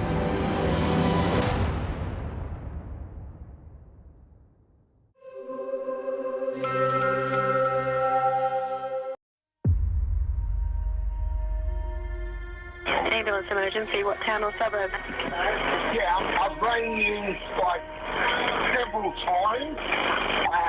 Blue yesterday, special government. You had a blue with them? Yeah, back in the NDIS. So what's happening today, sir? Why do you need help today? My personality, disorder, my PTSD, Okay, so do you need an ambulance today? Well, I think I might. Okay, what's your reason for needing an ambulance today, sir? Talk to somebody.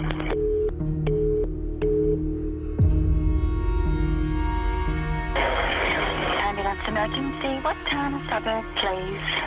Yes, I think your head supervisor, please. What is it in regards to? And it just seems like 008 taking the shit. Okay, what's your name? What's your name? My name's Mitchell. Mitchell. Can I send an ambulance to help you now? Is that what you need? Yeah, but I'm not going to go to hospital because the thing that's been happening, I've been under a lot of stress since yesterday. I don't have to put up with this sort of stuff. Okay. The reason that we send paramedics to help you is... He hung up. I'd say he's going to ring again. Mitchell, darling, if you want the ambulance, you're going to have to talk to me. 3, 4. Thought he was in tonight. Mitchell. It looks like our gentleman caller has now phoned back.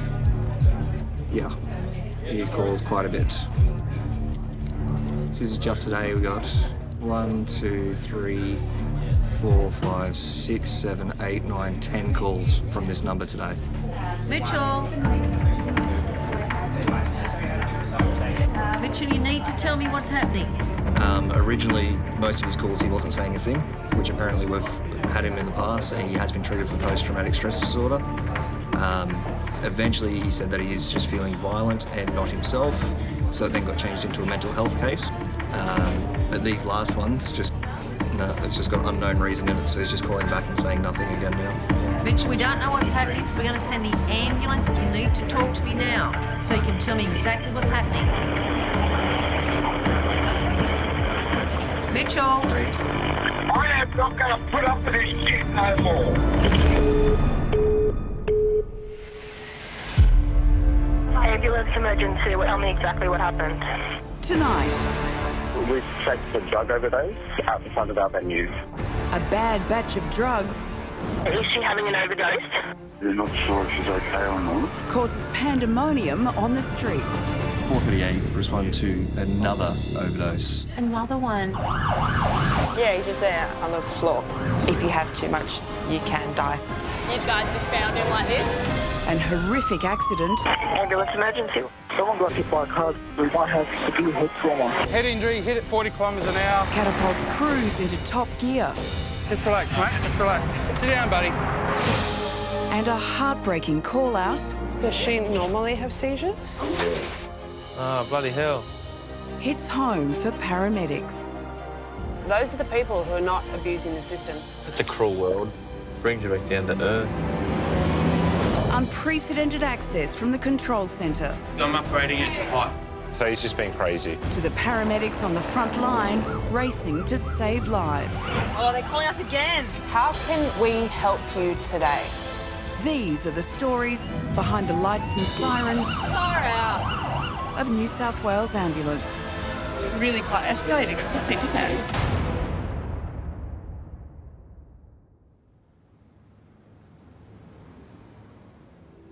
What I was saying is that I've got multiple disabilities. Okay. Do you have any pain? No. Since early this morning, a caller named Mitchell has been repeatedly phoning 000. And if they don't understand what I'm saying, well, what's my life? We're going to We don't know. an unknown problem. Good. So, I love myself a job though. You don't know what you're walking into sometimes.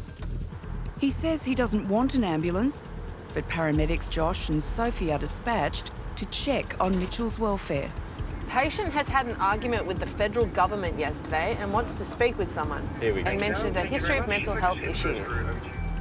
I don't think that anyone understands how much of our workload is mental health related. We could do an entire shift worth of mental health patients. Treatment for mental health is quite broad. There's medications, there's mental health facilities, there's psychiatrists, psychologists, but I think some people find themselves at wit's end, which is when they turn to us, when they don't know what to do. Mitchell, calm down for a minute. When you call on 000, we have a process that we need to follow, okay? No, you listen to me.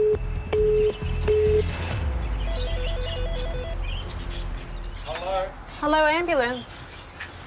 Yeah, I'm talking to somebody else as well. Hang on. Okay. Who are you? I'm the ambulance.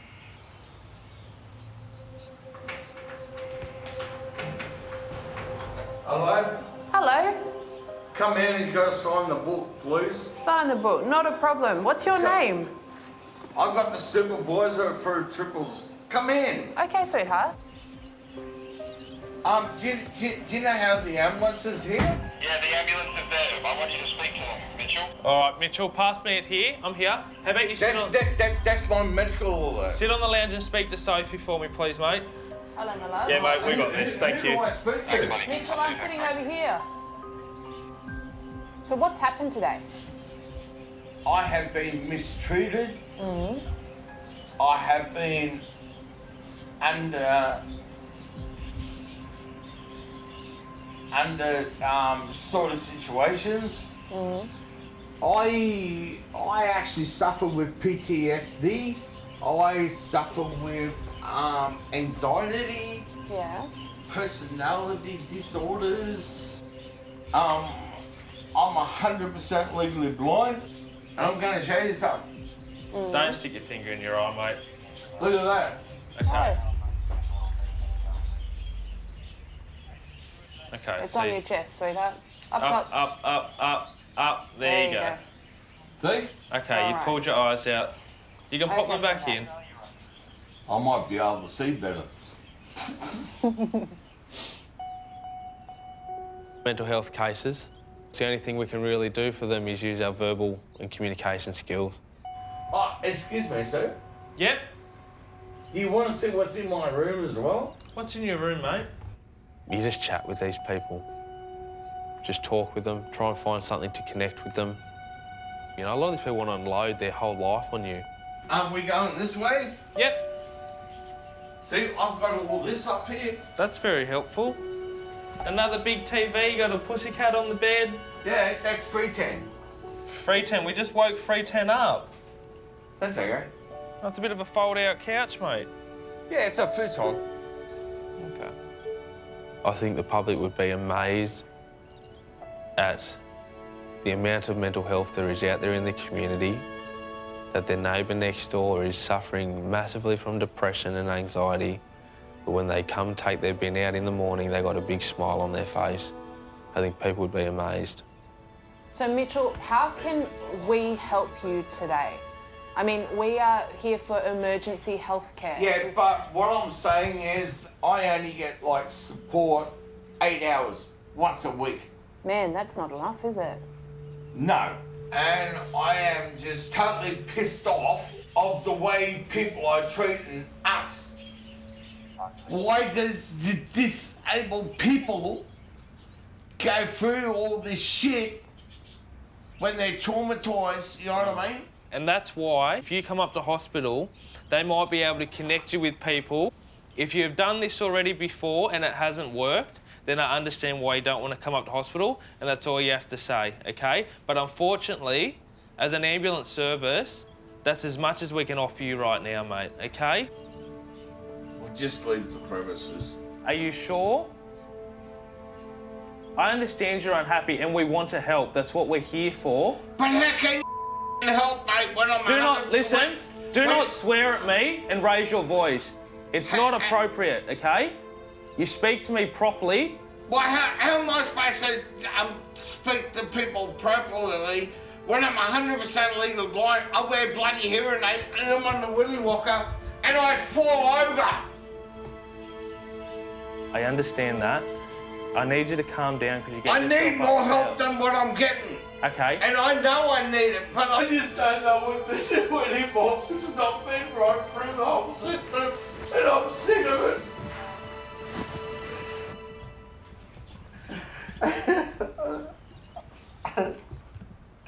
Come on. It's okay, all right? Why do I have to get through this shit? Can we take you up to hospital? No, you can't. So that you can talk to someone about this? No, it's not gonna happen. No? Just please leave me alone. Can you tell me one more thing, Mitchell? Do you have thoughts of wanting to hurt yourself? No. No. Do you want to hurt anyone else? No, unless I'm being left alone, I'm okay. Okay. Just let me play some music, mate, and I'll settle down. Okay. It is frustrating, Push, you know, when you go to a mental health case and you're not as effective as you want to be, you know that you're walking out of there getting on with life. Yet that person is still sitting there with that mental disease. That person is still sitting there with 10,000 shitty thoughts running through their head. And that sucks as an ambo. This is my stress relief. Okay. Okay. Let's turn it on and then we'll head off, okay?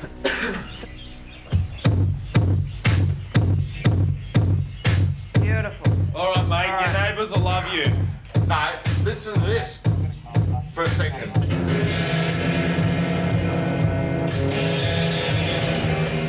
That's me on the guitar. Oh, yeah? You're very talented, Mitchell. All right, Mitchell, we're going to leave you be, okay? Okay, mate. Oh, sweetheart. All the best. Have a sit down and relax, okay? Goodbye.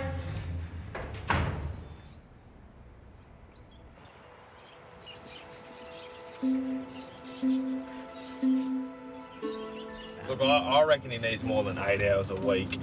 There's definitely a problem, maybe get that 8 hours and spread it over 5 days or something, you know? Just have someone visit him every day just to... He just needs someone. He needs company.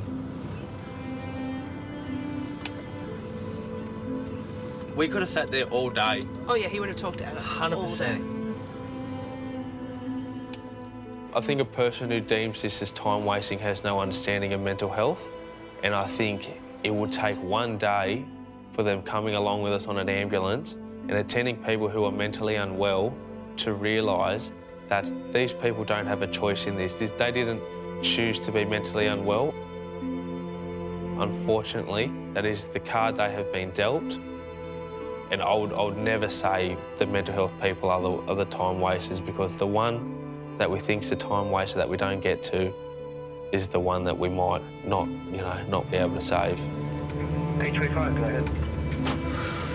Thank you. Just advising, we've left this patient at home with no acute health issue. I can almost guarantee you, though, he's going to call us back. 825, copy, understood. Okay, tell me exactly what happened.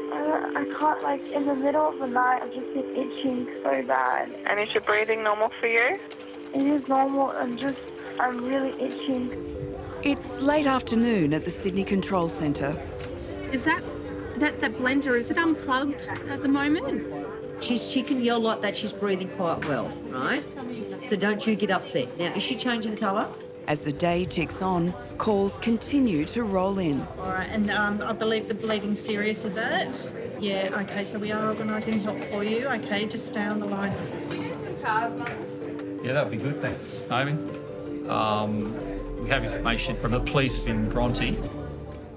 Police are on scene there with a 30-year-old male who's suffering shock and hypothermia. We have information now that the patient is stuck at the base of the cliff there. 423. 43.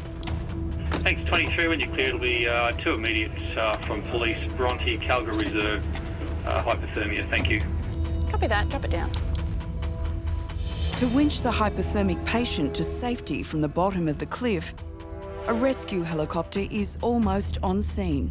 Car 423 with 31-year-old Biffy and 22-year-old rookie Gina is still 10 minutes away.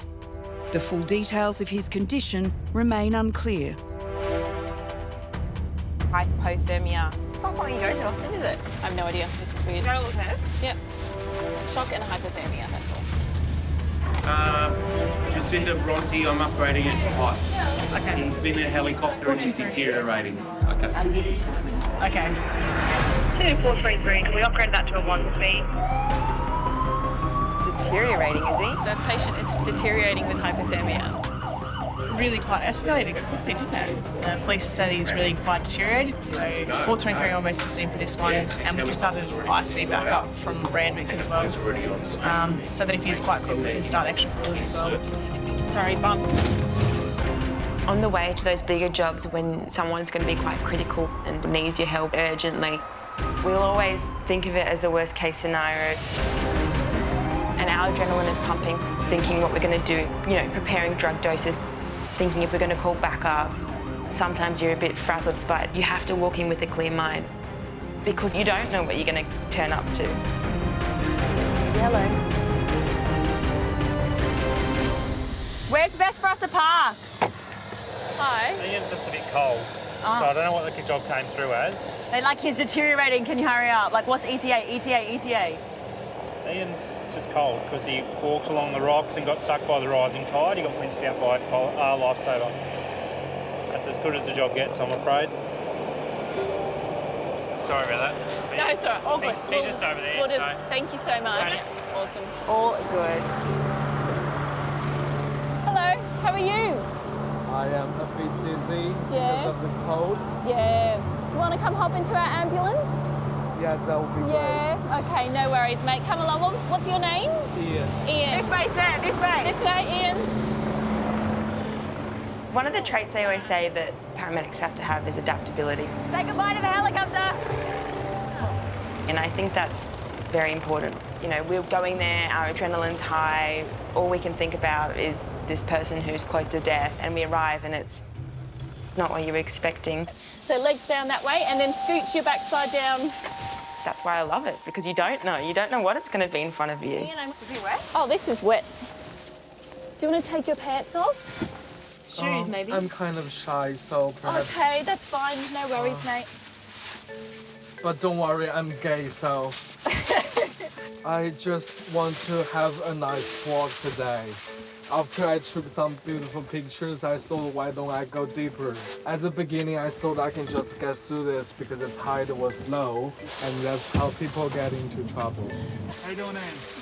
Hi, thank you so much. Ride? Yeah, I really enjoying the lift. It's a once-in-a-lifetime experience. Yeah. True survival story, wasn't it, Ian? Ian, are you a bit rattled? Did you want to go up to hospital? To be honest, I don't think I need to go to the hospital. Okay. We'll take you. We'll take you home if you want.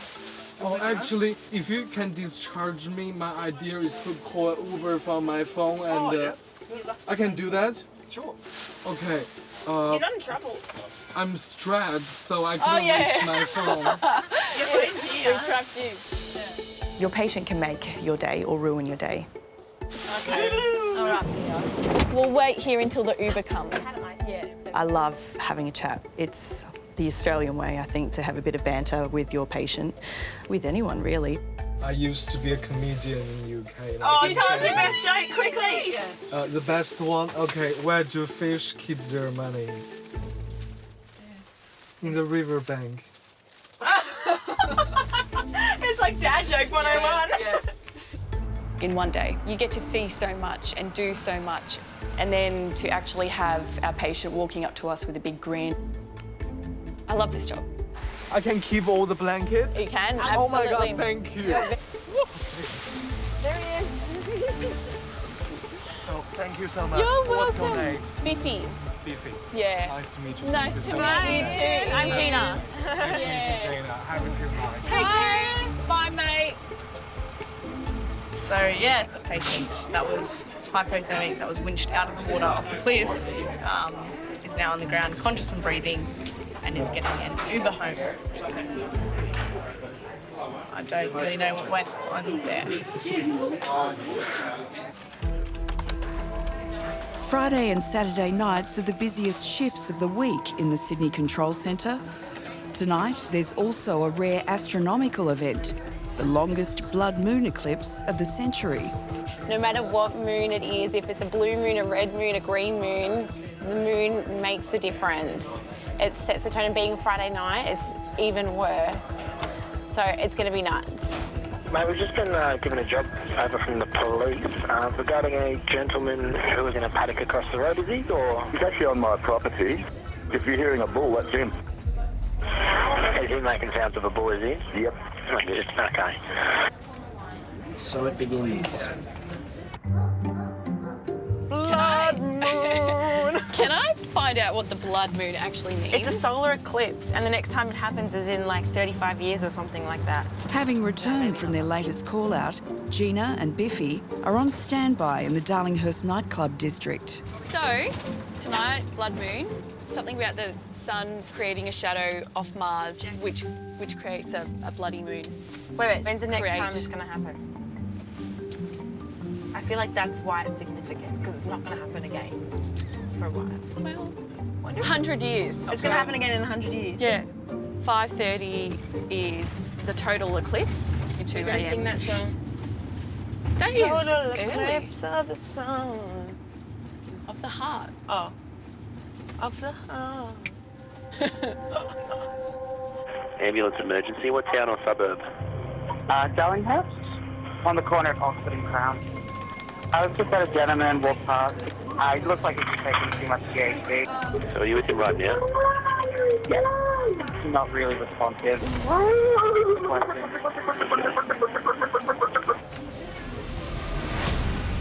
Approaching midnight, an alarming trend starts to emerge around the pubs and clubs on Oxford Street. You think she's taken something? What kind of stuff's coming out of her nose and mouth?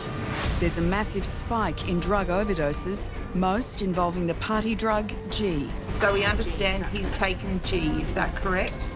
All right, as I mentioned, I'm organising help for you now. 423, I'll get you to 1 Charlie 17 in Darlinghurst, please. Copy that, drop it down. Yeah, it's going to be up by Oxford Street, I reckon. 423, fortunately they're nice and close for it. It's one of the many overdoses, drug affected, that we have running at the moment. Is she having an overdose? Oh, she's asleep at the moment, they said, but they're not sure if she's okay or not. Right now, there's a new overdose call coming through every 8 minutes. Another one. There's a lot of calls for it. Oh, man. All right, I'm going to need guys. Ambulance emergency, what town or suburbs? Darlinghurst. We suspect a drug overdose out the front of our venue. Friday night in central Sydney, and there's been a spike in overdoses, particularly with the party drug G. Sydney to Inspector 21. Yeah, I've got a Narrated 17 for you, this time at Darlinghurst. G, or GHB, is a depressant drug that's been on the rise since 2016. Its effects are unpredictable as communication between the brain and the body is compromised. Overdoses can be fatal. There's 3 all in Oxford Street. Yeah, right. All within like a couple of blocks from each other. Oh, I wonder. That's interesting. Someone's maybe sold some dodgy stuff in the same area. It does happen from time to time where it's clearly obvious where a dealer has been, either outside or inside that premises, giving it to a few people who probably haven't done it before or are addicted to the substance. Have you been to many? Not too many G. Paramedics Biffy and Gina are responding to reports of an unconscious man phoned in by concerned passers-by. I find G a very bizarre drug. Quite the party drug of choice. I hear that they come in those little soy sauce fish capsules. Yes. It's like a... G, up or downer, up or downer. GHB has a unique effect where it has waves. So the patient can be unconscious for several minutes and then wake up and be ready to go and party, and then a couple minutes later can be unconscious again. So that is very unique. Just here. Yeah, he's just there on the floor. So usually if someone completely overdoses with G and is unconscious, then they are still breathing for themselves. You guys just found him like this? But because they're still breathing, they can vomit, they can choke on their vomit. They might be laying in a dangerous position, whether it be on the road or by themselves in a corridor, and other issues can happen with them. Hello? If you have too much G, it is like any polypharmacy overdose. You can die from it. Hello? Hello, darling. Hi. It's all good. Right. Your hat's behind you. I think your friend's got your hat there. Can we just check out your heart really quickly in the ambulance? Hello. How you going? You all right? Yeah? Good. Just watch where you're going. There's something in front of you, okay? Let's just take you somewhere where it's a bit more quiet, okay? Oh, darling, just take a seat there for me. Thanks so much.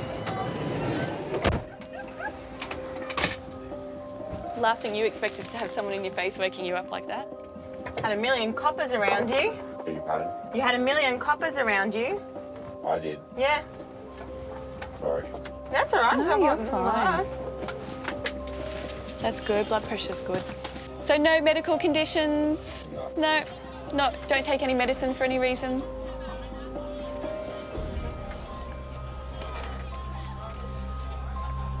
On the nod.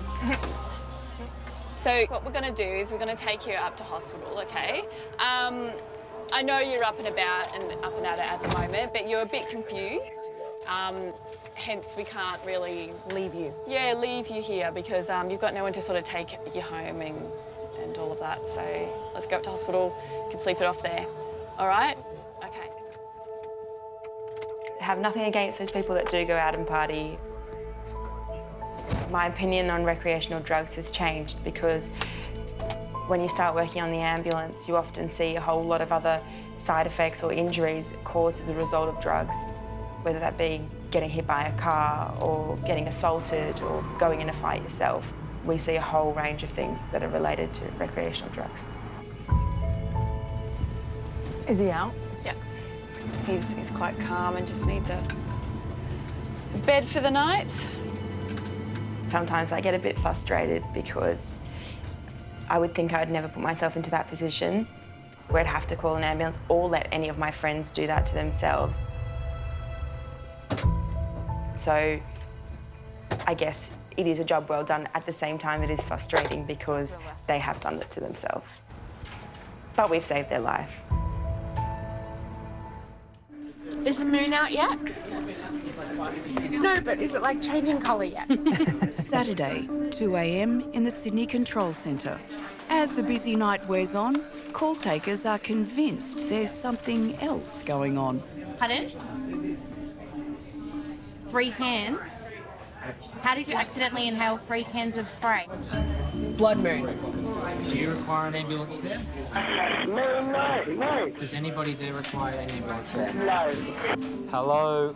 You've got the ambulance on the line. Come to the phone, please. Hello? On a full moon, look how strange things happen. Tell me exactly what happened. My son's been fishing last night and he's got something under his skin that's crawling up his legs.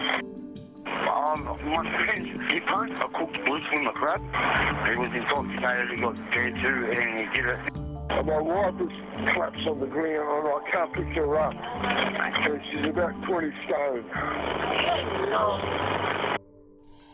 It's a 55-year-old female who's 127 kilograms, has collapsed and can't get up. That's very precise, 127.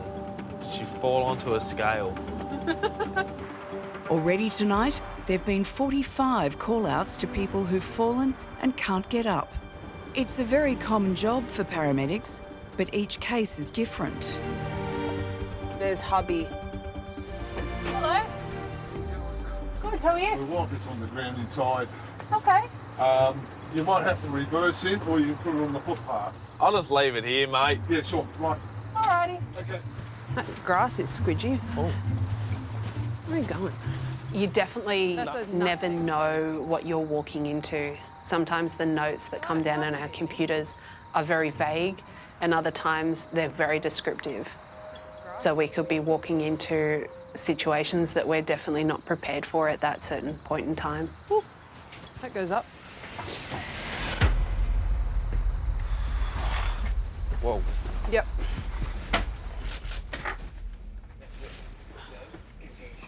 Alrighty. Where is she? Hello. How are you? She's a diabetic. Okay. Do you fall over a lot? Not really. How did you fall? The thing is too is her feet are spiraled up. And she probably tripped over, lost her balance that way. Just her own feet? Yes. All right, I'll go in front, Josh. You happy at the back? Where's your bedroom, my darling? Down That's their bed. You sleep on this lounge? Sleeps. Jolly good. Let me just clean your bed up so Do we you have want a to place give me to a place little you. bit of room, sweetheart? Yeah, sure. Beautiful. All right, Ingrid, do you reckon you can roll on your back for me, my love? Yeah? Alrighty. I think Brian's just having a panic attack. Who's Brian? That's me. Why is he having a What do panic you mean? He attack? can't get you up, my love. Well, did you want to sleep on the floor tonight? Was this your choice? No. No? No. You're okay. We're having a moment here with some washing. Hang on. Uh-oh. Uh-oh. Sophie's wrecked the Great Wall of China and it's about to come down. It is, eh? We need to move quick. All the time. You We set need me to move going. quick, otherwise you may be trapped Patient code 9. under laundry. Okay. All right, darling. 1, 2, 3. Wow. You are a very tall lady. You're taller than I thought. Hello. This is so embarrassing. No, it's not. I end up on the floor all the time. How about we have a seat on the lounge and I'm going to check a few things. Yeah? Any pets in here? No. No pets. No pets at That all. we know of. No. No? No pets. You can go days without doing an actual intervention on a patient, whether it be a cannula or administering oxygen or anything like that. You're a social worker for the community a lot of the time. dealing with people's problems that they just can't deal with them themselves. So you got a little bit of a temperature, my love. Hello? You do. Do you feel more drowsy than normal? A little bit. Or are you just drowsy because it's 2 in the morning? Is it? Yeah. You have 3 more hours and you get to see the blood moon. So don't give up, you've come this far. All right. You know, it's all good to, know anatomy and physiology and all the drugs and all the real cool stuff, but it comes down to a good paramedic is just someone who has a broad life experience and knows a little about a lot. I can't believe this. Oh, Bridie had a panic attack. He rings the ambulance. I can't lift you up, the size of you. Oi. You're going to get in trouble. Yeah, that's a death sentence, mate.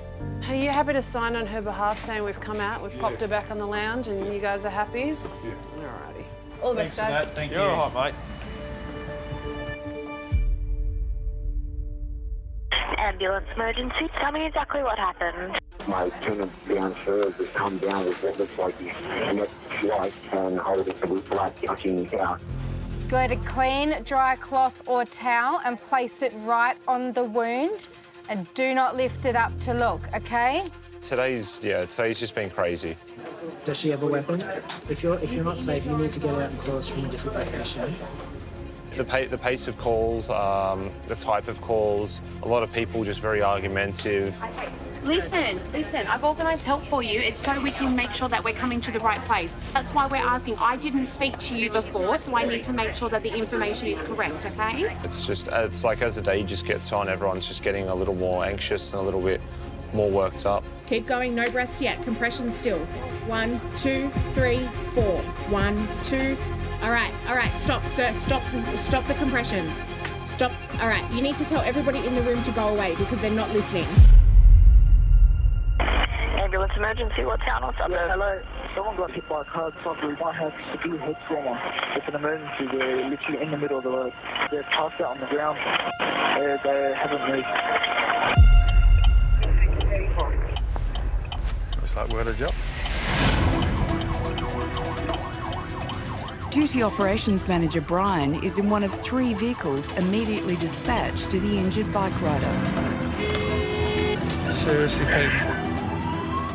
A transport ambulance is coming from Northmead, while Inspector 38 is first to arrive and reports in. Inspector 38, go ahead.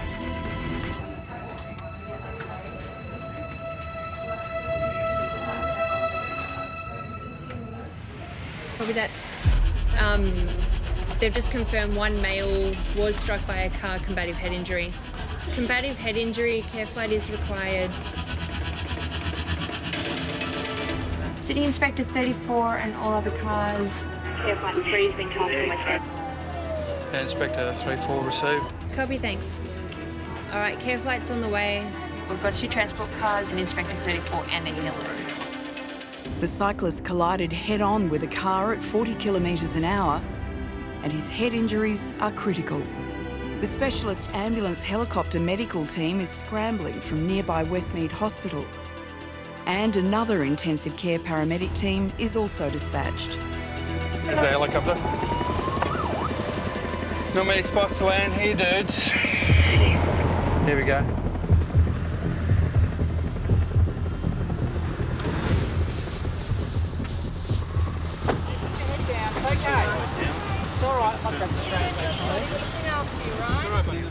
All right, so what we'll do is lay him down and then we'll get him on the bed, okay?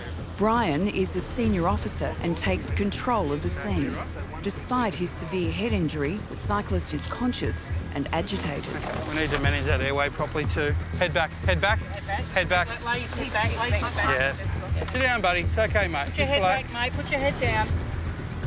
If he continues to struggle, the risk of brain damage and death is high. All right, buddy. Just relax, mate. Just relax. All right, buddy. Come on, just relax, mate. Sit down, buddy. It's okay, mate. Put your head back, mate. Put your head down. It's okay. It's all right. I'm not going to say It's all right, buddy. In Sydney's west, Off-duty operations manager Brian is leading a team working to save a cyclist's life. Just relax, mate, just relax. He has a fractured skull and possible brain damage, a leading reason patients die before reaching hospital. I'll just get the ketamine organised and I see. Might grab his straps. He's still up some K. He's quite agitated. He's got a head injury. He's GCS 13 at the moment, but he's non-compliant. So what we'll do, we'll give him some ketamine IM. The medical team will only be a few minutes off, and then the plan will be, once we get him under control, we'll lay him down and then we'll get him on the bed, okay? Now, he'll probably get a tube for his trouble, so we'll probably intubate him here. All right, let's give some K. Mate, just hold nice and still. Sharp out. Every second counts.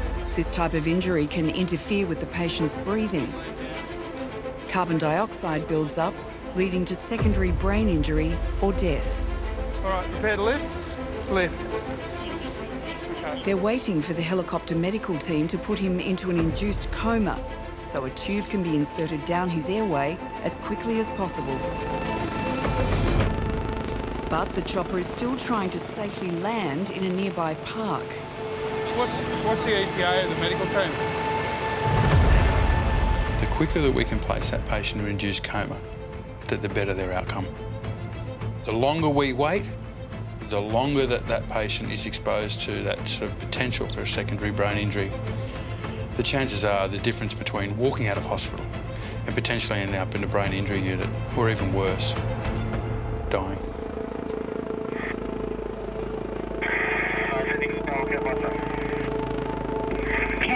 Go ahead. This is pilot. The paramedic and medical crew have departed to the patient. Graham, you can probably deal with the tube, mate. The helicopter medical team finally arrives.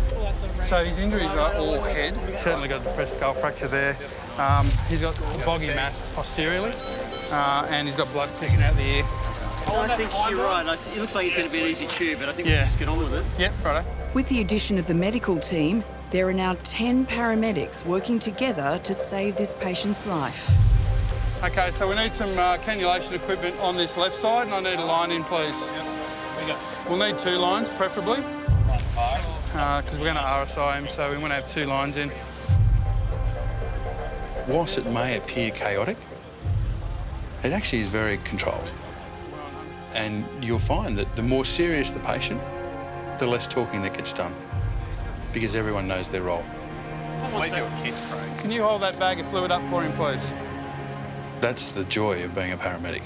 It's, you know your job, you know what needs to happen, and more importantly, you're there and you're a team player, and everyone is focused on one thing, and that's the care of the patient. So if that line is in. Okay, I'm going to give him 250 thio and we'll get on with it. Okay. To run a tube down the patient's airway, the medical team must first administer drugs to anaesthetise him and paralyse his muscles to stop him moving. It's a bit more manageable now, Al. Okay, we ready?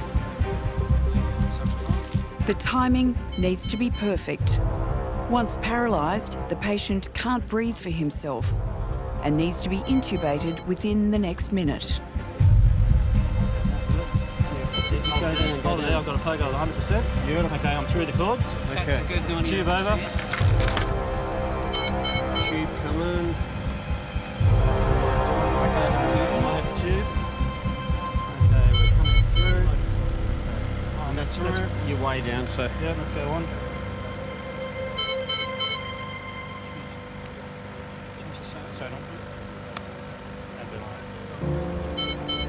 The tube is in place and the patient's airways secure. Paramedics will breathe for him on the way to hospital. Okay, we clear. We're going to get out of the way. We can load them. I take a lot of pride in my colleagues and the way they do their job. I think every day they come to work to do their best. You know, to be working in such a highly focused team, to be working as part of that team is very rewarding. And that level of commitment that they come to work every day to provide the best care they can for patients. Like, you cannot get that. If you could bottle that, you could sell it for millions. Low back sore. This chair ain't doing it for me. I've had my lumbar support, the extra one, for about a year, and tell you what, I cannot sit in a car without it anymore. I'm surprised I don't get one of those wooden bead things. Remember that taxi drivers used to have? I haven't seen them in years. Remember those seat covers? Can we get them and kit this ambulance out? Do you remember them? Yeah, they're still around in the cabs. We should get them. We should deck this thing out like a full taxi cab. As long as we can have fluffy dice hanging from the rearview mirror, I'll be happy. Hello? Hello, is this Kim? Hello? Hello, this is the ambulance service here. We just received a phone call from the alarm company about Maria. Yes. Is she having a seizure at the moment? Yes, please. The control centre has received an alarm activation alert from a recurring patient. The young woman is having a seizure, which she's suffered numerous times in the past. Paramedics have often been called for help at this particular home, but it's Josh and Sophie's first time. Alrighty. What happened tonight? She just got started seizures, you know. Does she normally have seizures? Yes. She does. What's her name? Maria. So, how long did the seizure go for? I think a couple of minutes. A couple of minutes. And is that normal for her? Is that a couple of minutes long? Hello? She's deaf. Is she profoundly deaf? 100% deaf for a long time. She can't hear anything. Does she have hearing aids? No. What about cochlear implant? He got a cochlear implant in there, but can't have. Oh, it doesn't work? Doesn't work for a long time. Ah, bloody hell. Does she sign? Yeah, they live in sign language. She knows sign language? A little bit, and lip reading too. What condition does she suffer from? She got an NSW disease. Yeah. So it's just like have tumors everywhere over her body. So they eat on the ear, the nerve, so she can't hear anything. Yeah. Okay. Yeah. All right. Maria has a rare genetic disorder called neurofibromatosis, or NF2. From the age of 18, tumours have grown in the nerves between her ears and brain, affecting her balance, and she's completely deaf. How often will she have a seizure? Like once a week, once a month? Maybe sometimes 6 months or something like this. Okay, so not very often. The NF2 is causing Maria's seizures. The tumours have spread and are pressing on other parts of her brain. Yeah, she's in incontinence pad. She's very unwell, eh? Yeah.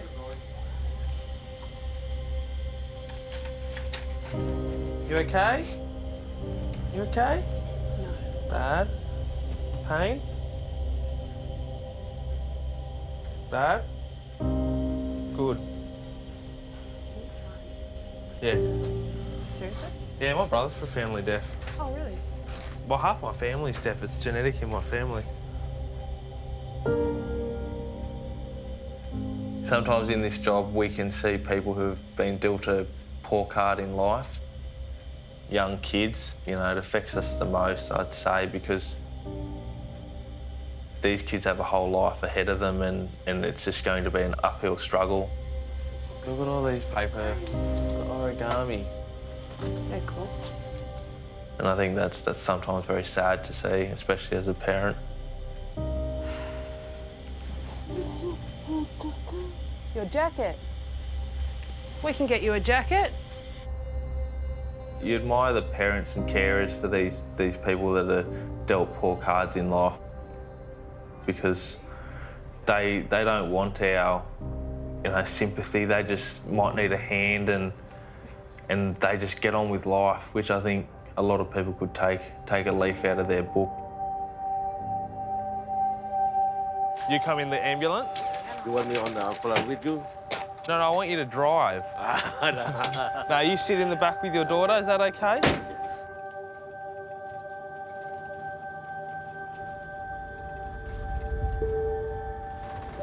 In her bedroom, there's jars of the birds.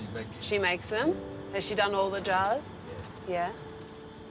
They're beautiful. She's got 4 jars so far. Yeah, she makes a lot of them. Yeah, she's getting there.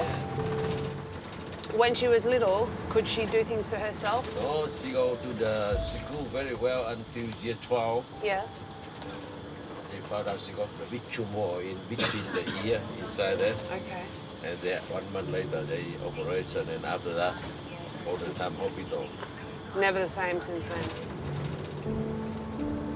The surgery she had a month ago, was that to take a tumour out? Yeah. A lot of tumor growing up along the spinal cord and the head all the time. Really? Yes. How many surgeries do you think she's had? More than 10 times already. More than 10. And she's 30-something, isn't she? 35? 34 now. 30, yeah, almost 35.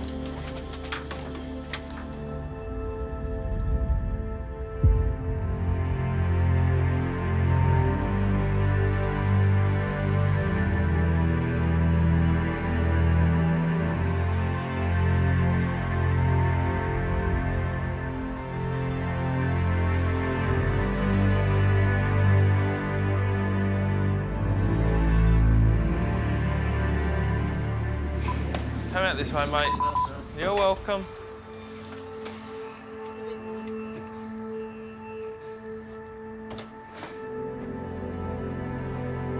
For me, it helps me sleep easy at night to know that I did all I could for this person at that time.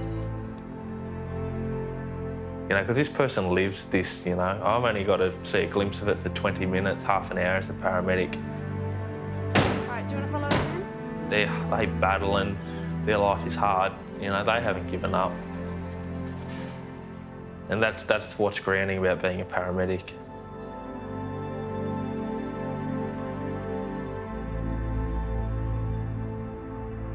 It is sobering.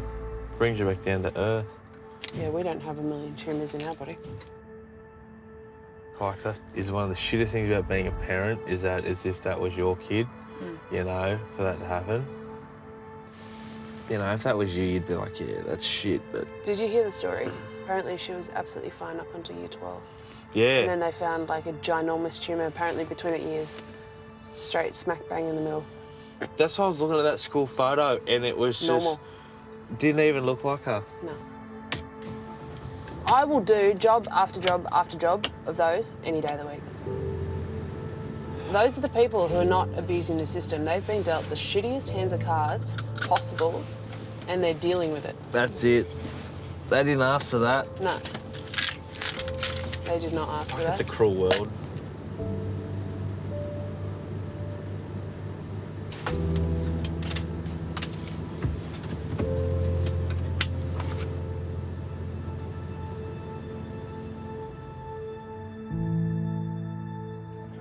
Sydney, very good morning to all crews standing by for the 5:45 sign on this beautiful Saturday morning with the blood moon going on at the moment. If I could please get Marrickville Station up for sign on, thank you.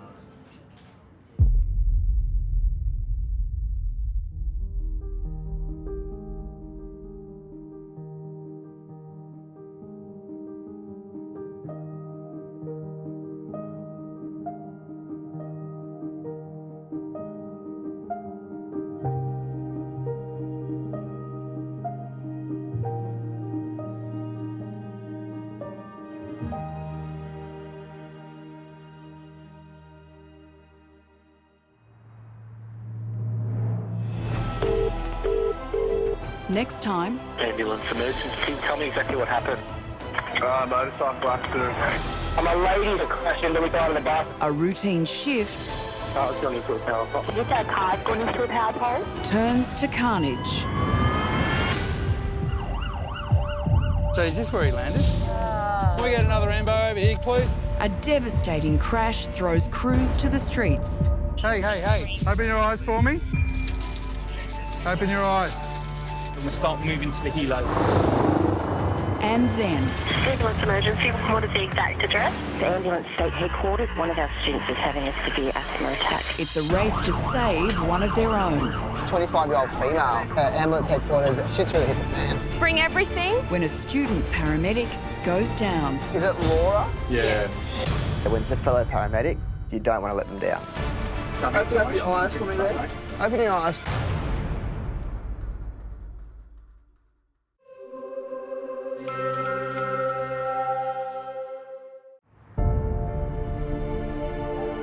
being a paramedic, it gives you a sense of purpose. You can put a smile on someone's face in their darkest moment. It's not a job for me, it's my life. As soon as you put on the blue suit, your actions are potentially going to save this person's life. That's what I'm there for. This job is by far the best job in the universe. Ambulance emergency, what town or suburb? Oh my God, Daddy, everyone's here. There's a lot of blood. Every day, Australian ambulance services receive more than 8,000 cries for help. 11 motorcyclists, hit by car. Is he breathing? I don't think he is. Each has a story. My wife's having her baby now. She's in labour, is she? I can see him crowding. Cameras all over Sydney with never-before-seen access. Is he breathing? She can't move. All over the bed. We need an ambulance, please. From the heart of the control centre, Remember, the baby's going to be slippery. Don't drop him. tracking 000 calls from the moment they land. They'll tell you how to do resuscitation. 1, 2. And the crucial role of dispatchers. City to 999. Deciding who gets care first. We have to reassign you for a higher priority. The workload just backs up and then people keep calling. I've got one ambulance available. One. They're coming to lights and sirens. To the paramedics on the front line in their race against time to save lives. And that's what it's all about for us. Do you understand you almost died tonight? We've got you. Has this happened to you before? Do you know where you are? I just need to make sure he's okay. Capturing cases as they unfold. What have you gone and done? Cameras reveal the intimate moments of compassion. We're here for you. Don't ever hesitate to call us. Can you hold my hands? Hold my hands. Just relax, Nonna. Everything's all good. He's okay, all right? Okay, we'll take good care of him, all right? Okay, all right. The hardships. I've already organised the ambulance. It's just a very, very stressful waiting game for that first crew to get on scene. And the action. It's a big one. Hello, ambulance. So what's happened? I need you to remain calm. I understand you're really scared, but I could almost guarantee you would pass out. Oh, no. Behind the lights and sirens. How you doing, brother? What's your name, buddy? I'm here to help you. Of New South Wales Ambulance. You're safe. Okay, we've got you. We're more than happy to help. That's our job. I did not expect that at all. Feel for a pulse for me, please. That's the reality. That's the job. It's certainly not a job for everyone.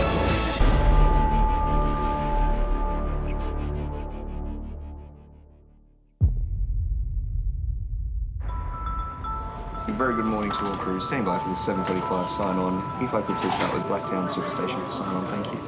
How are you? How you going? I need to ask you a really important question. Why do you only have half a sugar in your coffee? Seriously? I'll have one sugar, but it's still a bit bitter for me. Is that because you're not sweet enough? No, I'm too sweet, that's why. We'll get there. Oh, and so did it work out on Monday? Which means that I am now a 90-year-old woman. Oh my God. It's the start of day shift at the Sydney Control Centre, which receives the most emergency calls in the country. You can't predict a day shift. Everyone in here is going to have a different experience today, so you never honestly know what's going to happen for you. Ambulance emergency, what town or suburb, please? Every 27 seconds today, a call for help will be answered. Tell me exactly what's happened. The next door neighbour is stuck under his car. The jack's come off and he's stuck under there and we can't get him up and we can't get him out. I have a young boy here that has been bitten on his left thumb by what we presume to be the redback spider. So we've got the paramedics organised. Now, in the meantime, I'm going to stay on the line with you as long as I can. There he is. He's in there, ready to go. He's keen. Oh, all right, ready for a day. Also clocking on, 136 paramedic teams who will service Sydney's 5 million people. 8:33 Sydney. 33. Yeah, thank you. We're right to receive our first case. What are we going to get today? Coffee. And cold. See what we get. Ambulance emergency, what town or suburb? Hi, we're in Regent's Park in South Wales. So tell me exactly what's happened. Got an injured employee. We've had a metal roller fall onto his head. As the workday begins, calls to workplace incidents start to roll in. We've got a worker that's fallen off the roof. Is he awake? No, I don't know. He's bleeding. Vehicle accidents are the most common source of serious injury in the workplace. So the forklift has fallen on his arm? On his hand? Okay. A forklift has rolled over at a warehouse, crushing the driver's hand beneath it. Don't move him unless it's absolutely necessary. Just tell him to be still and wait for help to arrive. Is he losing feeling in his hand? I can't feel my fingers. He can't feel his fingers. Call taker Tim records initial information to help determine how urgently paramedics are required. Hurry up! All right, and this is being organised. I'm organising help for you now. Stay on the line. I'll tell you exactly what. We'll need to go very quickly. That's our second forklift injury at the moment that's running. Literally within a 5-kilometre radius. Dispatcher Cameron handles the logistics of sending available paramedics to the scene. A25, would you be in a position to clear for a traumatic injury, forklift, V hand, whether or bar? Most certainly, drop it down. Paramedics are dispatched from Bankstown, the ambulance station nearest the accident. Not a day to be using a forklift, eh? How far away are we from this? 12 minutes, 5K. I'll get there in under 10. Watch, man. All right. You're gonna make me sick, aren't you? Watch me. I've been a paramedic coming up to almost 7 years now. My father's a paramedic, my wife's in the ambulance service. I've grown up around the organisation my whole life. Yeah, ambulance. No, you're all right, mate. Don't worry about it. After you. Cool, thanks. The adrenaline definitely kicks in when we get given the high trauma jobs. They get us excited for the job that we do, and we're keen to help someone who is potentially at that worst day of their lives. Oh, here we go. Look at that, he's just snaked this free lane. He's coming on your hot golfy. He's gonna race you. He's really pumping, isn't he? Banging it. Kill me! No. Kill me! And can you give me some information on what's happening with his hand? Is there a change of colour or anything like that? It's going a slight slightly purple colour. Slightly purple colour. Okay. So it seems this one may be worse than initially thought. The patient was quite distressed. Coming as quickly as they can. Where we going, mate? Right down? All right, mate. I lose the bar. Right, apparently. There's the forklift. Where's the patient? Is that forklift safe? It's smoking like that? Turned off, yes, and I've got that organised. What's his name? What's your name, sweetheart? What's your name? Eamon. I'm losing my arm, No. Listen to us. No, listen to us. Listen to us. We need. Tensing. I need you to breathe on this. I feel swelling. Can you breathe on this for me? Breathe on this. Do you want ketamine or not? I need to have a look at it. Okay. I've only seen it from the top.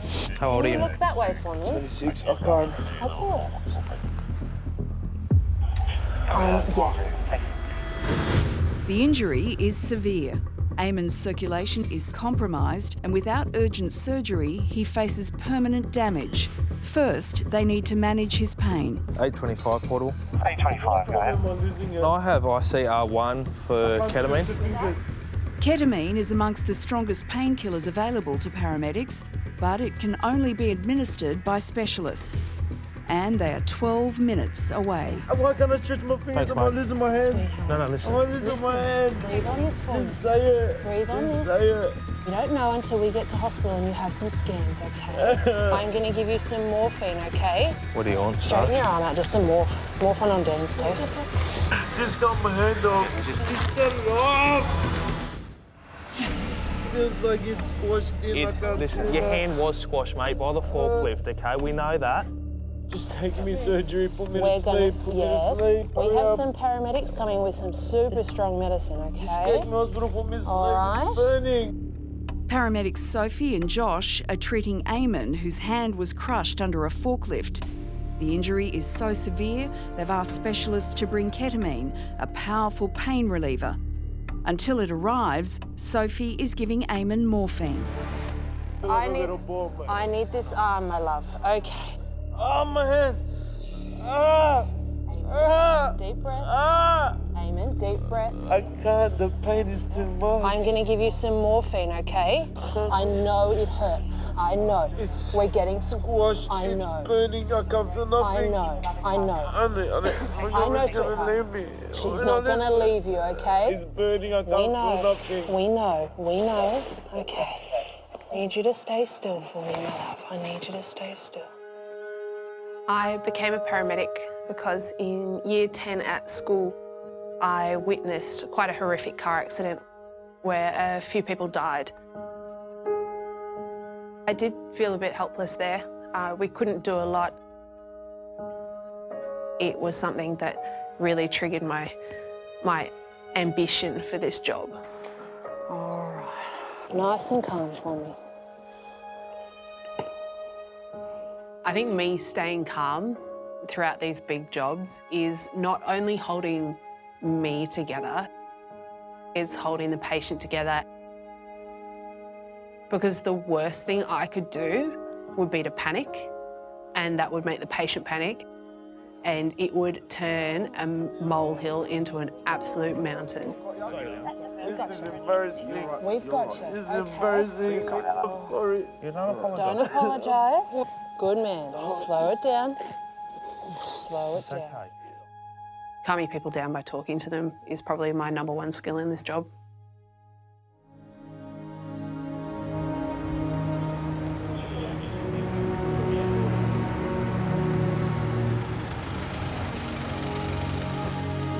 He's had the whole forklift land on his hand. It's split from here to there. Hey man, listen to me. I need you to go to a happy place, okay? In order for this ketamine to work, I need you to focus, right? I can't swallow. I'm gonna vomit. I need water. I need something. Okay. Get some more. Scratch my nose. Sure. Here you go. No, underneath. You squeeze that. There you go. Just for a second. Thank you. We have to do this first. We're good to go, slowly. Am I strapped in? You are strapped in. You're safe. You're safe. Just kill me. Are you cold? Just kill me. Can I put a blanket on you? Just kill me. I'm not going to kill you. Kill me. It's not my job. Kill me. I save people. I don't kill people, sweetheart. So the jobs I love most are the high adrenaline jobs. The car crashes, the cardiac arrests, the traumas. All these high adrenaline jobs is that brochure that I signed up for.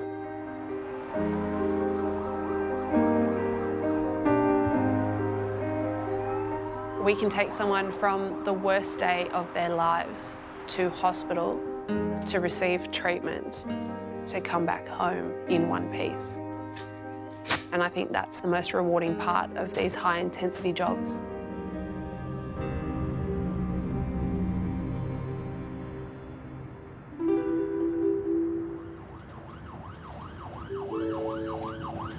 What's that?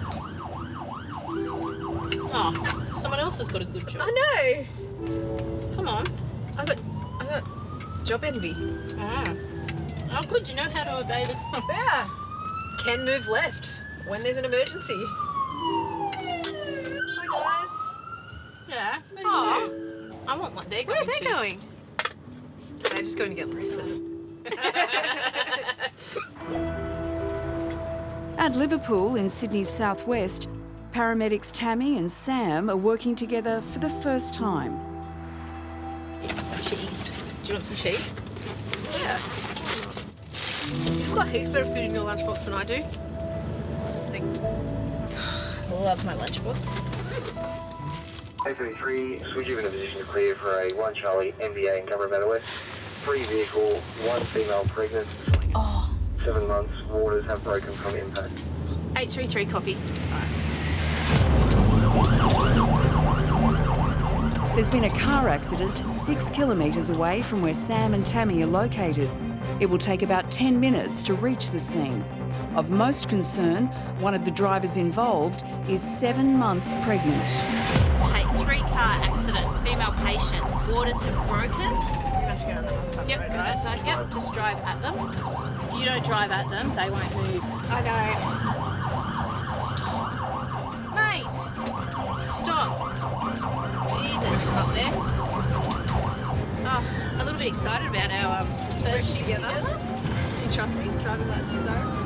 Oh, I'm going to have to. Your relationship with your partner on road is huge. Clear left. Thank you. You're with them for 12 hours a day in an ambulance. It's important to have good communication, to be able to work together as a team and to be able to do everything that patient needs. So yeah, it's massively important. Anything you like to do on scene, you don't like to do on scene?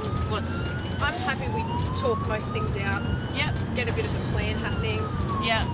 Are you okay if I go straight to the patient who's pregnant? Yeah. Do you want to find out who was in what car and how many we've actually got? There we go.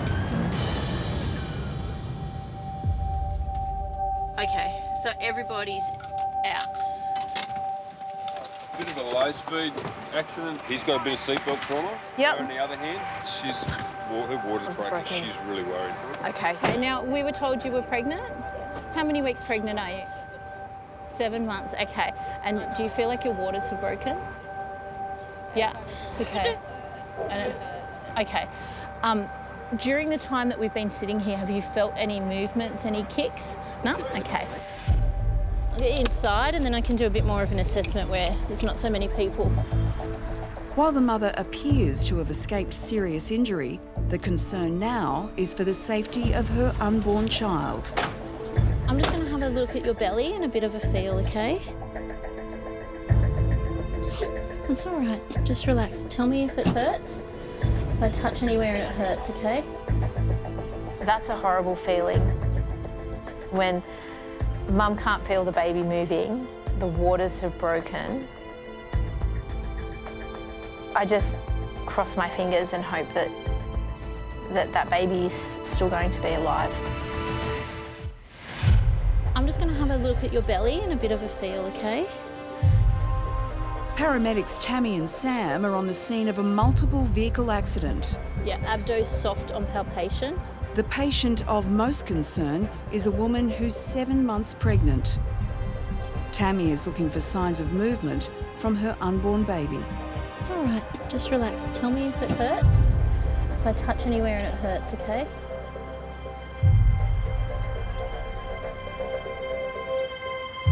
So, all of her obs are nice and within range. But yeah, I want to code 3 that. Yeah, okay.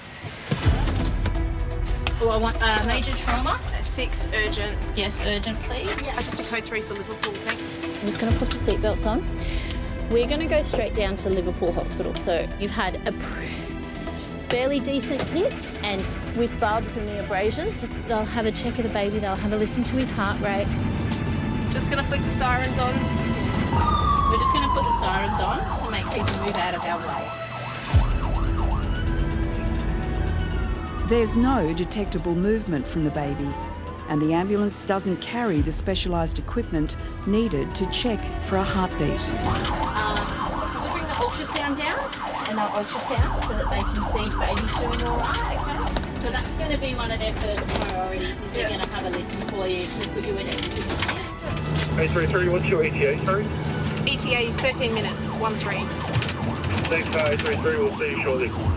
When you go to a job involving a pregnancy, it's not one patient, it's 2.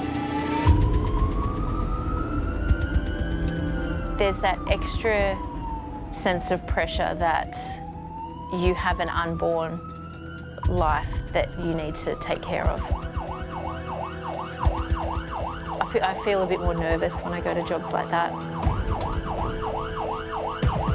I have a 4-year-old and I have a 15-month-old baby. I think every mother, as soon as they become pregnant, their sole job is to make sure that their baby is going to be okay. I could only imagine the fear that that mother must be going through at that time. I'm not going to lie to them and tell them that everything's going to be okay. I don't want them looking back and saying, she told me everything's going to be okay, and it wasn't. It's all right. So this part of the hospital that we go into is called the resus bay. So you'll get seen straight away. What will happen is the midwives, they'll have a check of the baby, they'll have a listen to his heart rate. If he's under any stress, that's when they might talk about whether they might have to deliver him early. My heart just breaks for those mothers who've had to go through that. I don't know how I would personally respond. I just want to fall in a heap, I think, and cry. She must be so scared at that moment that she's going to lose her child.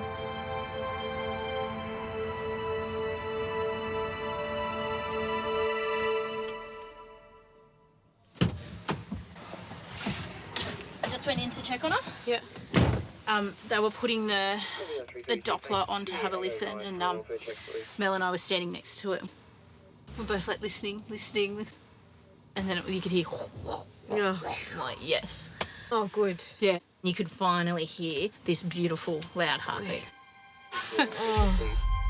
I just felt sick for her. I was like, oh, gosh, so... Oh, it's so good. Yeah. So stressful. I feel for her. And, like, all she wants to know is that baby's okay. Yeah. Gosh. Yeah. Like, no one tells you when you have kids that the moment you fall pregnant, the cool, calm, collected you is now constantly in fear of everything killing your baby. That was always my favourite sound when I was pregnant. Yeah. Every time. If I'm paying more than $20 for a meal, I'm thinking I'm getting the stitch up. Because I know I can go to Ingadine Bolo and get a pretty doos, snitty or something like that for $20, and I'm more than content. Then Lucy's like, oh, we should go out, you know, go to a restaurant. I'm like, I'm probably going to only get like 1 or 3 different meals from the menu anyway. Chicken schnitty.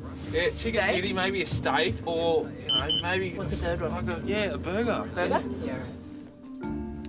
It's just hard being a man, you Yeah, know? you have a tough life, man. It is. 804, copy understood, thanks. No lunch. I'm way too busy for that. Tried, got a couple of bites in, but at the moment that's going to be about as good as it can get. It's 1 o'clock in Sydney. Ambulance emergency, what town or suburb? So far today, the control centre has answered more than 600 000 calls. He's talking. Don't push him off the toilet if he's talking now. That means he is alive. The crab bit her finger. So where is the crab now? She was cooking and she got bitten by a crab. At home. Yep. That's what happened. Okay, tell me exactly what's happened. Oh, well, my wife was in the backyard and she has fallen down. She can't get up and I'm disabled, so I can't get her up. There's no actual injury that I can see. She just needs help to get up. Yes.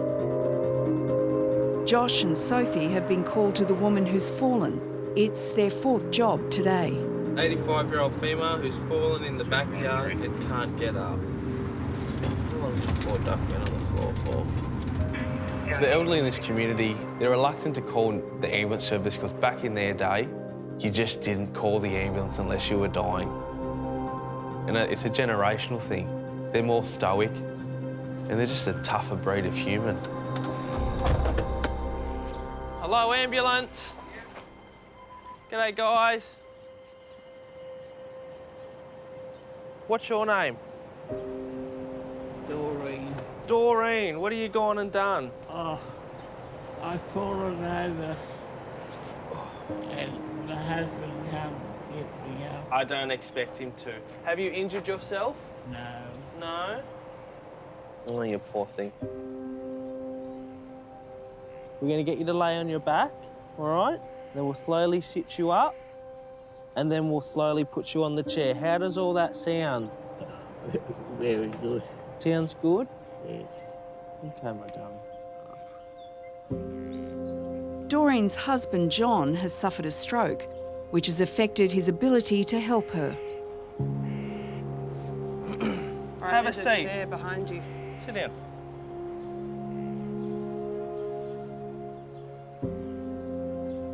How are you feeling now that you're off the ground? Breathless. That's okay. Get your breath back. That's all right. Doreen, do you feel giddy? Yes. Doreen. Yes. It's okay. Open your eyes. What's wrong? Where do you feel sick? So you were out the back here, you started feeling a bit giddy, and then you've had the fall. Is that right? Yes. I was thinking about getting the yellow bin out front.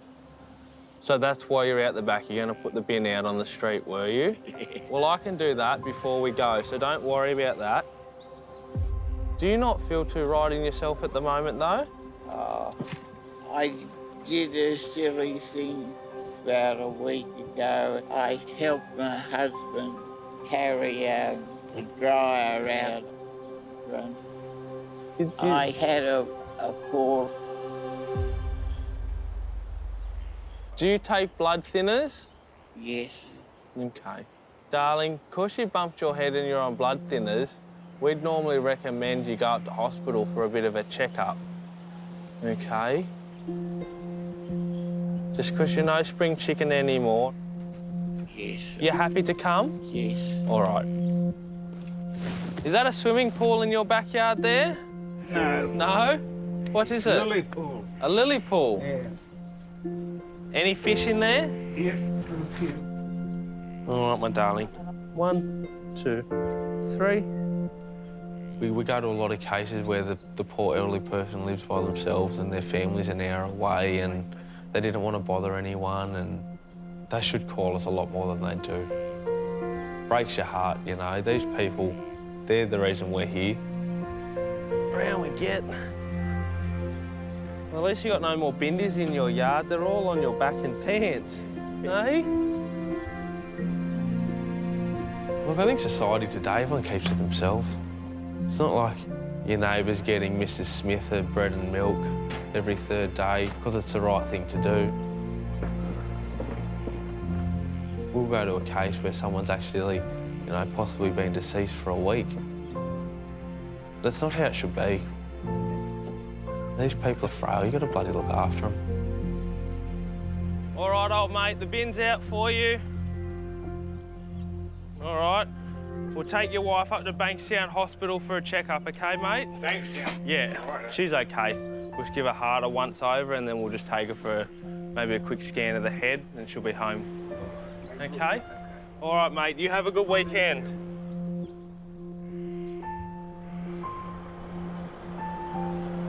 How long you and hubby been married for? Oh, 60-odd years. That's 3 life sentences. Yes. Right? Yes. So this fall that happened, it was out the front of the house last week? Yes. Did you knock yourself out or anything like that? Yes. I'm surprised an ambulance wasn't called. My husband wanted to call an ambulance, but I wouldn't. I said no, ambulance for the sick people. Oh, I haven't got my seating. That's okay. You know how you said ambulance are for sick people? We're here for you. You know that, don't you? I'd much rather come and pick you up off the floor at 3 in the morning than go to a 20-year-old man who stubbed his toe or vomited twice and think the world's ending and he's dying. Don't ever hesitate to call us. Hey? Yes, but look, I tell you what, I don't want to go into a home.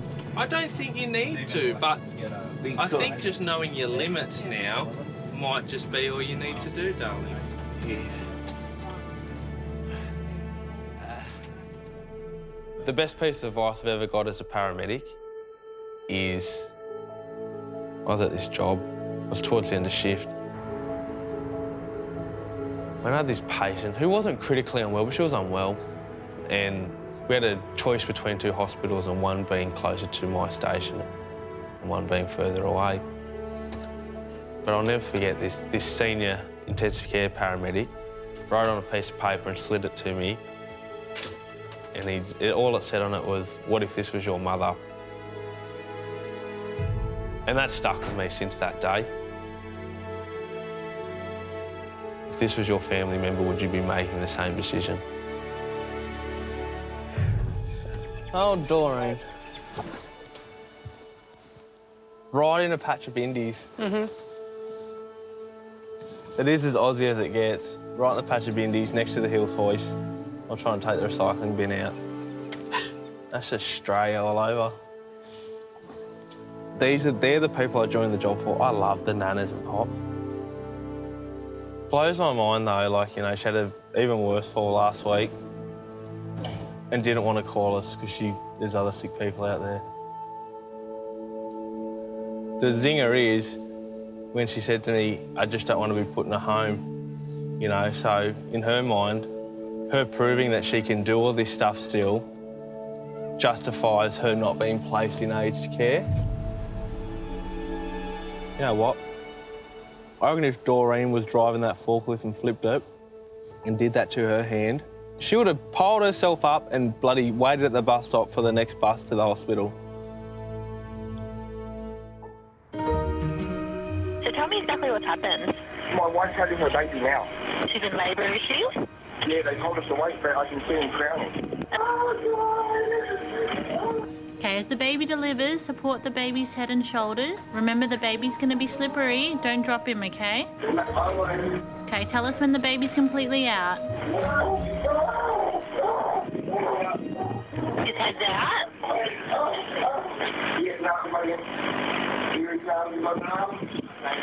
It's going to be slippery. Is he completely out? Okay, is he crying or breathing? Great. Okay, don't pull the cord tight, okay? Put the baby in mum's arms or on her belly. It's a really good, healthy cry. Are the paramedics are there? Okay, your son was born at 5:03. Congratulations, guys. We'll let you enjoy your family. Take care. Bye-bye. Bye-bye. Yay. Good job. Little baby boy. Oh, thank you. It's baby number 6. Yeah, baby number 6. Oh, sweating. I don't know if that was worse than having my own. Yeah, good. Yay! That's so good. They're the best calls, man. They're the best one. It's now 5 o'clock, and already today there have been 870 000 calls at the Sydney Control Centre. Take a deep breath for me, sir. So he's got bleeding from the head. Okay, now is she completely alert? Yeah, I can hear that she's running. Hello. Doesn't sound good. The first crew is nearly there, but you keep those compressions going. 1, 2, 3, 4. But the shift is far from over. Ambulance emergency, what town or suburb? Edmonton Park, New South Wales. Tell me exactly what's happened. He's swallowed some steel cleaner, he's vomiting everywhere, and he's coughing like, well, not coughing. Okay, so window cleaner, is that right? No, stainless steel cleaner. Okay, how old's your boy? He's 1.5. Okay, so we're organising help. Stay with me on the line, okay? Sydney to 8:33. 8:33 in reply. 833, AHS, you're in position to help out. With a 1C pediatric chemical inhalation in Edmondson Park. 8:33, drop it down. Oh, shit. It's a 1-year-old. 1-year-old. We want Mel on this. Yep. 8:33, I'm just looking at the notes, that 1-year-old patient with the inhalation. Can we get IC running as well, please? 8:33, copy affirmative. Sydney PQ1. PQ1, I'm going to drop down that chemical inhalation at Edmondson Park to you. Sydney 858, those details are coming to you also. Okay, tell me where I'm going. Left. Okay, we've got a 1-year-old male who's swallowed stainless steel cleaner, coughing and frothing at the mouth, patient's vomiting, face is pink. Okay, this kid is going to be sick. 3 ambulances have been dispatched to the sick boy. Sam and Tammy are leaving from Liverpool, 7 kilometres away. Car 858 is closer and already en route. While a third car, Specialist Intensive Care Paramedic Mel, is further away. Is your son still awake, Shani? No, he's not. Okay, is he breathing? That's good. Just listen to me. I'm going to tell you exactly what to do, okay? We're going to do some checks on him right now, okay? Put your ear next to his mouth. Check his breath. Say the word now every time he takes a breath in. Okay? Okay. No. Next breath. No. Next breath. No.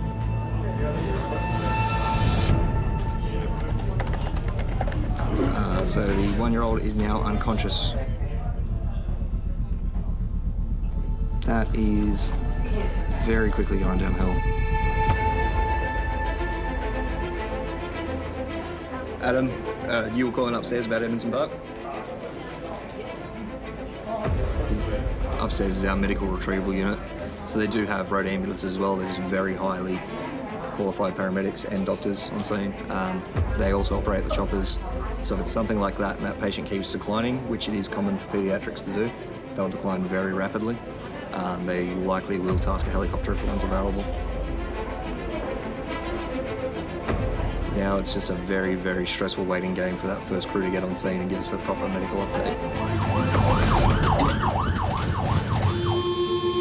Move! Go people, come on, away. If it was your baby, you'd want us out of the way. The paramedics are battling the afternoon peak hour traffic. Traffic is terrible. Sam and Tammy are still at least 7 minutes away.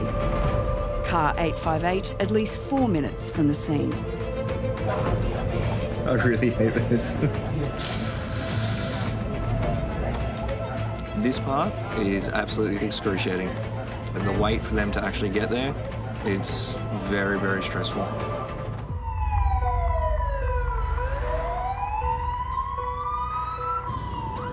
Your baby is the most precious thing to you in this world. And as a mother, you feel like it's your job to protect them at all costs. The worst call-out is a sick child.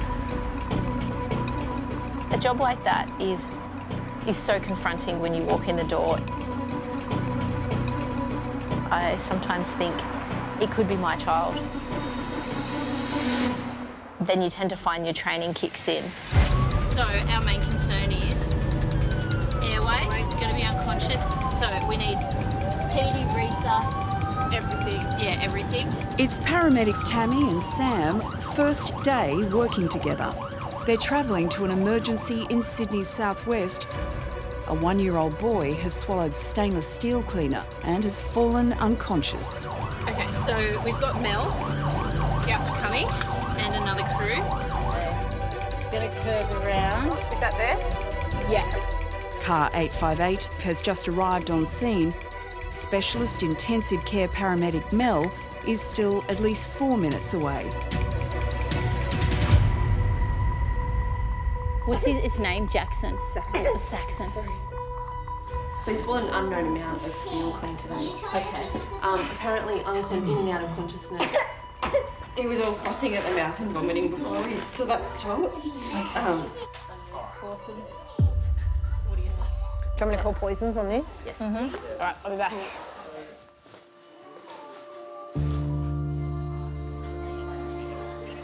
Hi, my name's Samantha. I'm a paramedic with New South Wales Ambulance. I'm just on scene with a 1-year-old child that's ingested an unknown quantity of stainless steel cleaner.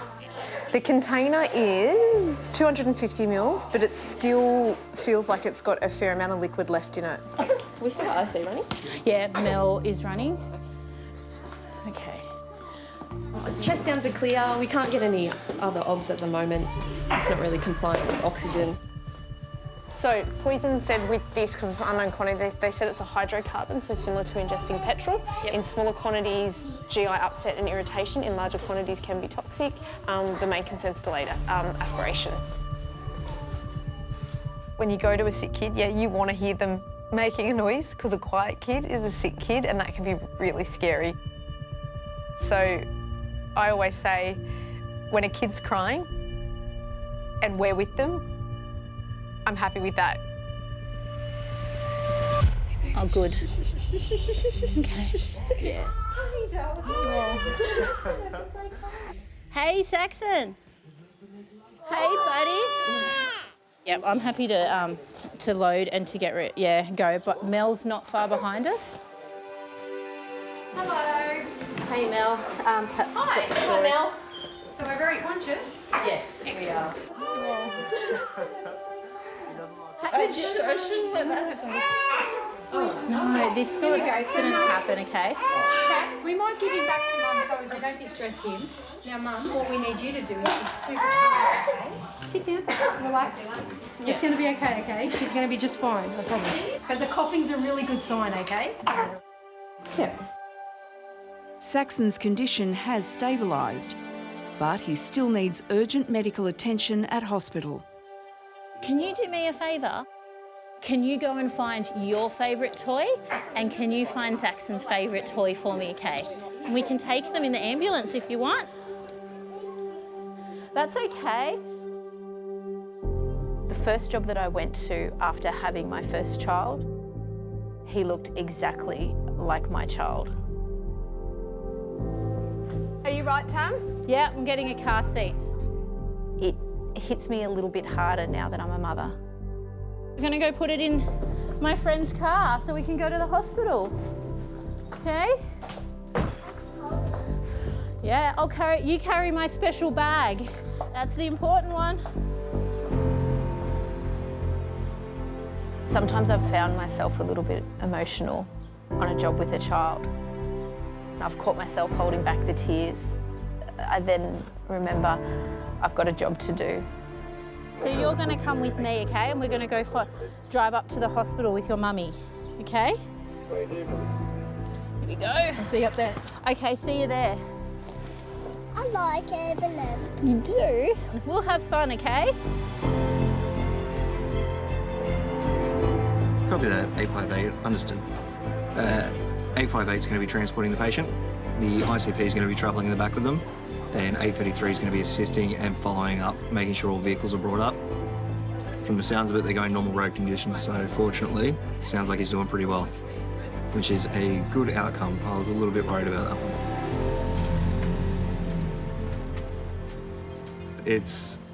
There's nothing quite more rewarding when you actually do get very good outcomes from this. Being in a position where you can send that many resources to that sort of thing, it's where I take the reward out of the job. Actually being able to be there and help and make a decent plan, which hopefully has a great outcome for the patient and their family. Let's go, buddy. We'll watch for cars. Is there any cars coming? No? Okay, let's go. I have a real sense of relief when you do hear that a child is now fine. You feel like, you know, you've done your job right. That, you know, it was you that was able to help. You were part of that big picture of making that child well again.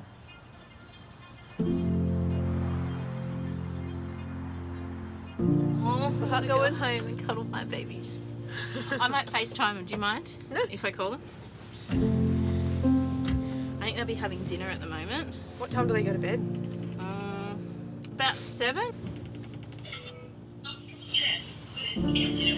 Hi. Hi. Hey, Matt.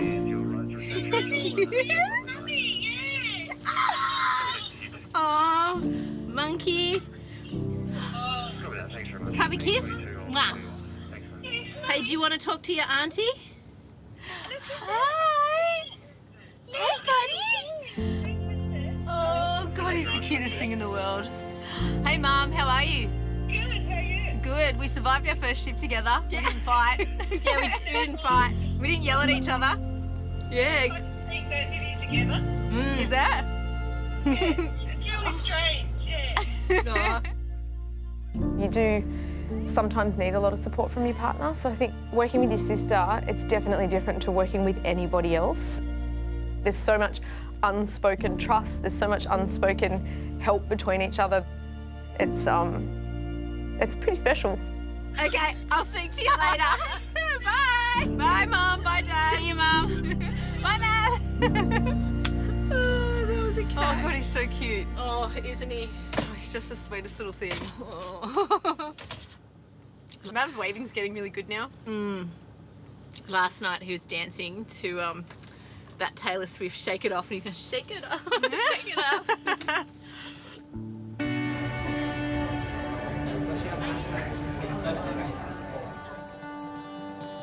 It's a pretty easy handover.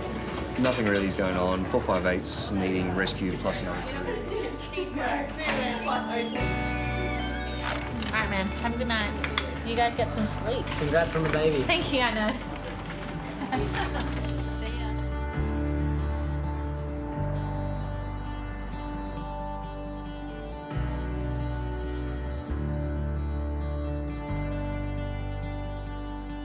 Being a paramedic means a lot to me because it's something you can be proud of doing. Something your children can be proud to say that their parents do. And it's something that you walk home at the end of the day with a sense of accomplishment and knowing that you've made a difference out there to the community.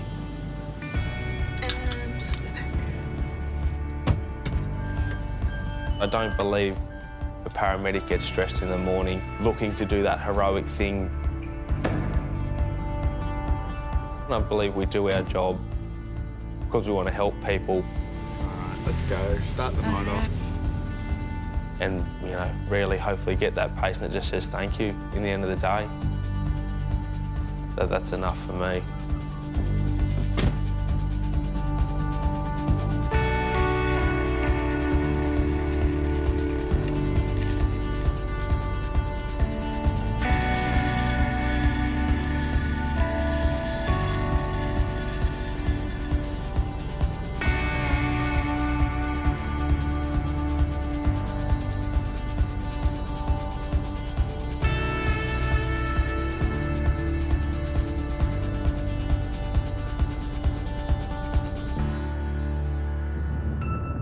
Next time.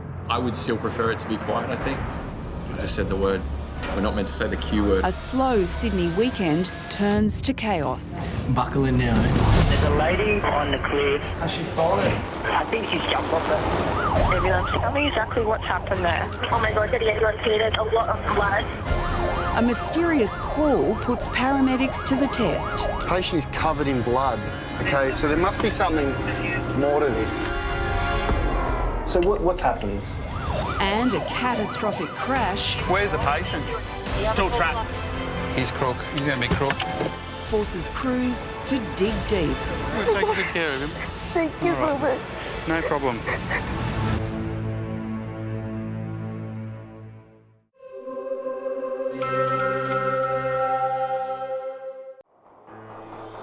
Ambulance emergencies, tell me exactly what's happened. There's vomiting everywhere. From call taker. He's not even moving, he's just on the floor. You're doing really, really well. We've got lots of help on the way. To paramedic. I'm just thinking, is this happening? Like, is this actually happening? Can't wait. Tonight. It's a 63-year-old male experiencing chest pain at Sydney Airport at the domestic terminal. It's Laura's first shift. What else do you do for a chest pain? It absolutely could be a life and death situation. What language are we speaking? Mandarin?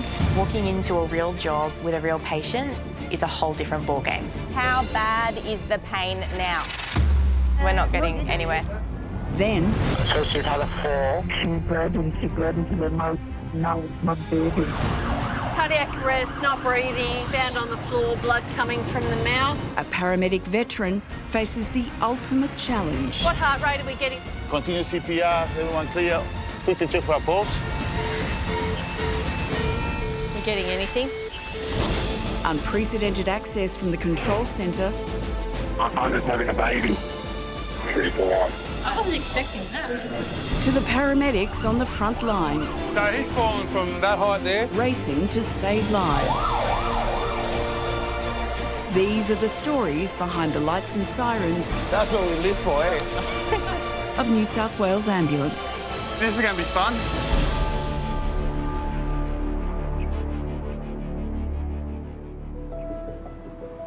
It's the beginning of the morning shift.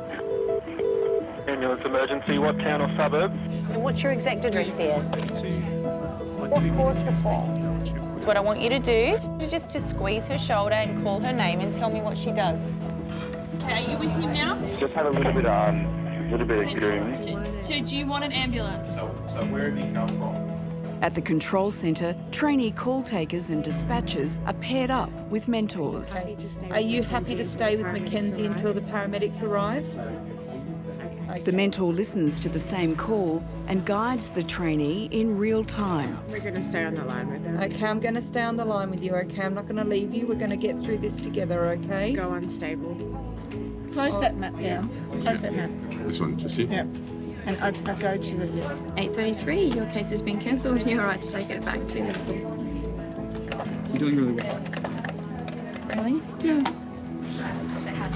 Trainee Ashley is being mentored by experienced call taker Jess. Ambulance emergency. What town or suburb? We're on the way. I'm just having a baby. Okay, I'm going to organise an ambulance for you. I need you to stay in the one spot, so pull over into a safe place and then give me the address. She's out, the baby's out. Is the baby breathing and crying? She's fine. Yes, we're going to get it to you as quickly as possible, okay? Without pulling the cord tight, put the baby in the mother's arms or on her belly and be sure the cord is not wrapped around the baby's neck. Okay, I'm staying on the phone with you until they get there, okay?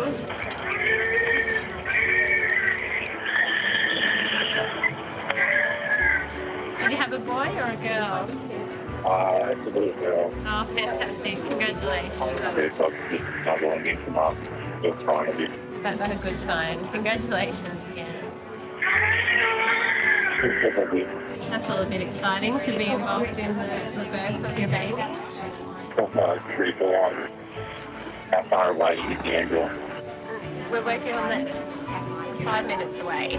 5 minutes away. Every minute feels like forever when you're in these sorts of situations, but the best thing we can do at the moment is to keep a close watch of mum and baby. Yeah, that's pulling up behind us now. Are they right with you now? Yeah, they're with us now. Okay, I'll leave you with the paramedics. You did such a great job. Bye-bye. Thank you. I wasn't expecting that.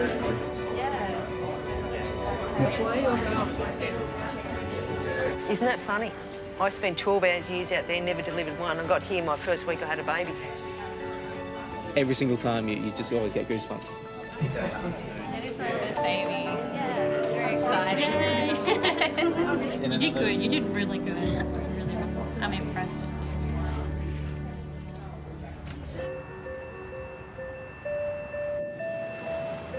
In the eastern suburbs, new graduate Laura is getting ready for her first day on the road as a trainee paramedic.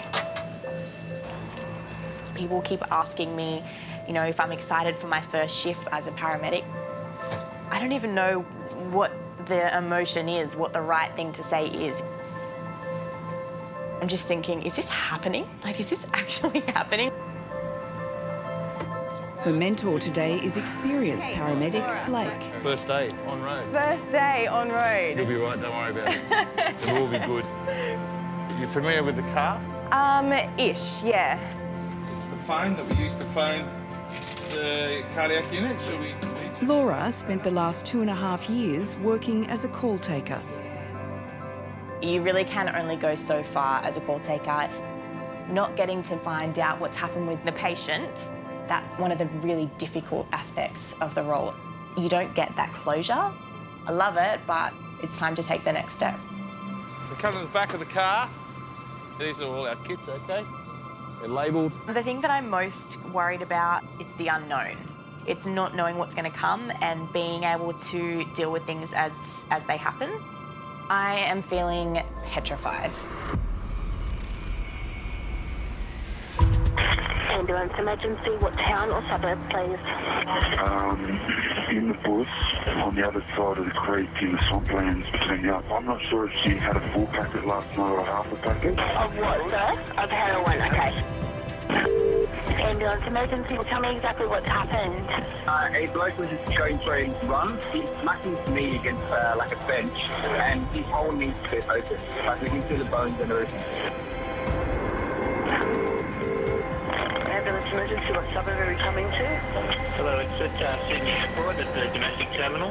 Okay, so tell me exactly what's happened. It's a 63-year-old male. They're experiencing chest pain. Okay. We're going to go to chest pain at the airport. Pick that up. Go 423 on the 1C. 423 on the 1C at the airport. Laura and Blake are the closest crew, only 10 minutes away.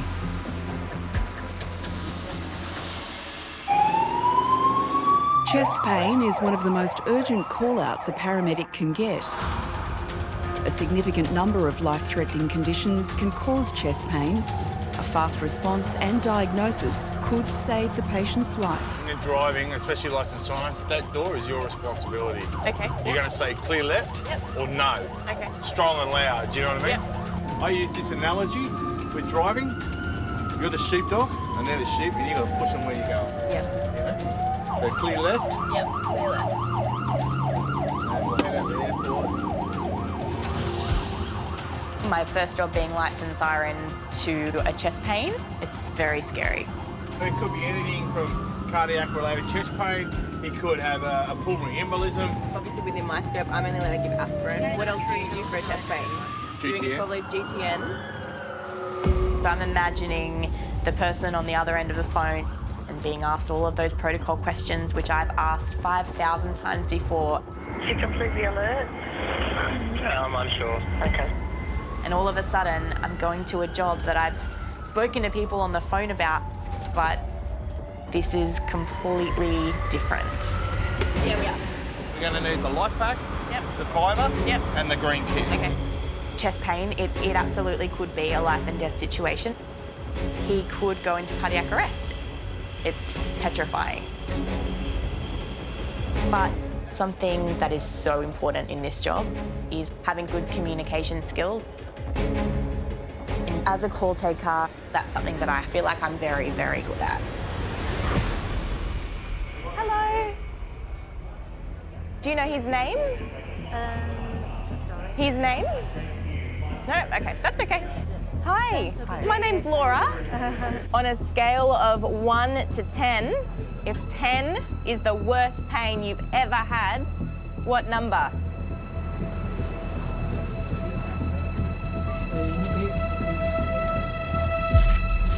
The patient can't speak or understand English. Okay. It's a very scary thing, no English, and you're trying to work out what's going on with people. In this job, a mistake could be life or death.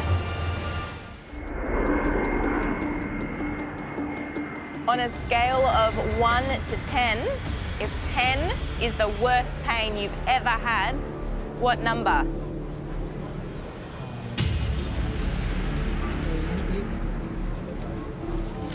It's Laura's very first call-out as a trainee paramedic. Okay. The patient has chest pain and can't speak or understand English. What language are we speaking? Mandarin? To go from call taking to a very new level 1 paramedic, it's super, super overwhelming. You've got that big responsibility of treating their pain, and the stakes are so much higher in this job. Okay? With no interpreter available, Laura decides to try a translation app. Yes, I do. Yeah. Okay. You're speaking. When did the pain start? Because this morning, yes. Okay. 6. Yeah, okay, all right. How bad is the pain now? Let's go a different way. Yeah, we're not getting anywhere. No, it's fine. Let me just jump in here. All right. So. I'm just going to take his blood pressure. Okay. Has he ever had aspirin before? Every day about 100. 100 milligrams. Plague? I'm going to give him 300 milligrams of aspirin. You happy with that? There are no dumb questions. Because you're having the chest pain, I'm going to give you 300 milligrams. With anything clinical, you can't get tied up in, you know, should I, shouldn't I ask this? So put it in your mouth. Because if you don't, that could be the difference between someone getting better or making someone really sick. Good job. Can you sit forward for me? Sit forward for me. Are they flying in or are they? They're flying to Melbourne just for holiday. Okay, that's all right. I'm just But trying to. they already missed about 2 flights. I'll do the 12 where you set up before. Sure. Just stay still. Just relax. Time is critical, so they use an ECG to see if there's something wrong with his heart. Sinus rhythm, possible right ventricular. So at his age, it's quite possible that he has a pre-existing cardiac condition. The result shows the patient is at risk of a heart attack and needs to be taken to hospital immediately. English. Are you coming to hospital with us? Yeah? See? We did a lot of practice on mannequins, but walking into a real job with a real patient is a whole different ballgame. Thank you, Sissy. Oh, that's okay. Don't be afraid to clear people. So don't be afraid to clear people out of the way because he's got chest pain. Guys. Which way are we going? This way? It's all right. You'll be good. Okay? Stay in the back. Stay with your patient. Thanks, mate. Stay with your patient. How's his ECG looking and how's his pain? It's normal. Pain's the same. Are you happy for me to move? Yeah, I'm good. I'm the paramedic now, and I have to keep pinching myself. I can't believe that I'm doing it. It's huge. It's massive. So just run through a checklist in your mind of what's done, what you've got to do, you know? His stats are back up at 99. Pulse is still 80. How's our pain? Stats are good. Blood pressure has gone down, but the pain's the same.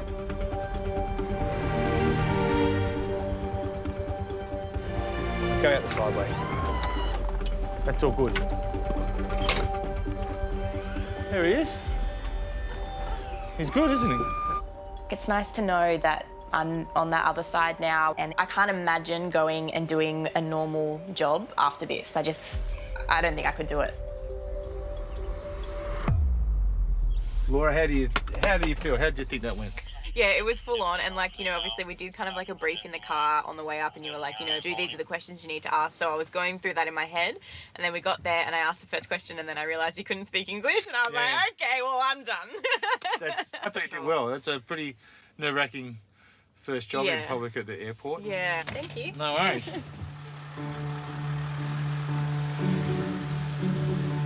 It's close to noon at the control centre and call takers are answering an emergency call every 27 seconds.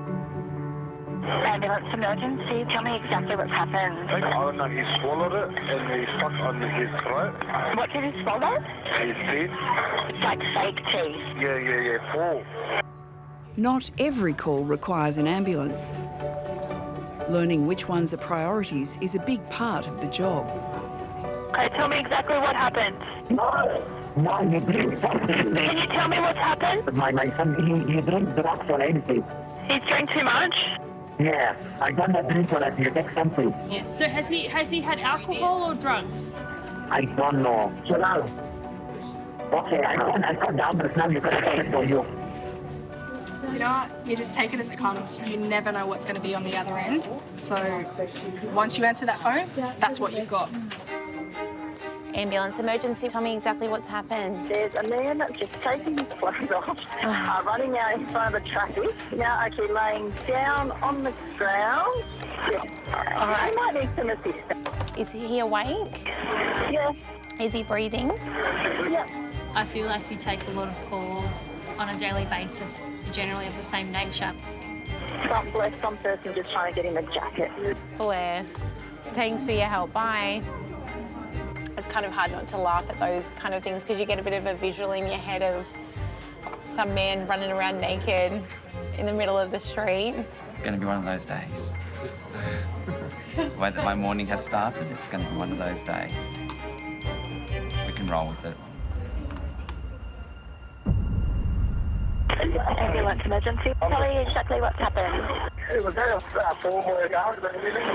Had a call probably of 3-4 metres. Is there any serious bleeding? He's got a gash to the back of his head. So we just don't want him moved unless it's absolutely necessary. Just tell him to be nice and still there and wait for help to arrive. Sydney calling Inspector 34. Inspector 34, Sydney. We had a call for someone who's fallen in a construction work site. Patient's fallen approximately 4 metres. Okay, no problem at all. I'll advise. We're not far off location. So it's a guy fallen off some scaffolding or something. Each year in Australia, approximately 25,000 falls occur in the workplace, resulting in serious injury. 3 emergency vehicles are converging to the building site in Sydney's west. 2 ambulances, including an intensive care paramedic, are coming from the east, while Duty Operations Manager Brian is driving from the west, 9 minutes away. Oh, mate. That's where I wanted to go, dude. Well, he's the hardest working person in the ambulance service of New South Wales.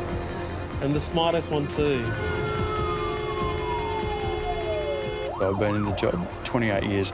For me, after being exposed to so many different types of incidents over the 28 years, having that sixth sense about what's going to happen or how something's going to play out potentially may save your life. Seriously, come on, people. What I do know, experience has told me that time and time again, patients who have fallen from height, generally, there's got to be consequence for them. Inspector 34 is on scene now. A bit of a hard hat, I reckon. Where are we going, guys? Hello. Yeah. How many stories? Couple, because you go up, it's still on construction office. Yeah. Intensive care paramedics are already treating the patient on one of the upper floors, but the full extent of his injuries is unknown. Yeah, you there, Brian? Yeah, mate, we're just making our way up to you now. We've got a Stokes, spine board and some straps. You need anything else? We have priorities. Call and spine board first, Stokes second. Yeah, roger, mate. Just give us 5, we'll be up with you. Who's the supervisor? No, I need to show us the way up. We know statistically for people that fall from heights of greater than 3 metres generally end up with a significant injury. And in most cases, the obvious injury may not be the most life-threatening. So we just have to minimise the on-scene time. I'll go up there, you can pass that to me if you want. Is this the only way out? Wow. I mean, this is going to be fun. Straps.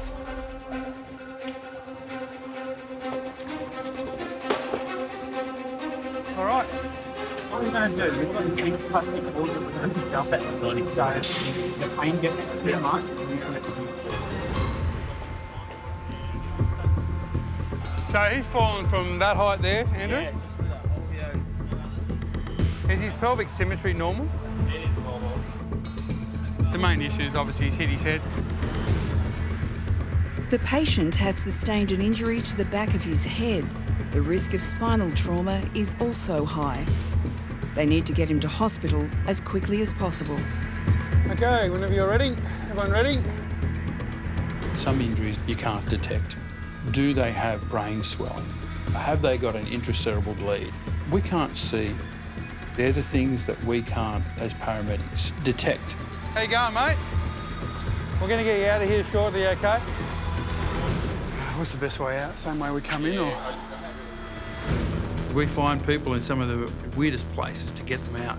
And depending on the level of trauma Every second that ticks by can literally mean the difference between life and death. Can we come out there? Nah. Mate, are you serious? Getting the patient out on a stretcher the same way they came in is impossible. Brian needs to work out how to get him down to the ambulance. It's looking pretty nasty, isn't it? Look how narrow it is. What's the best way out? Same way we come in, or? At a construction site, Duty Operations Manager Brian is treating a patient who's fallen from a height and injured the back of his head. There's risk of brain damage, so they have to get him to hospital. But carrying the patient down to the ambulance is proving to be impossible. Can we come out there? Nah. Look how narrow it is. I guess one of the things about being a paramedic, sometimes you've got to just be inventive, work for that solution. And when you find the solution, it does work.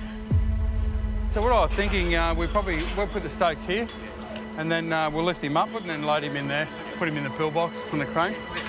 Yeah, I think it's probably going to be the best way to extricate him. Brian decides the safest way to get the patient down is with a crane cage. But there aren't enough paramedics to carry him out of the tight space he's fallen into. They'll need help to put him in the cage. What we do need, though, we just need some guys just to get us across from here to the cage. Yep. Guys, what we'll do is we'll pull him out and then we'll hand him to you. So rather than a lot of people moving, OK? So just, guys, everyone be aware. See where this guy's standing here? Don't knock him, because he'll fall down that hole. All right, you guys right? How about we just slide first? Elbows in.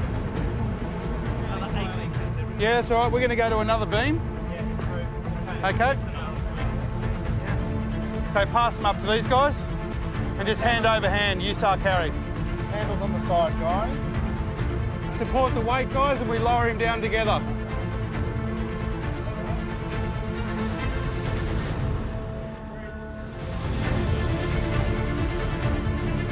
It's going to be easy going across here. Billy there, mate. Billy there. Let's Drop him down this end. All right, that was tighter than it needed to be. Being a paramedic is about having experience. One of the things you'll learn after being a paramedic, as long as I have, is that you need to have a little bit of MacGyver about you to be able to overcome a problem. Might get a little bump here, so you're coming down nice and flat. You don't find that in a textbook. That is just paramedics thinking outside the box. Prepare to lift, lift. Hold it up. Prepare to lower, lower. That's a nice way down. Better than walking down, eh? It's a good means of extrication. That's the best way. It's like a magic carpet ride. To be working in such a highly focused team, irrespective of where you work, is very rewarding. We all have a common focus, and that's to provide care to the patient. That's what makes the job. All right, mate. You're in the best of hands, OK, buddy? He did have a long fall, but the patient's quite stable. He's being loaded up into the ambulance and being transported as we speak. Our work here is done. All right.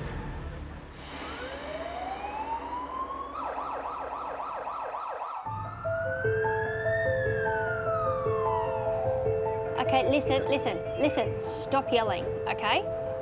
If she's having trouble breathing, yelling's not going to help, okay? So tell her to calm down. It's mid-afternoon and the control centre is dealing with a sudden influx of calls. Is there any serious bleeding? They're bleeding, but too much bleeding. Please help me. What can I do? Ma'am, you need to just keep the pressure on his head. That is what you need to do. You need to be calm. Ma'am, Yelling. Ma'am, you need to remain calm. You yelling is going to make him more upset. Over a 12-hour shift, a single call taker can answer more than 70 calls. Victoria, don't worry about that. We're going to move past that. They are screamed at, verbally abused, or threatened by almost 10% of callers. Okay, don't swear at me. Listen to me. I'm organising help for you now. How many times you ask? How many times you ask? Don't get angry at me. I'm just making sure we're sending the ambulance to the right place. In the last 3 people I've taken calls from have yelled at me, you know, we need an ambulance now. As the day just gets on, everyone's just getting a little more anxious and a little bit more worked up. Oh, gosh. I can't deal with it this afternoon. He just started yelling at me straight away. I was at Centrelink before I was here, so still a call centre. It's different. Like the ones at Centrelink, they're abusive because they're angry. But usually here they're more abusive because they're scared or they're frightened. You just deal with it. That's what, you know, that's what you're going to be getting. There's the good things as well, and if you can make a difference, I guess that's why I do the job. I want to make a difference, so I guess that's what keeps me coming back. Ambulance emergency. Tell me exactly what's happened. I've had an alarm activation. Is that the alarm company? Yep. I've tried to call the client on the phone with no voice contact, but I've managed to hear the client. She's calling, please help me. You can hear her? Yes, she just keeps saying, please help me.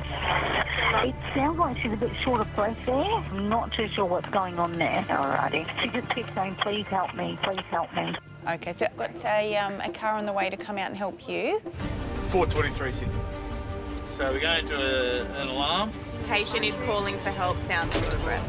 City 4, 657, 657. Laura and Blake are the closest ambulance, 8 minutes away. This is a 90-year-old female. She's activated her medical alarm, but we haven't had any voice contact with the patient. I know from co-op that there's a lot of accidental activations. Having said that, though, it says in the note that she's calling out for help, so I would say it's potential for her having had a fall and not being able to get to the phone. In Australia, 1 out of 7 people is aged 65 or older. Clear left. They might also be an invalid, bedridden or wheelchair bound, you don't know. Yeah. You know, so For sure. we've got to take these things on board and think of all the possibilities. More than 720,000 elderly Australians have received home support services of some kind in the past year. We will take all the equipment with us. We'll take the 3 main kits. Life pack and the drugs. That's correct. Yep. The thing that I'm most worried about is the unknown. It's not knowing what's going to come. It's the ambulance!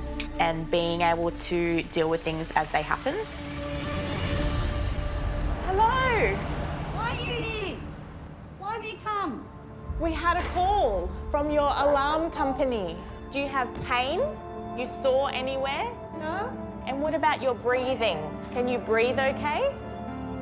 I'm breathing okay. Yeah, good. But not perfect. What about your heart? We'll do a quick assessment, Yep. do some basic Yep. blood pressure.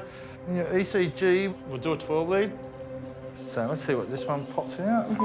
She's got some ECG changes. Right bundle branch block, and this one here, it's MI at the bottom there. Yep. Is she on cardiac meds? I didn't see anything. Have you ever had a heart attack before? No. Our machine is telling us there might be something wrong with your heart. The ECG shows a blockage in her heart. The patient needs urgent care to prevent a heart attack. We're going to have to take you to hospital. No. I know. No. My cat. Your cat, I know. I have my cat You to need- look after. You need to come to hospital. No. No. I'm not sick. Okay, it's all right. No. Please. I love my cat more than myself. Cat's going to be all right. We're worried if we leave you here. Laura. She's not really capable of making a responsible decision about her own health. Blake calls Duty Operations Manager Paul to come and assist. Inspector 66. Yeah, g'day mate, how are you?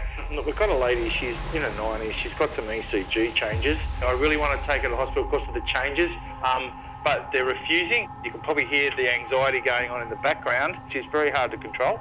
So I'll see you when you get here. Cover that, no problem, thanks. The inspector is now on his way. Okay, cool. Blake's gonna get the bed and we're going to take you to the ambulance. Do you understand? No. Yes. No. It's okay. It's all right.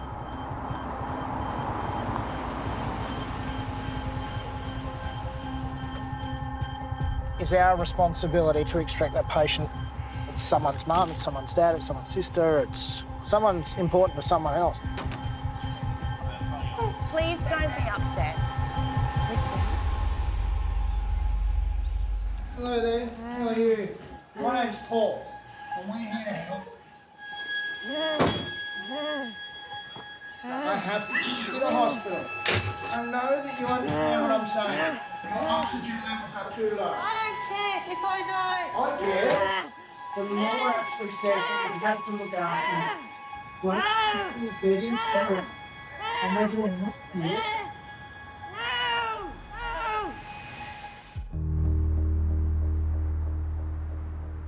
Your oxygen levels are too low. I don't care if I die. I care. Laura, Blake and Duty Operations Manager Paul need to take an elderly patient to hospital. They suspect she might be having a heart attack. But she refuses to leave her house. Blake's going to bring your bed into here, and we're going to help you because we have to. Just try and relax. Try and relax. Can I ask you something? I'm just going to help you put your legs up. Hang on. Can you open a tin for the cat? We will feed the cat now before we go. I will. She'll be okay. We know she's very important. She'll be okay. Just try and calm down. Just take a deep breath.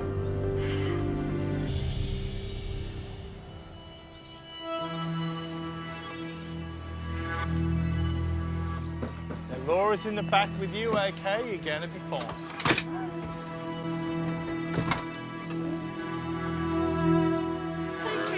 Yep. So we've got our prints. One of your concerns was the one of them came up as a STEMI. Yeah, you're right, I know. I just then the anxiety's going to go again. It's going to give you some oxygen, Listen, okay? I'm just going to put these are going to go in your nose, okay? It won't hurt. Just going to give you a bit of oxygen. You want to kill me. It's okay. He wants to kill me. Her anxieties are based on the fact that she spent a year in hospital and she doesn't want to go back to hospital. She wants to stay at home. She wants to be, in home as much as possible. And it saddens me to have to do this to patients. I understand. These traumatic experiences, it's very important to keep the patient calm. If the patient's not calm, we can't do our job properly. It's okay. I'm just going to put this on your arm. It's not going to hurt. I just need to put it on your arm, okay? Having been a patient myself, I know how scary, how overwhelming it can be. I am a human being like you. I know, and listen, I know it's really difficult to understand at the moment, but we're doing the best thing for you. If we came to your house and we didn't take you to hospital and something happened to you after we left, then we haven't done our job. We're here to help you. Okay, I know you're very upset. We left food out for your cat, okay? She is gonna be okay, and you will be back. Some people will cry, some people will yell and swear and get angry. You need to recognise the difference between somebody who's just scared and upset and is reacting in that way because of that, and someone who is actually, out to abuse you. Can you understand how much I love my cat? I know. Can you understand how I feel? I can, and I know you're very worried about your cat, but we're very worried about your health. It definitely takes a certain type of person to do this job. You could be the best clinician, you could be a doctor, but if you can't empathise with your patient, then you can't do this job. We have to get the tests, all right? Okay? I know, you're doing really well. Just try and relax, okay? Just sit back and relax. Laura, you good to go? Yeah. If you go to the job and you're nice to them, you make that little bit of effort to, feed the cat or put the baby to sleep, then you're doing your job. Day one. Day one. Graduated yesterday. Thank you.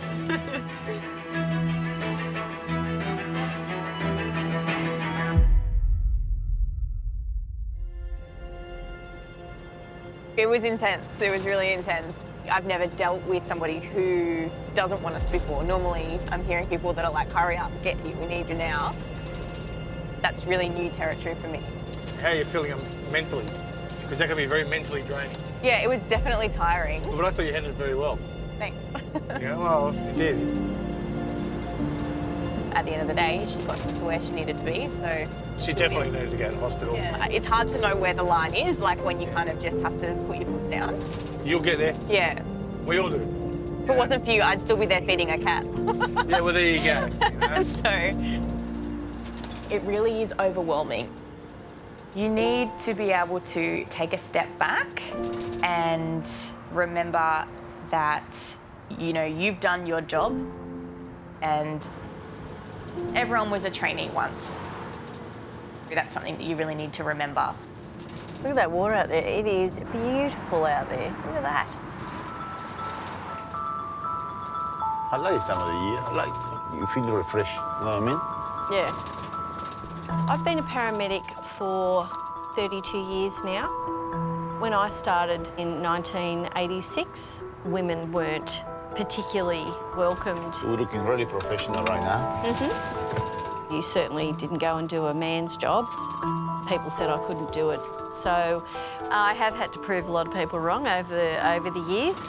This shirt, I've grabbed the wrong shirt out. See, it's got a little buttonhole that's just a little bit too big for the button. Well, you have to be my mate and tell me if it comes undone. Yeah, sure, I'll tell you as soon as I know this. I did an entire code 9 with that button undone. You're trying to get a promotion or something? Shut up.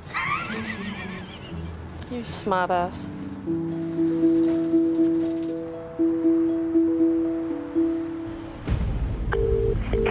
Ambulance emergency, what town or suburb? Darlinghurst. There's someone here that's dislocated their knee. He's in a lot of pain. Okay. My father, he's had MDMA and cocaine. Monster and Red Bull. He's going a different colour now. He's going pale. The ambulance is on the way, okay? Yep. Ambulance emergency, what town or suburb, please? Tell me exactly what happened. I come to my sick. She's my client. When I come, she got the floor and she bled. So she's had a fall? She bled and she bled right in the mouth. Is she bleeding? No, it's not bleeding. Did ambulance come? Ambulance come? The ambulance is coming as quickly as it can, ma'am. 685 on the way to that Peakhurst, please. It's a 1A.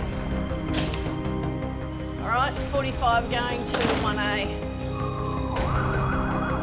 Life-threatening emergencies like a patient not breathing require an intensive care paramedic. Edward and Carolyn are 7 minutes away. They will rendezvous on scene with another ambulance that's closer to Peakhurst. 90-year-old, it's not breathing, found on the floor, blood coming from the mouth. What are we up to? Okay, patient located in the back of the property. Peakhurst, that I know exactly where that is. It's around the corner from my mum's house. The first paramedics have arrived and send their report. A 90-year-old female who's unconscious, not breathing, and it's a confirmed cardiac arrest. Is the patient actually in cardiac arrest? Yeah, you do the airway, I'll do the other stuff. The patient has been down for almost 8 minutes with no heartbeat. They need to start CPR immediately. Oh dear. It's always the way. Stop. Stay with the issues, don't get out of the way. Just here. When they're extremely unwell and potentially dying, turn right. You have to try and lessen the impact. They keep going up that way. It's going to be We're fixers. We go in and we fix as best we can, and it's instantaneous. You make a difference to people immediately. We go into people's houses. They call us when they're at their lowest. And if we don't get them to the hospital alive, then there is no other care. Hey guys. Hey guys.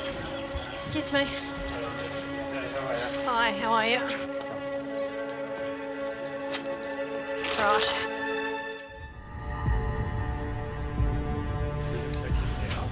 Yeah. Edward and Carolyn are on scene with a 90-year-old patient who suffered a cardiac arrest. was apparently found collapsed just in the garden there by the cleaners. Apparently she was alert at that time, but then apparently she's had about 10 minutes of downtime. No CPR? No CPR in progress before our arrival, no. So we've just done one cycle now with A6. What are we in? One sec, got systole. Yep. IV access? I've got it. Okay.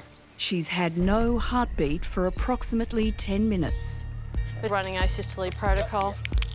With every minute, her chances of survival drop dramatically, so they need to get her heart beating again as soon as possible. Counting in for the ventilations. All right. 5, 4, 3, 2, 1. Okay, that was at 4:20. So can you set me out with a 7? Do you need a bougie? No. If they can get a rhythm, they can use a defibrillator to shock her heart back into action. All right, everyone clear, oxygen away, stop CPR, check for the rhythm.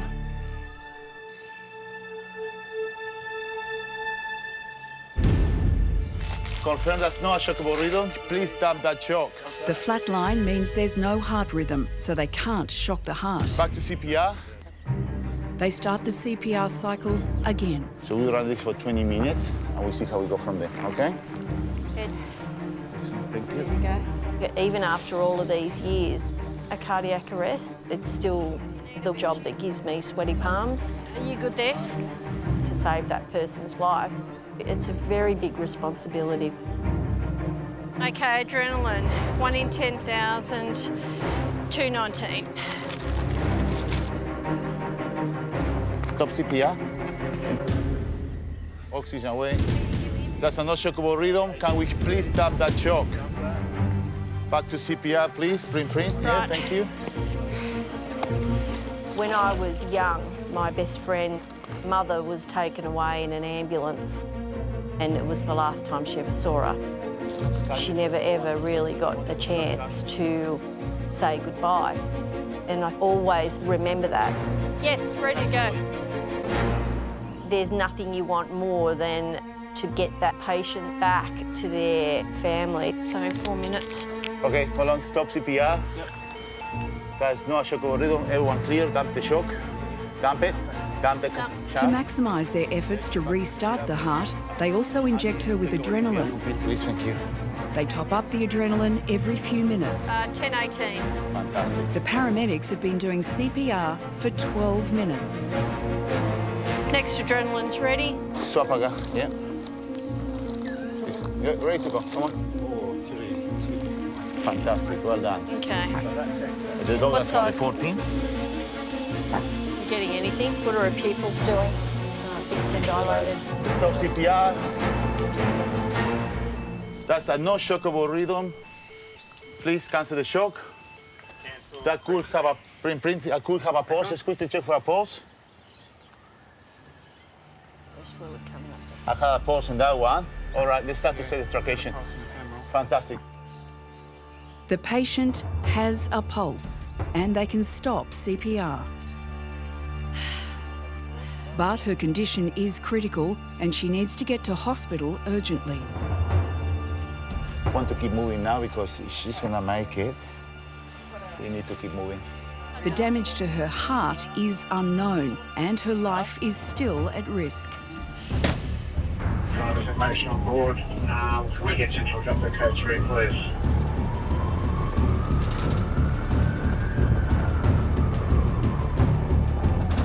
$145 on 80. Okay, she's sitting at 86. What heart rate are we getting on there? 60. Right, that's good. So it's all marrying up. 2.2 milligrams of adrenaline. We'll be there in 5 minutes. Yeah. What are those pupils doing? They are a bit better. They are reactive. They are about 5 mils now. Just cannulating, Pete. All right. You got a pulse? Front 2, front 1. Once we stop the car, we get a nice clear to our lady. All right. We stop now? Let me get this on. Yep. Okay. Excellent. All right.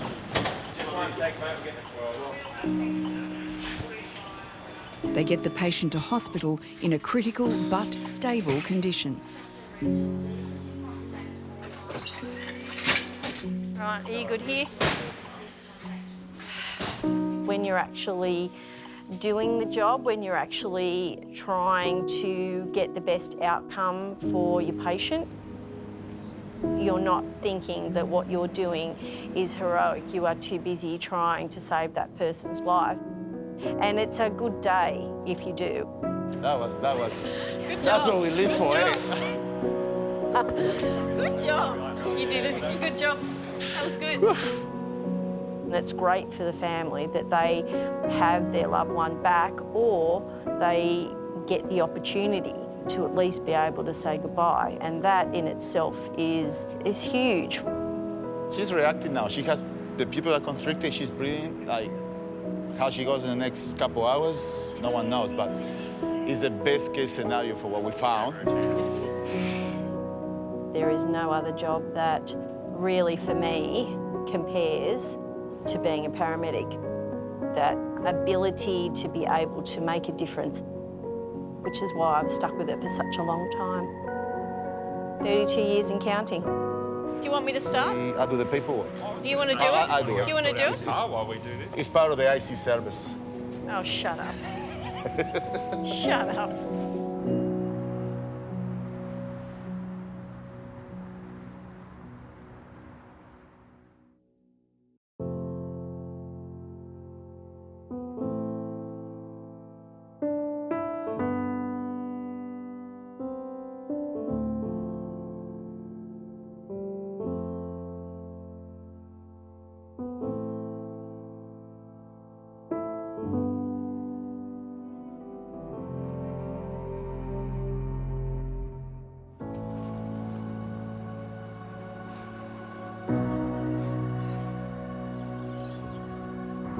Hi, just quickly, I just got a job, so don't think I'll be able to come to dinner.